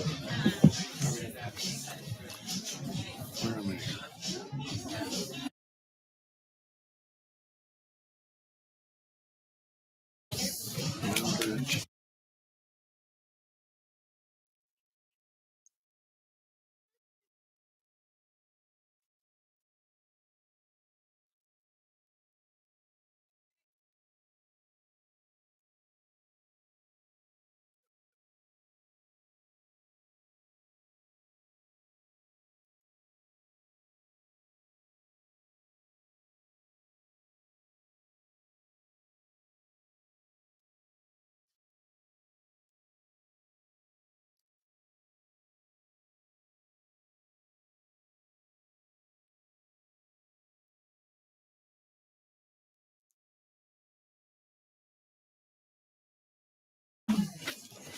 All right. Good afternoon, everyone. We've returned from closed session and I'll have County Council report out. The board met in closed session to consider one item of anticipated litigation. The board heard a report and provided direction on a 5-0 vote. This concludes the report out of closed session. Thank you. We'll now move to item 10, 1:30 p.m. timed item from County Executive Office, Tahoe Operations and Facility Planning Update. All right, it's Stephanie Holloway. Good afternoon, Chairman, members of the board. Stephanie Holloway, your Deputy CEO up here in the Tahoe office. So I get to be with you this afternoon. I've got 2 items keyed up for you.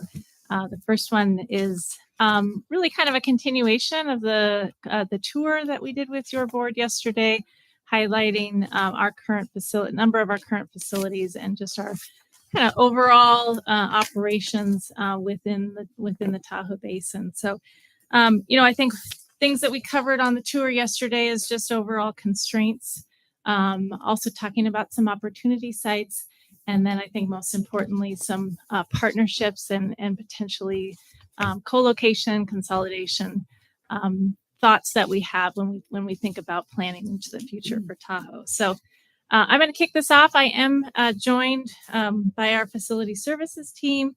They are going to actually walk you through some of the schematics that we covered just briefly yesterday. So let me get into this though.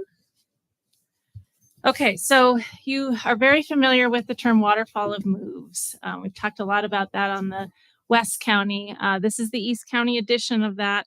We are going to talk about short-term, actions that we feel like are needed in order to provide the quality service within the Tahoe region.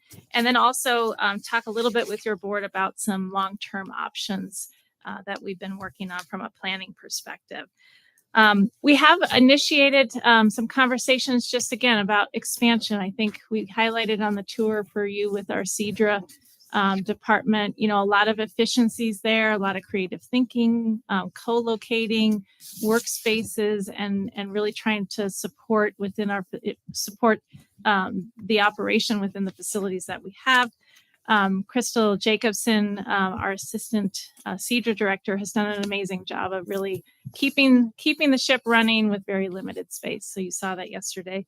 And then another thing that we've been really working on and will continue working on is anticipating the future of our staffing needs. On your consent agenda today was a contract with EPS to really dig into not only the West County growth and our need for service and staffing down there, but also what does the East County model look like and what are our needs into the future. So that's going to be really important to the long-term options that we're going to talk to you about today. So just a little bit of history. I think you're probably all familiar, but there is a bit of a mixed bag of facilities in the Tahoe region. We've acquired those over the years. There was an effort, I want to just kind of mention this effort that we did in 2006, similar conversation back then about just facility planning, a number of different, as you can see on the screen, service pieces and departments that are supported here. We did a solicitation for potential partners and properties that, for consideration for expansion. And I won't go into this detail, but just to highlight it, one of the top ranked properties at that time was the Kings Beach Center, which we are currently actively in conversation on a development on that property. So we did also look at the Tahoe Tree Company, which is actually just around the corner from us today on Grand Lebacan at 89. But the board at that time authorized us to move forward to negotiate on the Kings Beach Center. There was an opportunity of the Customs House, which you toured yesterday in Tahoe City, that arose. We did dedicate and purchase that property. And so that was really intended to be a temporary use, believe it or not, for us as we moved facilities around, as we worked forward on opportunities. So a lot has changed since 2010. And like I said, we're kind of back at the table to talk about the future, but also I think highlighting that, in the last 13 years, we've continued to kind of get behind the curve on facilities, and our need for action is more acute than ever. Sorry. All right, so this is just a quick preview. I think you guys are familiar with this, but the Kings Beach Library, the engineering office on the North Shore, probation, which we didn't tour yesterday. Health and Human Services is actually in Carnelian Bay. We've talked today about the sheriff, the DA, the courts, all in the Tahoe City area, and so on and so forth. So you can see sort of this framework of offices that we have scattered about. So our vision for the future is really consolidation and co-location, and providing a service delivery that is more efficient in those spaces. So I'm actually going to hand this over to Jared Paulson with Facility Services. He's going to walk you through the existing conditions and our ideas for short-term and long-term, and then I'll wrap up. But I think just to highlight, really, I think initiatives, and what we want to seek your feedback at the end is support to move forward with some actions around immediate needs, and then just some general feedback about the long-term vision. So with that, I'll hand it to Jared.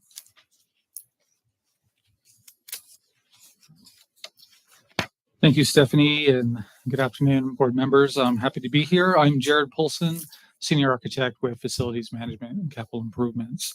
So as Stephanie said, we do have several facilities that are spread around the basin area.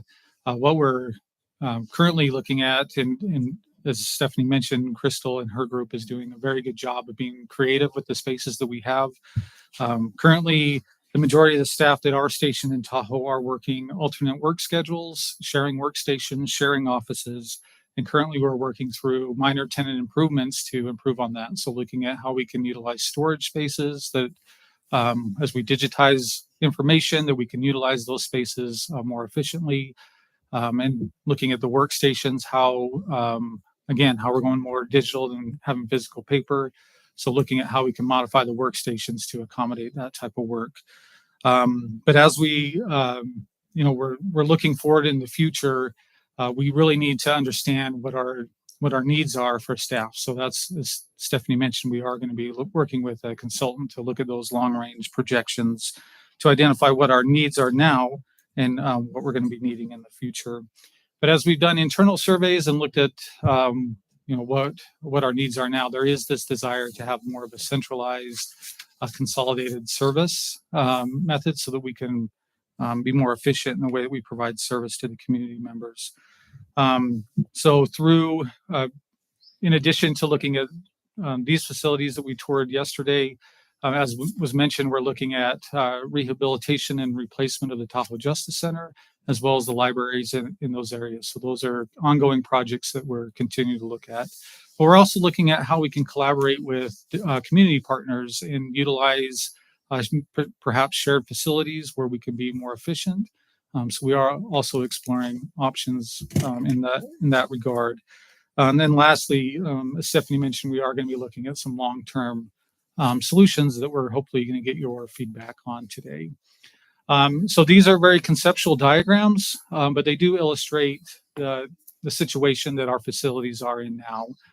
We are spread out, as that map showed, we are spread out thinly across various locations in both owned and leased facilities. And this is an inefficient service model that we have.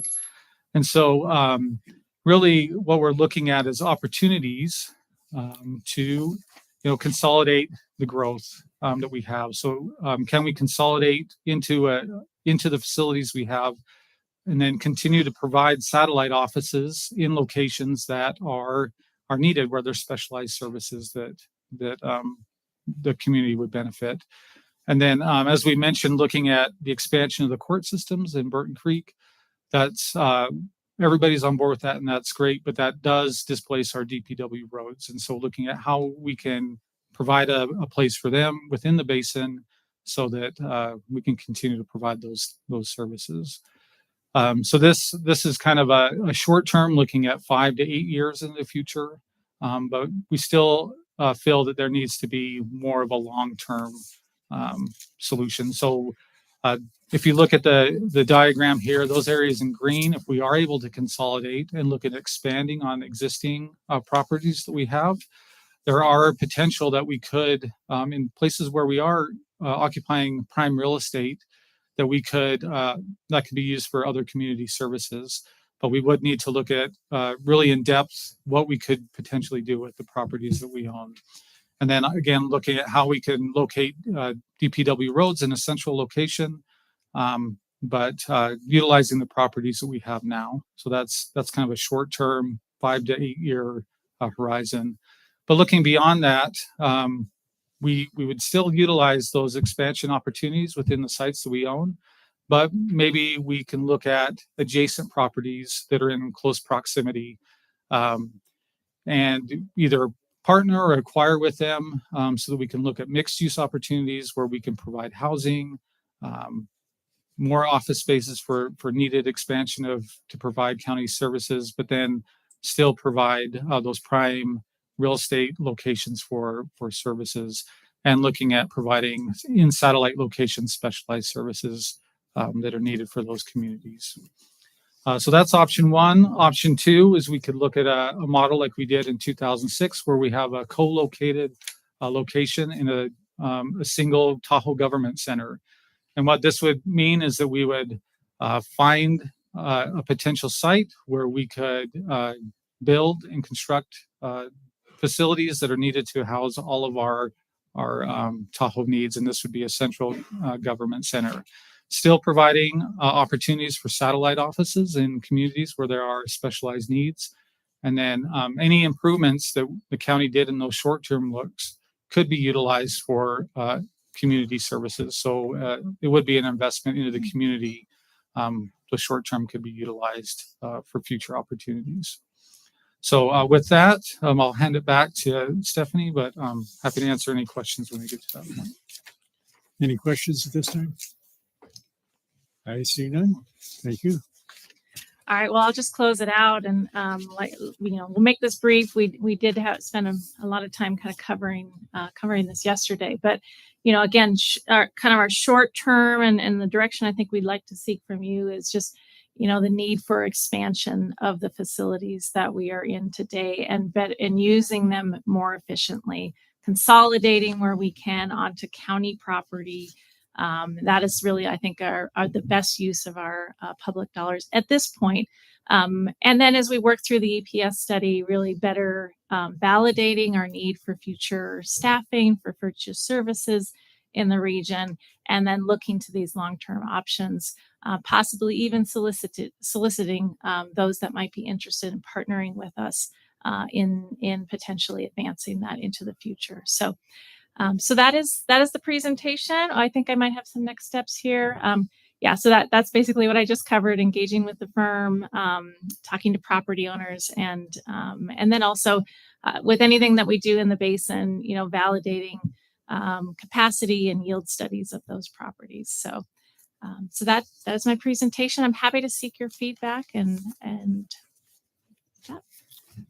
Thank you, Stephanie. That tour yesterday was very valuable to this discussion. So I'm glad that I have a better idea what we're looking at. Supervisor Gustafson, I look to her. Thanks, Chair Holmes. getting a little feedback there. Um, Jared, sorry, you mentioned inefficiency, and I would just also suggest very expensive. Having multiple contracts for snow removal, to look at emergency power generation at multiple sites, the IT services, the fleet services. Everywhere I go, I look at how much from my past professional career I don't know where that's coming from. So Jeremy, help me. Greg. Anyway, I think there's multiple reasons to do that. I think, the $1 million or multi-million dollar question is where and how we work with the community. I know there was discussion some time ago when the county acquired the Firestone property, and that met with a lot of dismay at the time. And now, we've looked at other alternatives up there. But again, I look at some of the key properties out there and hope that those property owners would come forward and say, yeah, we'd like to sell or long-term lease to the county so that we could really develop something that would adjust to those, to the needs we have to serve our community.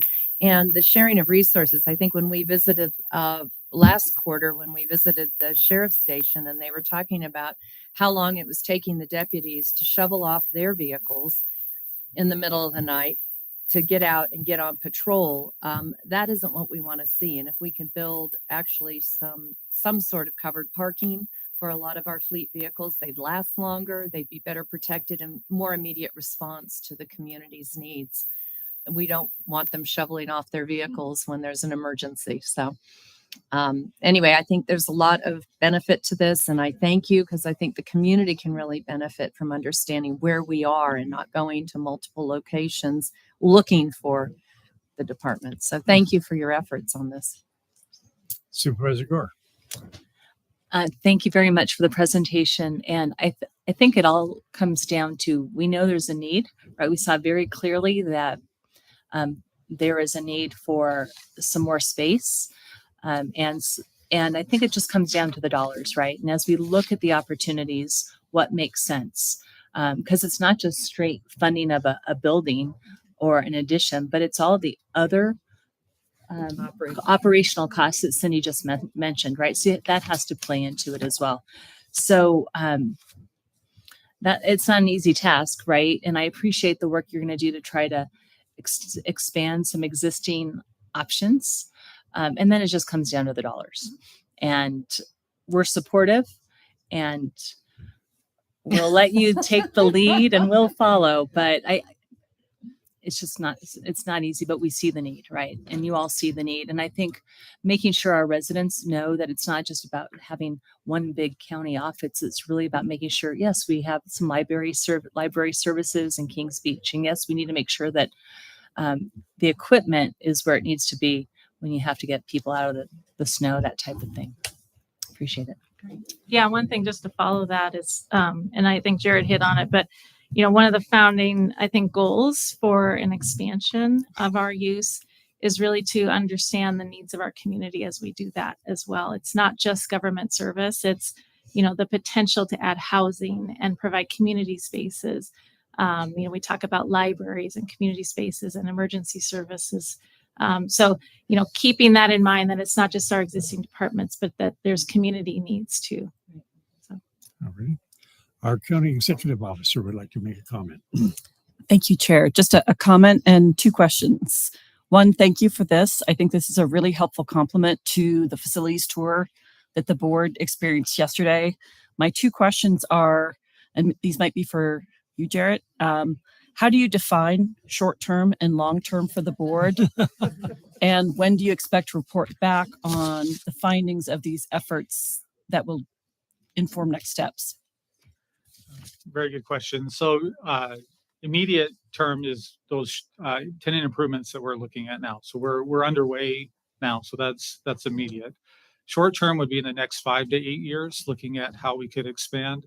And that's because there are environmental reviews, processes that we have to go through as far as TRPA, as well as our own processes and then funding, and then construction. So that's kind of the timeline we're looking at. Short term, long term would be more in the 8 to 10 to 12 year plus. But looking at how we could phase those projects in the future. And then EPS, the contract that was approved today, they can start right away. And then there'll be several months as they do their studies and analyses to give us a projection on what our needs are. And then we take those numbers, we have coefficients for spaces that are applied to those, and then we can identify what our growth needs are from there. Thank you. Yep. You know, I always tell people that ask me about what's going on, I tell them in Placer County, we get things done, no matter how long it takes. It's a good motto. Thank Yeah, you. and I'll just add from a short-term, long-term perspective, Jane. You know, obviously there's immediate needs, and Jared talked about planning construction of that, but also long-term needs, and I think those happen in parallel, right? We're having the long-term discussion at the same time as we're filling immediate needs. So it's not a parallel track, or it is a parallel track and not consecutive. So. Thank you. This is a presentation. We don't have, we're not taking action on it, but I will open it up to the public. Is there anyone from the public who wishes to address us on this item and provide comment? Seeing none, is there anyone online? There is Rob. Oh. Hello. Hopefully I don't have feedback like Cindy was having. I'm Rob Olson. I'm a architect, contractor, and real estate broker, and stuff like this gets me excited. But I'm also the president of the Tahoe City Downtown Association. I'd like to echo what Cindy and Bonnie said. I think that something like this can really help aid how you operate and save money in the long term. I think there's a lot of good points to this. So when I hear 5 to 8 years, I would just like to know how we could help try to move this along. And as things like the area plan are getting updated, seeing highest and best use within our town centers is important. And so it feels like what Jared presented is looking at that. So, as a member of TCDA, we would like to still see the county in our neck of the woods, but also activate the street level, maybe have workforce housing. Every time they're talking about parking lots and stuff, I'm like, we're going to put housing above it. So these are the things that we need in our town center. That's what's zoned for density. So I applaud the county hopefully moving forward with this and encourage to hear more about it as it develops, and hopefully before my kids are in college. Thank you. Thank you. Anyone else in the audience have any comment on this item? I see none. Anyone? No one online. Okay, thank you very much. We'll now move to item 11, 145 timed item. Eastern Placer North Lake Tahoe Strategic Redevelopment and Public Investments. Oh, that's what I was looking for. All right. Good afternoon again, Chairman, members of the board. Stephanie Holloway with your Deputy CEO here in Tahoe. So I'm excited to present this item this afternoon. It is a fairly lengthy item, and so I appreciate your attention on this. I am joined with Julie Reagan. I think some of you met her this afternoon. She is the executive director at the Tahoe Regional Planning Agency, and my partner in crime in helping message this afternoon. So this is really, I think, a third part in a series of presentations for your board. Back in June of last year, I presented really a framework that highlighted the matrix of agency and community partners here in the Tahoe region. In the fall of this year, talking about really the priority projects from a county perspective and really moving forward on advancing those projects to support board initiatives and really through our community engagement. So just an overview, today's presentation is going to build upon those two presentations, talking about regional status updates. So we want to bring you some data, give you basically a status update, some key indicators from Eastern Placer related to community demographics, our vitality, our goals for redevelopment and reinvestment. And then I'll talk a little bit at the end about just the county-led projects again. So Julie's going to talk about, give some added context from a TRPA perspective, from our regional partners and coordination. I think our overall goal is to give you an overview of really the purposeful planning that we do here in the Tahoe region to achieve our goals.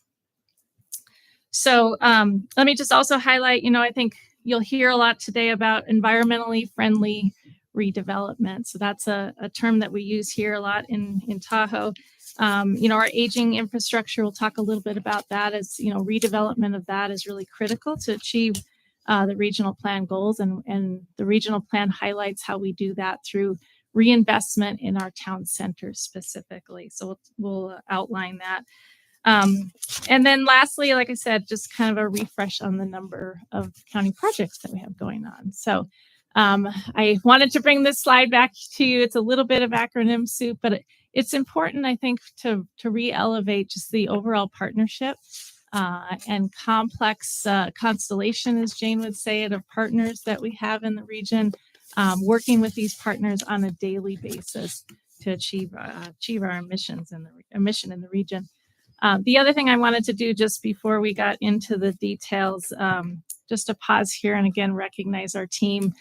Your board recognized the Tahoe team after a really long and strenuous winter here in Tahoe yesterday at an employee engagement event. I just wanted to re-elevate them again for the public and just say how amazing this team is. I am honored to serve your board, but to serve alongside of them. So just wanted to take a minute here and re-emphasize that. So current trends. So I'm going to start this presentation by just talking about a status update. I think it's important that we really get the facts and look at key indicators for our success and just ongoing trends that are happening in the region. Although we haven't seen a lot of change, a lot of facial change in our communities over time, and that is something that we are struggling with and trying to advance. There has been a lot of change. There's been a lot of change in our demographics, in our communities, and in regional communities. And so we just want to walk through some numbers for you today to kind of help you understand that story for us.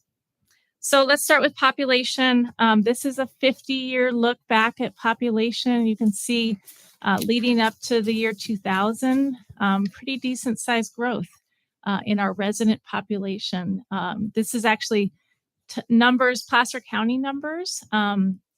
Specifically, Julie's going to talk a little bit about region numbers, so not to confuse the two, but you can see that we over time trended up till about 2000. And then for the last 20 or so years, we have trended just slightly down to a kind of a flat status in our population. So haven't had a lot of new homes constructed in that period of decline either. So you can kind of understand where we're at from a resident population. The other piece that I wanted to show you, there's a lot on this slide, but overall, this is the school enrollment. We got this from the Tahoe Truckee Unified School District. So again, kind of roughly a 20-year look back of school enrollment. Overall, we're seeing about a 25% decline in that enrollment. Some schools came on, some schools went offline, and there has been some change over that 20 years. But overall, again, I think population and school enrollment, some key indicators here. What is going up is our adjacent communities. So you can see here at the bottom of this slide, the United States average population growth over a 20-year period from 1990 to 2019. Actually, that's a 30-year time frame.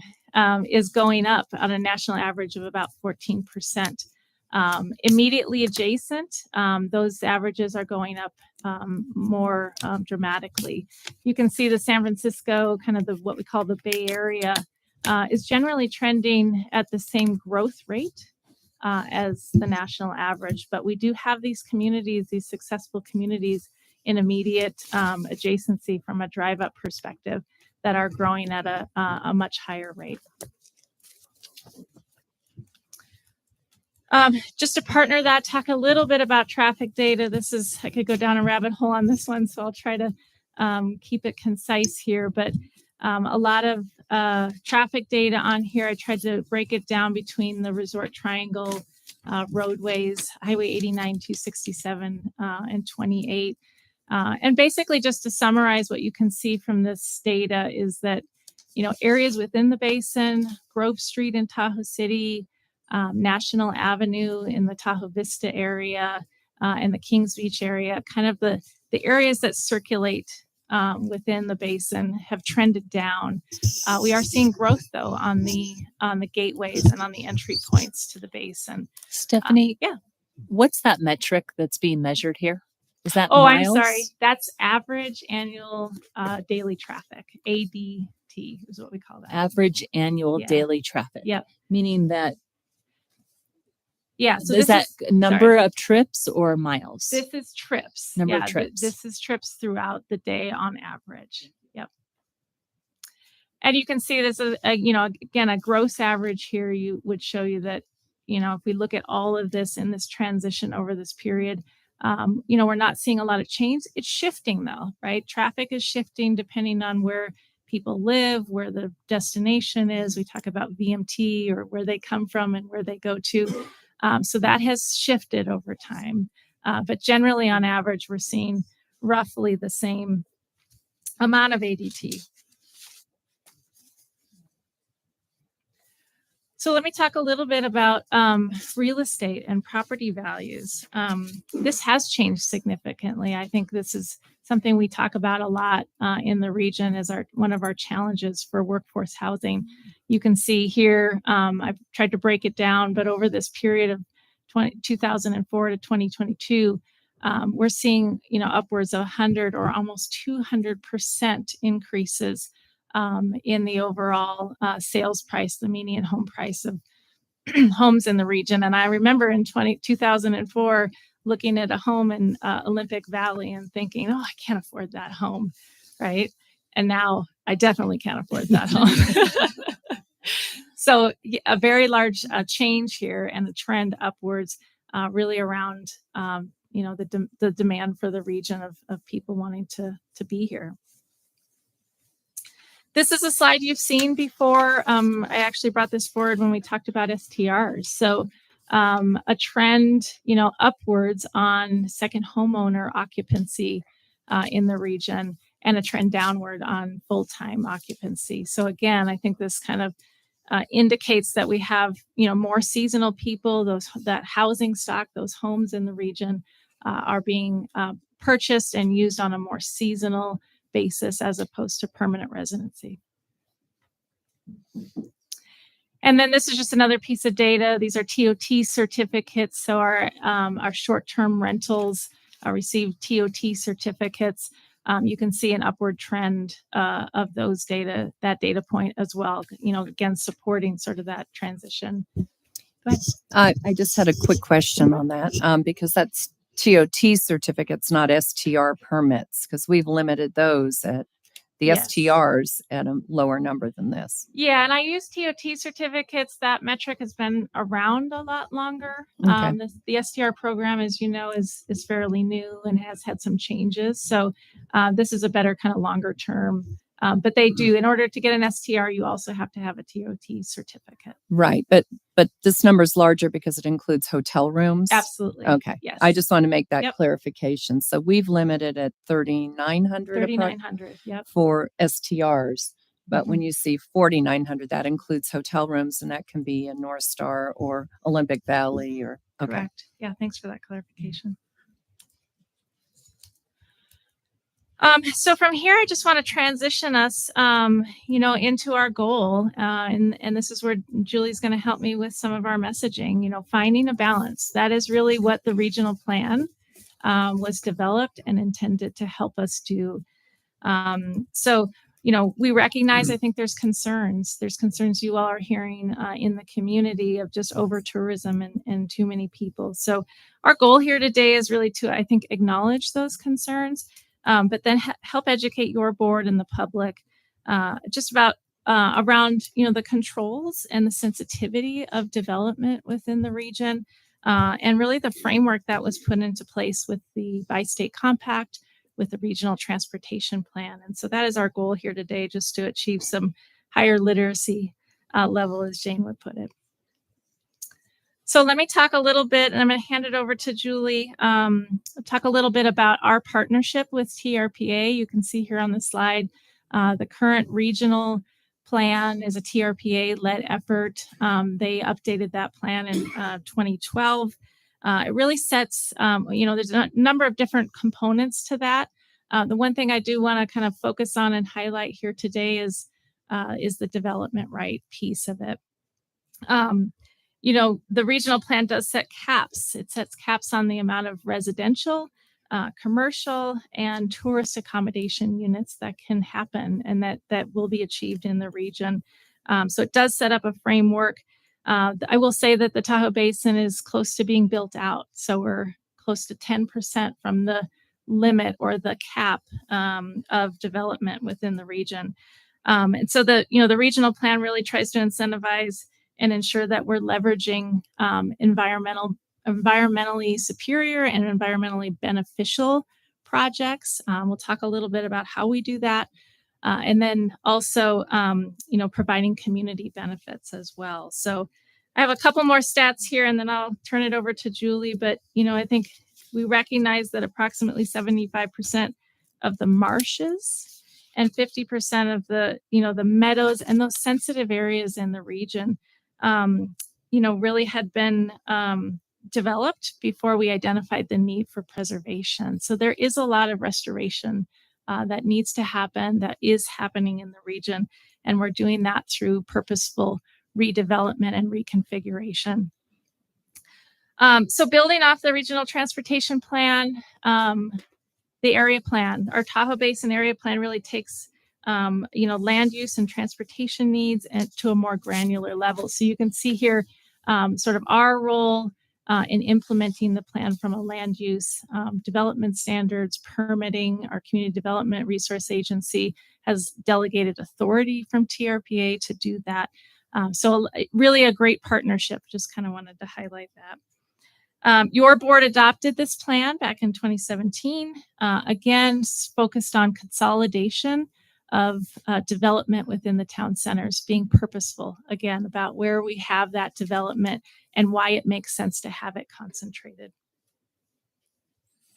So I'm going to hand this over to Julie to help me co-present. But before she jumps up, I want to give a quote that she will probably use in her statement too, but just by revitalizing communities, we are advancing the triple bottom line in which the Lake Tahoe, the community, and the economy all win together. So with that, I'll toss it over to Julie. Thank you. Hello. Thank you. Thank you, Stephanie. And thank you, Mr. Chair, members of the Board of Supervisors. I also really want to thank Supervisor Gustafson, who is the TRPA Governing Board Chair of this organization that I am so pleased to lead as the Executive Director. So thank you for having me, and thank you, excellent tee up for a discussion around regional partnerships. And I don't want to underestimate I do need to emphasize the importance of the partnership, because TRPA is a force that's been in the community for more than 50 years. And we achieve nothing alone. We have to do this in partnership. So I'd love to dive a little deeper on some of the regional implications of what the Placer County area is looking at and how we can work together to address some of those challenges. So I just have a few slides and then I will turn it back over to Stephanie, and then certainly eagerly anticipate your questions. And I know it is late in the afternoon, so I will try to move this along, but thanks for bearing with us as we go through a couple of slides here. Those of you who have been around the region are familiar, I'm sure, with TRPA.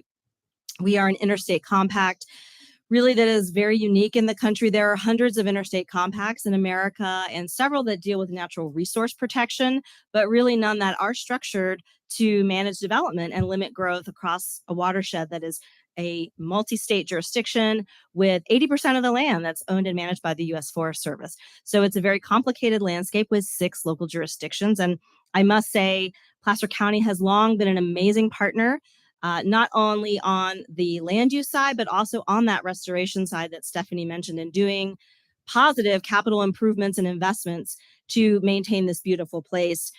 Just really quickly, we call this, the circle of Tahoe, with the middle achieving and maintain what we call environmental threshold carrying capacities in the law, in the statute that established us when, at the time, Ronald Reagan was the governor of California and Paul Laxalt was the governor of Nevada. The two states came together to form this compact to achieve and maintain certain goals. And we have them in 10 categories. It's not just water clarity and water quality. Of course, keeping Tahoe blue is why the wheel is blue. And we all hew to that ethos in Tahoe. But we also look at things like scenic resources and recreation and actually transportation. And we adopted a new standard around transportation and vehicle miles traveled. And then we have a regional plan. We implement that plan through permitting and compliance, through land use, and then also with our partners on programs and projects. And that's where that implementation shared responsibility comes into play. A couple things to note. Stephanie did a great job of mentioning the update of the plan in 2012. We worked very hard with our community. We have more than 5,000 members of the community that got involved in that over a decade ago, because we saw that as incredibly innovative as this compact was to manage growth and development in a sensitive landscape, which is not a national park. Interestingly, Lake Tahoe has roughly 3 times less amount of land as Yosemite, and we get roughly 3 times more people that visit us, up to 15 million annual visitors a year. So it makes our challenge to manage that so much greater. And there was always too much private development, even at the turn of the century in the early 1900s when John Muir advocated for Tahoe to be a national park. There was already too much private development, and the logging of the Comstock mining area, where a lot of 2/3 of the trees were clear cut for the mining operations in Nevada. So we had this disturbed landscape that was still absolutely stunning. So people came together to form the compact, to build the partnerships. And then this slide really looks at the incredible conservation success that we've had over these last 30 plus years, where the federal government, the state governments, local governments like the public utility districts and other local jurisdictions, counties, cities have actually acquired land, to the point on this map where you can see the green of federal land, this is the North Shore, obviously state land, local lands, and then the checkerboard of private lands, which is, as Stephanie said, on mostly wetlands around the basin. As you drive around, the flat places to develop made sense. And we ended up changing that watershed, and we have to go back and repair that. But today, almost 10,000 parcels that could have been developed are not. And that was thanks to the conservation work of many, many people, including the Forest Service, the Conservancy, and many incredible stakeholders. So those of us who get to live in Tahoe, with open space on either side of our homes, like me on the South Shore, that has been an unbelievable quality of life improvement, but also protects conservation and protects habitat as well. So the queue up of what's happening population wise is really interesting, because this is the regional look. If you look back at 20 years, our population was at roughly 63,000 in the year 2000. And something that happened that we kind of forget about, and that is when the Governor Schwarzenegger at the time worked with Native American tribes to allow Native American gaming in the state of California. And so particularly felt this precipitous decline of jobs and therefore an exodus from the community in the early 2000s.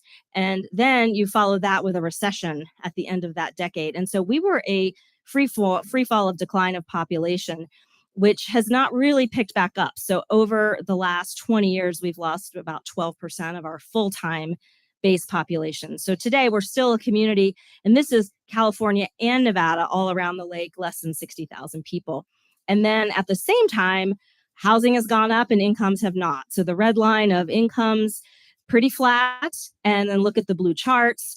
We're looking basin-wide now at basically an average sales price of $950,000. And so I've heard it said before COVID, Tahoe was not an inexpensive place to live, but we could still have some middle class afford homes here. We went to bed as Tahoe, woke up after COVID as Aspen. And Aspen is a fantastic place, but no one can afford to live in Aspen. And so this is where we are today. And we have so many challenges with our local workforce. Traffic and visitation.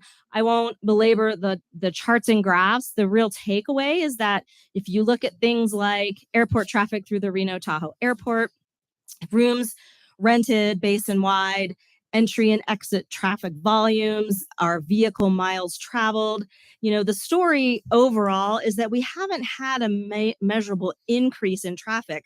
However, our local populations have felt that way because changes of patterns of visitor use have shifted, where people used to come up and maybe they'd go and gamble in a casino and they'd park at a large resort.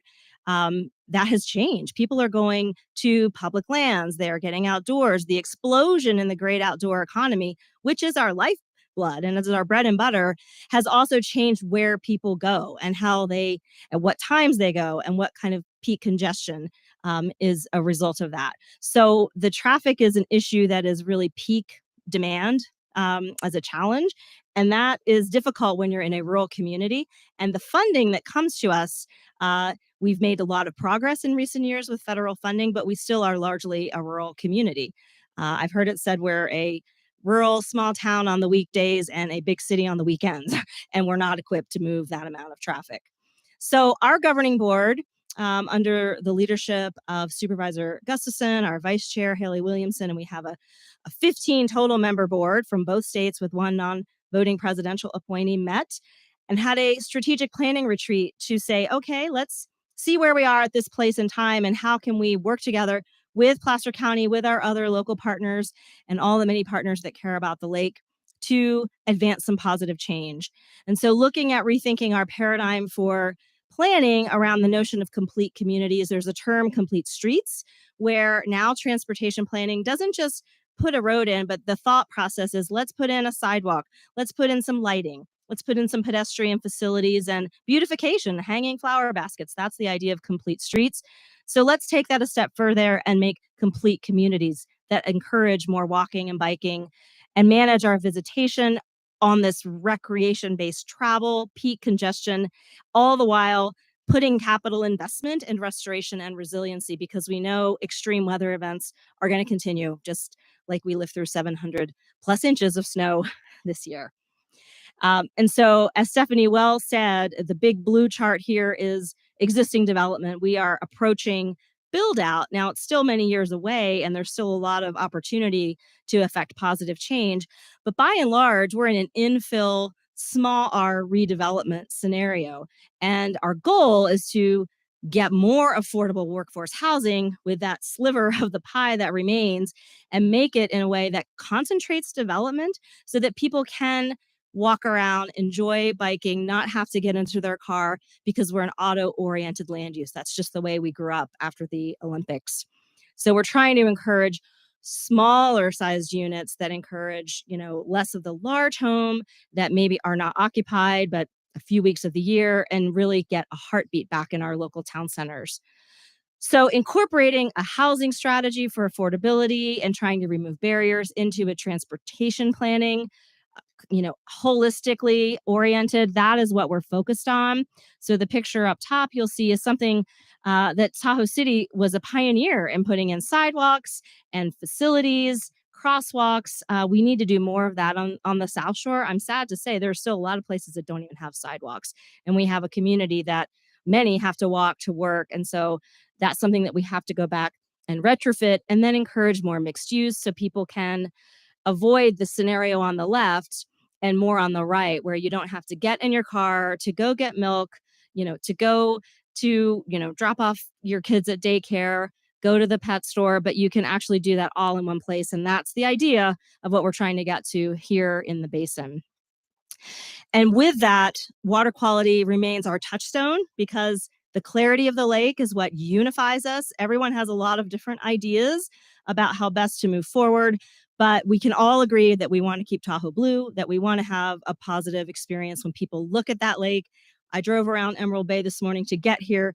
It takes my breath away. I'm coming up on here 30 years of this community, and it's still stunning. And we have a responsibility to keep it that way. And we can do that by working with our public works professionals so that we can use nature to filter stormwater in a more innovative way than we have today.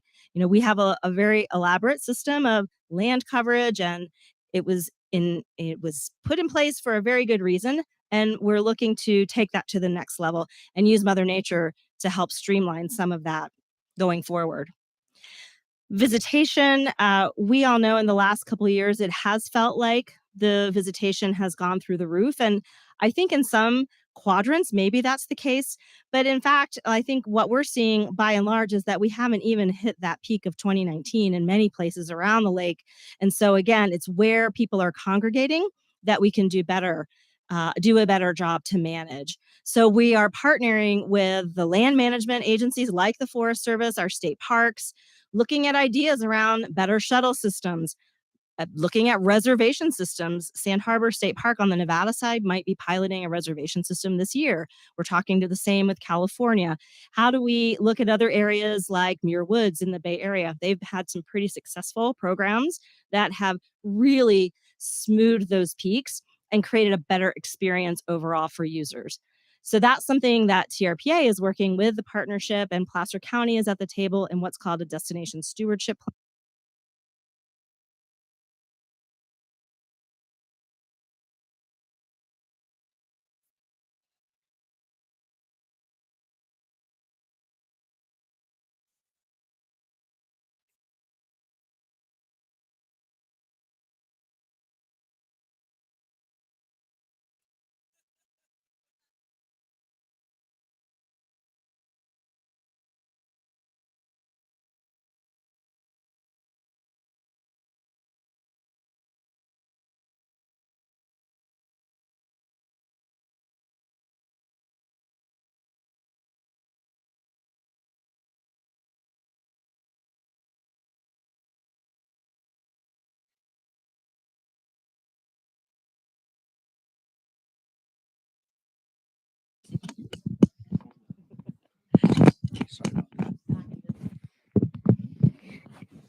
Nice job. Thank you. That's terrific. Thank you. So on the transportation front, again, as Stephanie said, we have legitimate concerns that we're hearing at our agency. I'm sure all of you get the emails as well. We feel it who live here, and it's something that we are working really hard to solve. And I must say, a big part of the role that TRPA plays is coordinating with our partners to take our message back to Washington. So we just announced a grant program, $11 million of grants to facilitate transportation improvements, and that was a direct result of advocacy back in Washington. So we appreciate Placer County's support and partnership in that. This is a picture of the Caldor fire. I won't belabor that point, but certainly it's something all of us felt back in 2021, and not for the heroic firefighting of our incredible Forest Service, state, CAL FIRE, local fire agencies, visiting fire professionals, and all the law enforcement that evacuated 30,000 people safely. Proud to say not one home was lost in the Tahoe Basin because we had pre-treated that area during Caldor for fuels reduction work, and homeowners had done their proper defensible space, and had that fire burned right up here, we might not have had the same result because there has not been as much work done. And there's a program called Lake Tahoe West, and there's also work on the water infrastructure side to protect our communities from fire that's underway. But we are working with the first responders to convene a regional conversation around evacuation, because we're also hearing that concern from the community as new projects come online. What is the evacuation plan? How will that work? How can we get the word out effectively? And there's an incredible amount of work that's going on in that space. And certainly our fire community and our law enforcement are leading that effort, but we're here to support and to make sure that everyone's talking to each other, because it's a complicated jurisdictional landscape. So just a couple more thoughts to leave you with.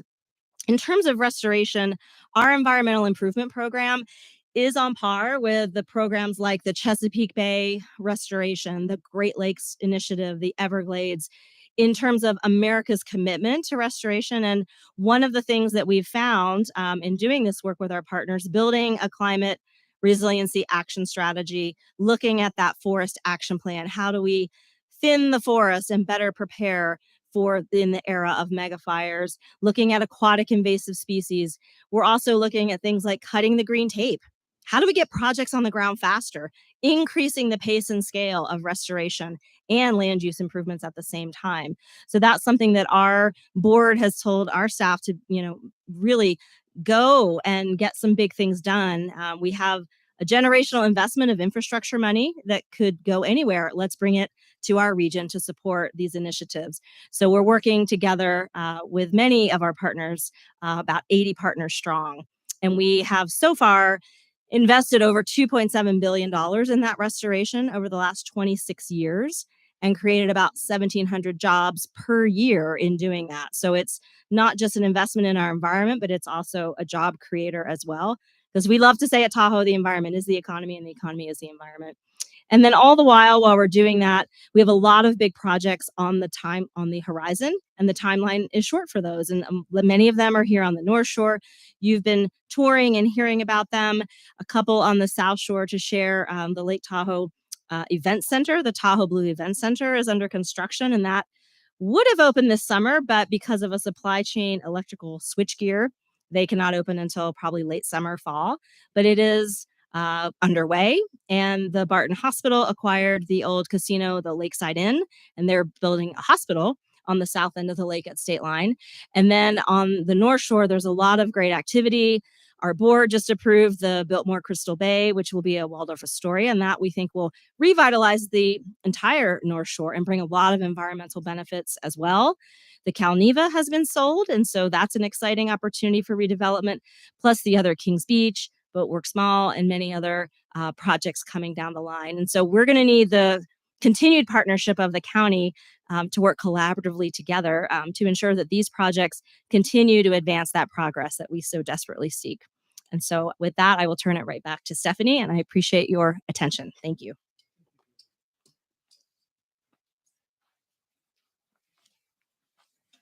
All right. Well, thank you, Julie. Thank you for all of that great information. I think we'll bring it back a little bit local, but before we go there, I just wanted to re-elevate, I think the sort of the growth model or the development, organized development model within the region. You can see here, I've got just some key phrases here. I think we talk about this, in the region. It is a very complex system. And so I'll just say, the development rights system adopted back in 1987 meant to, I think, focus and restrict overdevelopment in the region. We talk about the cap or the carrying capacities. There are a number of properties and development rights that have been retired. So at the state level, California, conservation has acquired these properties and retired them. There's a number of deed restricted parcels as well. So limiting the use of parcels and the development of those parcels in the region. And then there are a number of properties that what we use the term banked.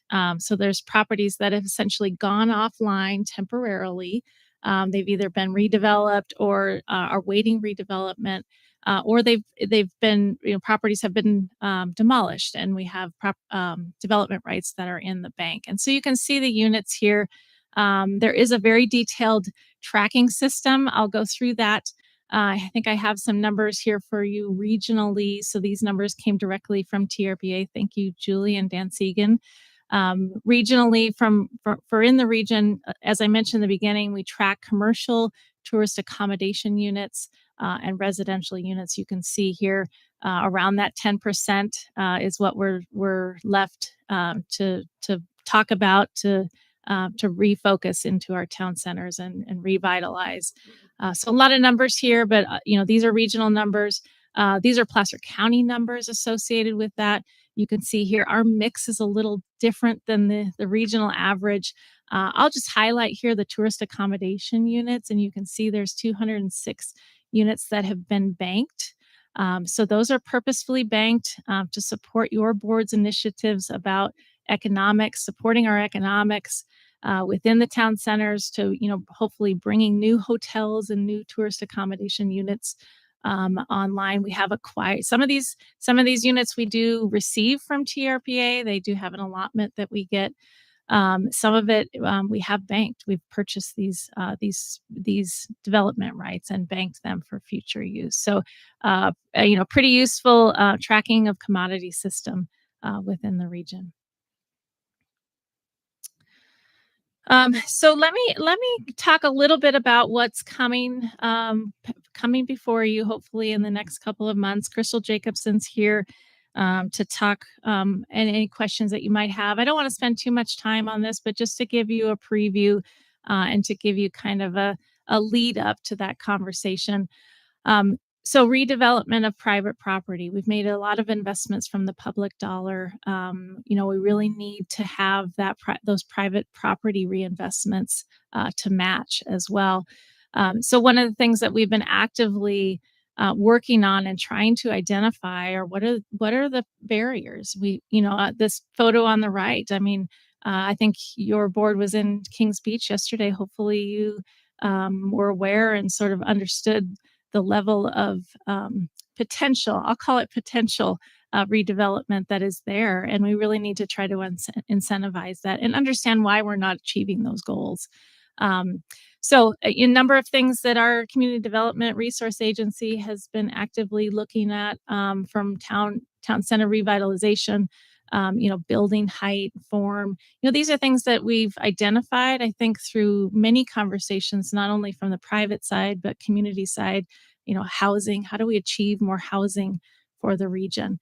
And so you'll see that come before your board, hopefully sometime in the near future in the next couple of months. But I just wanted to key up some things that we are working on and sort of a continual evolution and conversation around how do we strategically redevelop or look at these remaining units so that we achieve our goals. I'll just briefly mention a number of projects that really are catalyst projects for us in the town centers. I talked a little bit about Kings Beach Center on the previous presentation. It's now coined 39 North, so redevelopment project there in the Kings Beach area.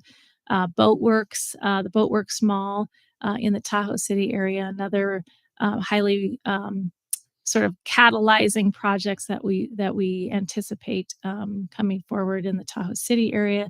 Obviously, the Tahoe City Lodge, your board has heard that. And then, probably one of our number one priority projects from a housing perspective in the region is the Dollar Creek project. So wanted to provide you this map. This is a snapshot in time of everything that our Cedar office is currently either pre-development, actively in conversation, or actively processing. This map looks like a lot, but I think if you dig into it, there are some really key projects on here that help us move the needle in providing sort of that reinvestment and economic benefit to the region to, again, achieve our goals.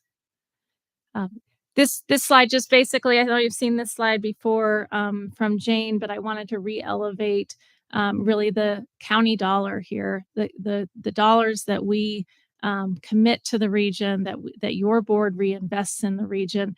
A small percentage of the overall property tax dollar. There's other dollars at play here too, but just kind of wanted to mention that this dollar only goes so far, and we only get a portion of it. So I think just highlighting the importance of that private property reinvestment in our communities. And so, really the cost of doing nothing, looking at our economy, we are in desperate need of redevelopment. We are in desperate need of that match from the private side. And what happens if we don't achieve that? I think there are a number of opportunity costs that we really need to identify and consider as we're working forward on these projects.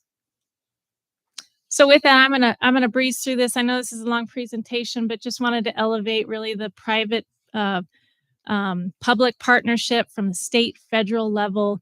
A lot of initiatives at the state and federal level. Julie is instrumental in those conversations, and we are partners in that. From a local level, your board, from an reinvestment strategy in our county general fund and TOT dollars, and then really again elevating those private contributions. When projects come forward, there are not only mitigations, but sort of fee programs and reinvestments through those private dollars as well.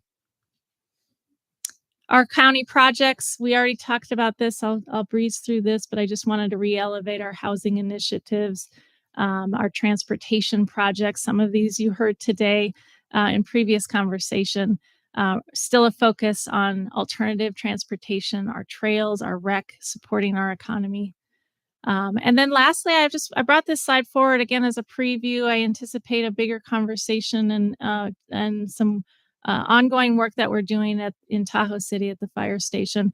The reason I brought this forward today is just really to, I think, kind of initiate a conversation, but also to highlight, this property, lot of support here around, celebrating the intersection really of preservation, of conservation, of community support and our economy. I think there's a lot of opportunity for us to really elevate the importance of that overall partnership to our region. And with that, I'm going to jump over here really quick, and this is my last slide.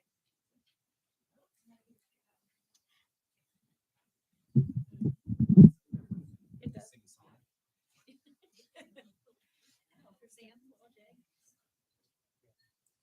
Okay, keep talking as I boot this up. I am happy to announce that we have a new website for the North Tahoe region. Wendy Williams and her PIO team, masterminds of this website. When I first started in the CEO office, this was an ongoing conversation about what about the website? When are we going to update the website? So I'm pleased to say that we are ready to launch, and with their help, I'll give you just a short demo. When we started this effort, I really had asked them to provide not only an access to information, but also a story map. As I have done many of these presentations, I have learned, I hope you have learned, and I hope this helps the community also have the access to that and to kind of really fully understand not only what we're working on, what our partners are working on, and really that overall constellation. So I'll drive here just a little bit, and I know that the day is getting long, so I won't belabor, but we've really built in some key elements here from our ongoing community services, your board, our emergency services, a lot of the government function that we do here in the region, from libraries to utility services. So this is kind of our access to sort of community services. Housing, a huge conversation and a huge need in our region. We have built, a full story here from our workforce housing agency to our housing partners. You can see, the Mountain Housing Council on here. So everything is sort of housed in a one-stop shop, hoping to kind of understand the constellation of our partners in this conversation. Recreation, obviously another big focus area for us. I will talk a little bit about planning. There's a number of planning studies, planning projects. Some of the projects that I just went through are housed on this planning page. Hope I can get there. But again, this really highlights the transportation, the trails, parking management you heard today. So our hope is, again, to kind of capture everything that we're working on, from private projects. This is the map I showed you earlier. With a little, I think maybe we're still working on this one, but you can see our map. There's a lot of information in here. And then I think we have a similar map from a transportation perspective. Going into projects, this is actually a site that we built. So this is a map that you'll be familiar with. All of the county-led projects are on this map. If you scroll down, you can actually see a synopsis. There's the Tahoe City Fire Station. We're going to be housing and updating information on this location for many of these projects: the Snow Museum, the Justice Center, Tahoe facility planning you heard about just earlier, our library services. So all of these conversations that we bring to you when you're up here in Tahoe are here housed on this website, Dollar Creek Crossing. The other thing I will mention is in these websites, we've embedded a link for people to join mailing lists. We know that there's a large interest in many of these projects, and we're looking for tools and resources to better provide that information that we can actively get out there into the community and provide up-to-date information. So again, a really big effort. I would encourage you to peruse it. It was really well done, and I feel like it really tells our story from a Tahoe perspective. So with that, I will close and see if there's any questions for me or Julie, and say a big thanks to Julie Reagan. Thank you. Thank you, Julie and Stephanie, for this. Any comments from? Thank you, Julie and Stephanie, for this. Any comments from board members? Supervisor Gustafson. I don't know why you keep looking at me today. Thank you both. I really appreciate that. And I think for the community, I have to ask the tough question for both of you to weigh in on. So population is down, traffic is down, many of our numbers are trending down, and yet we get hundreds, if not thousands, as we heard about earlier, of people feeling that we're getting too large, there's too much demand, over tourism is used all the time, and yet the numbers don't indicate that. So how, what do you think is causing that, and how do we help people understand that since 2012, we haven't seen a significant redevelopment project on the North Shore of Placer County. In fact, on the whole North Shore, right? The Waldorf Astoria, if it happens, because they still don't have financing either. So I struggle with this because I hear from the community, and a coffee I had last week, people came and said, oh my gosh, you've got to set capacity limits. Well, we have capacity limits. We have very limited new growth and development within the basin, but yet there's this perception.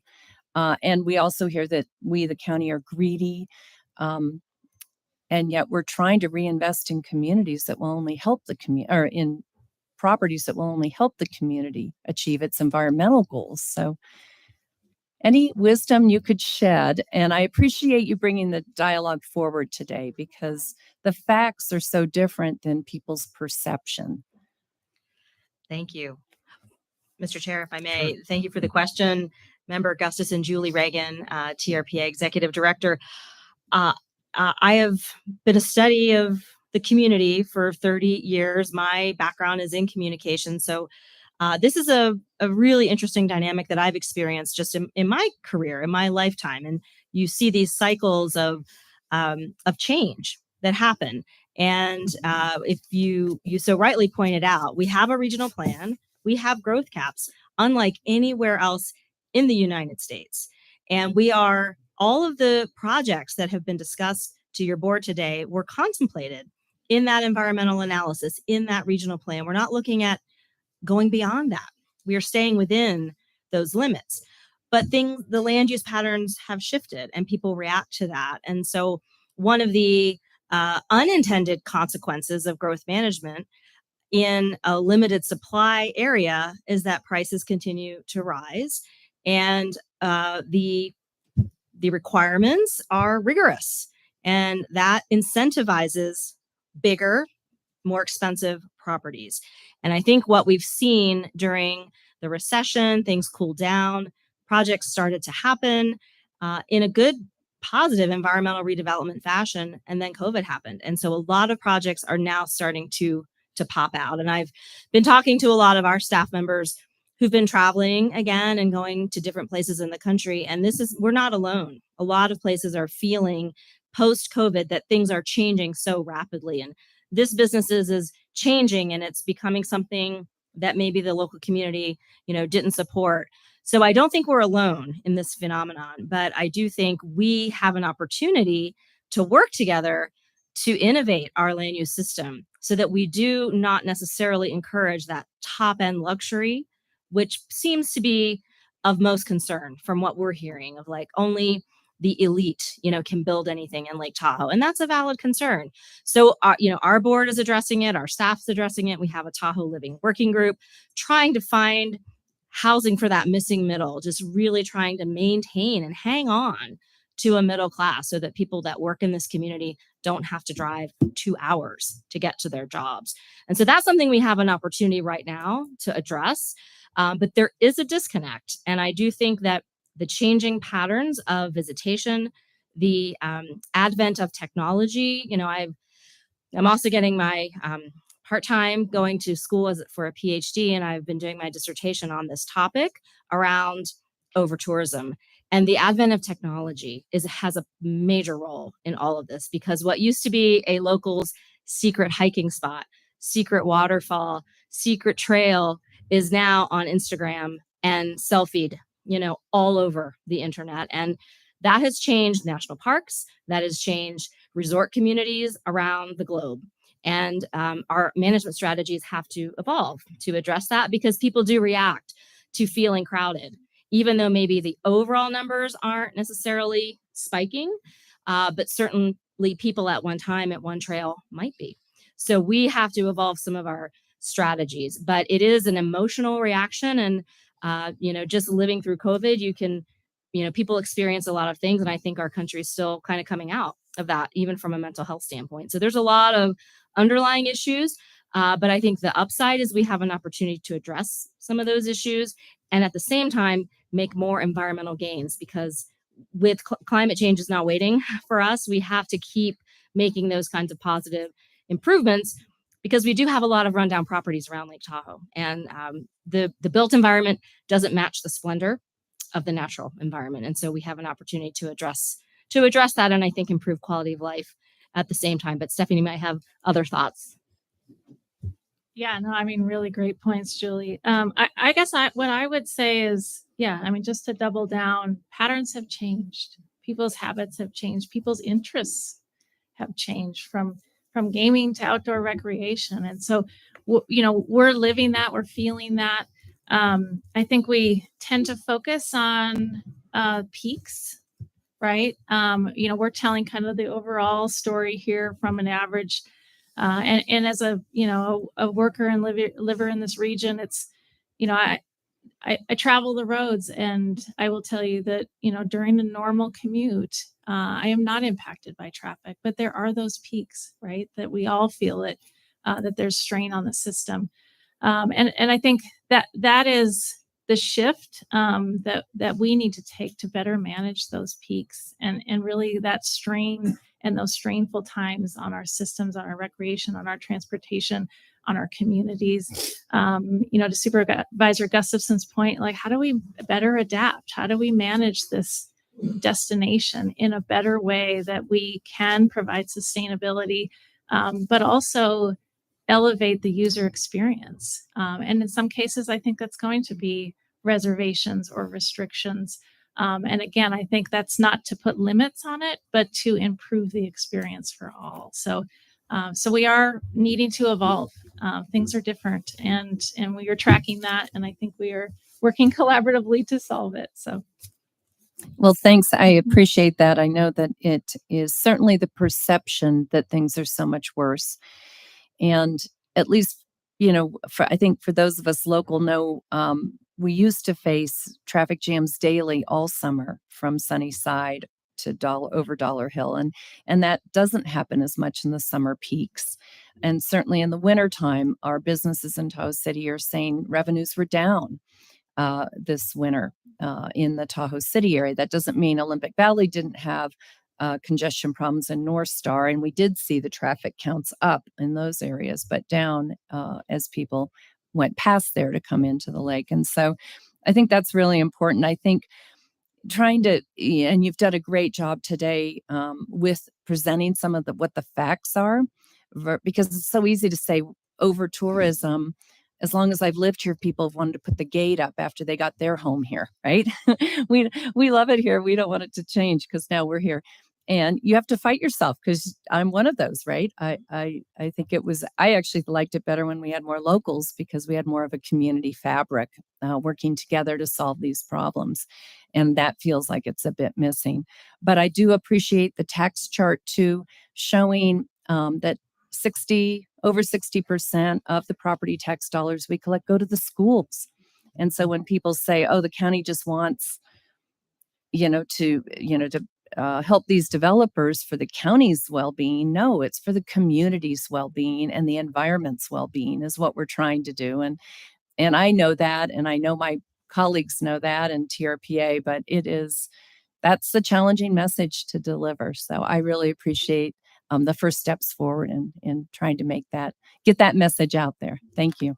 Yeah, maybe I'll add one more thing is, I think the other thing that in my own anecdotal here, but coming out of COVID, we know that there's a lot of new people in the region, and so to your point, there are a lot of longstanding people that understand sort of the history.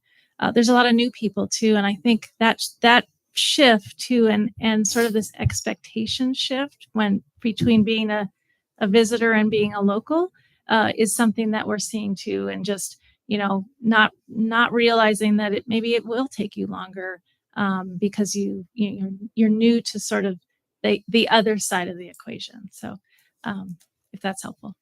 I think so. And I think one of the numbers I'd asked for or suggested, but is really hard to track, is the vacancy factors we have in our commercial cores in both Tahoe City and Kings Beach, because we have more boarded up, closed businesses now than we in my 40 years living here. And so at my coffee last Friday, somebody said, oh, we don't have this kind of restaurant or that kind of restaurant. And I said, yeah, they're closed. They're going to maybe come back in some form, but right now they're closed. So I think it's important to, look at that reinvestment we need to have a functioning community. So thank you. Thank you. Any other comments from board members? I see none. Is there anyone in the public that wishes to address us on this item? Anyone online? There's one person. Oh, here, it's that same guy. Rob Olson, Alpine Meadows, president of the Tahoe City Downtown Association and local business owner. I think it'd be interesting. I love all the facts, and I think it'd be interesting to see when short-term rental certificates and stuff went out and how the long-term residents population went down. I know a lot of anecdotal stuff from losing employees over the years, and I'm not a hater on short-term rentals. I just think that we need to be more strategic about it. So I'd love to see that kind of data, and I do applaud the effort to try to push a lot of short-term staying into town centers and having more density in there.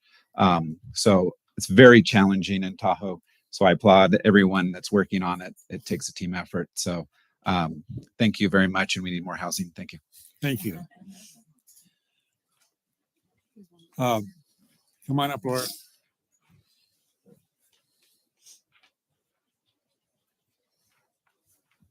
Thank you for the opportunity to speak again. I appreciate you ladies in your presentation, the hard work you folks do. I don't envy you whatsoever.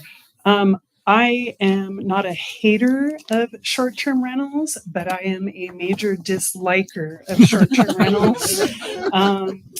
They've been nothing but the bane of my home life's existence since they came into play 3 years ago, and I've spoken with the STR folks in Tahoe City, and I can't really even discuss it without getting super emotional, so I'll move on to what I see going on with the Tahoe Basin Area Plan and TRPA. And I mean, no offense to anyone. I'm super unfiltered and I'm not a professional. I'm very passionate. So my apologies if I offend anyone. I heard Stephanie Holloway and Julie Reagan refer to one another as my partner in crime. And I think it's a crime what's being considered with the Tahoe Basin Area Plan amendments.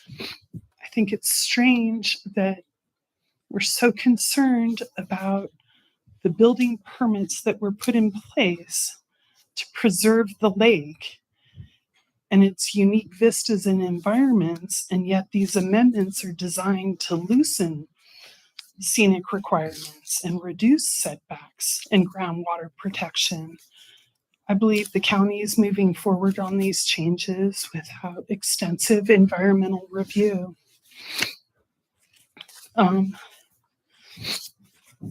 So Julie Reagan mentioned the great outdoors is our lifeblood. Well, if you can't see the lake because there's now a 5-story building there. We might as well be in San Jose, which I believe is the city of origin of the company that was contracted by Placer County called BAE Urban Economics to support the Tahoe Basin Area Plan. This isn't an urban environment. I don't want street lamps, ma'am. I'm so sorry. And it's, again, nothing against you ladies whatsoever. Your work is so hard. I think we need to encourage our residents to participate, and I would hope that Placer County and TRPA would look to what the town of Truckee and Nevada County have been doing by disseminating the meetings on local television channels. This is something like everyone's at work now, I'm taking the day off of work to be here. And I think if the television channels showed, the local TV channels showed these meetings, maybe you would have, I feel like I'm the only resident, it's just a trippy experience. And like I was saying to Cindy Gustafson at the break, I feel like all of these plans that were listed, there's nothing I can do about it. I think you folks and TRPA and all the committees have mapped it out, and I am not able to even say, wait a minute, let's look once again. Thank you so much, folks. Thank you, Laura. Do we have any public comment online? I see none, Chair. Okay, thank you. Well, with that, that concludes the business before the Board of Supervisors today, and we will now adjourn. Thank you very much for your participation.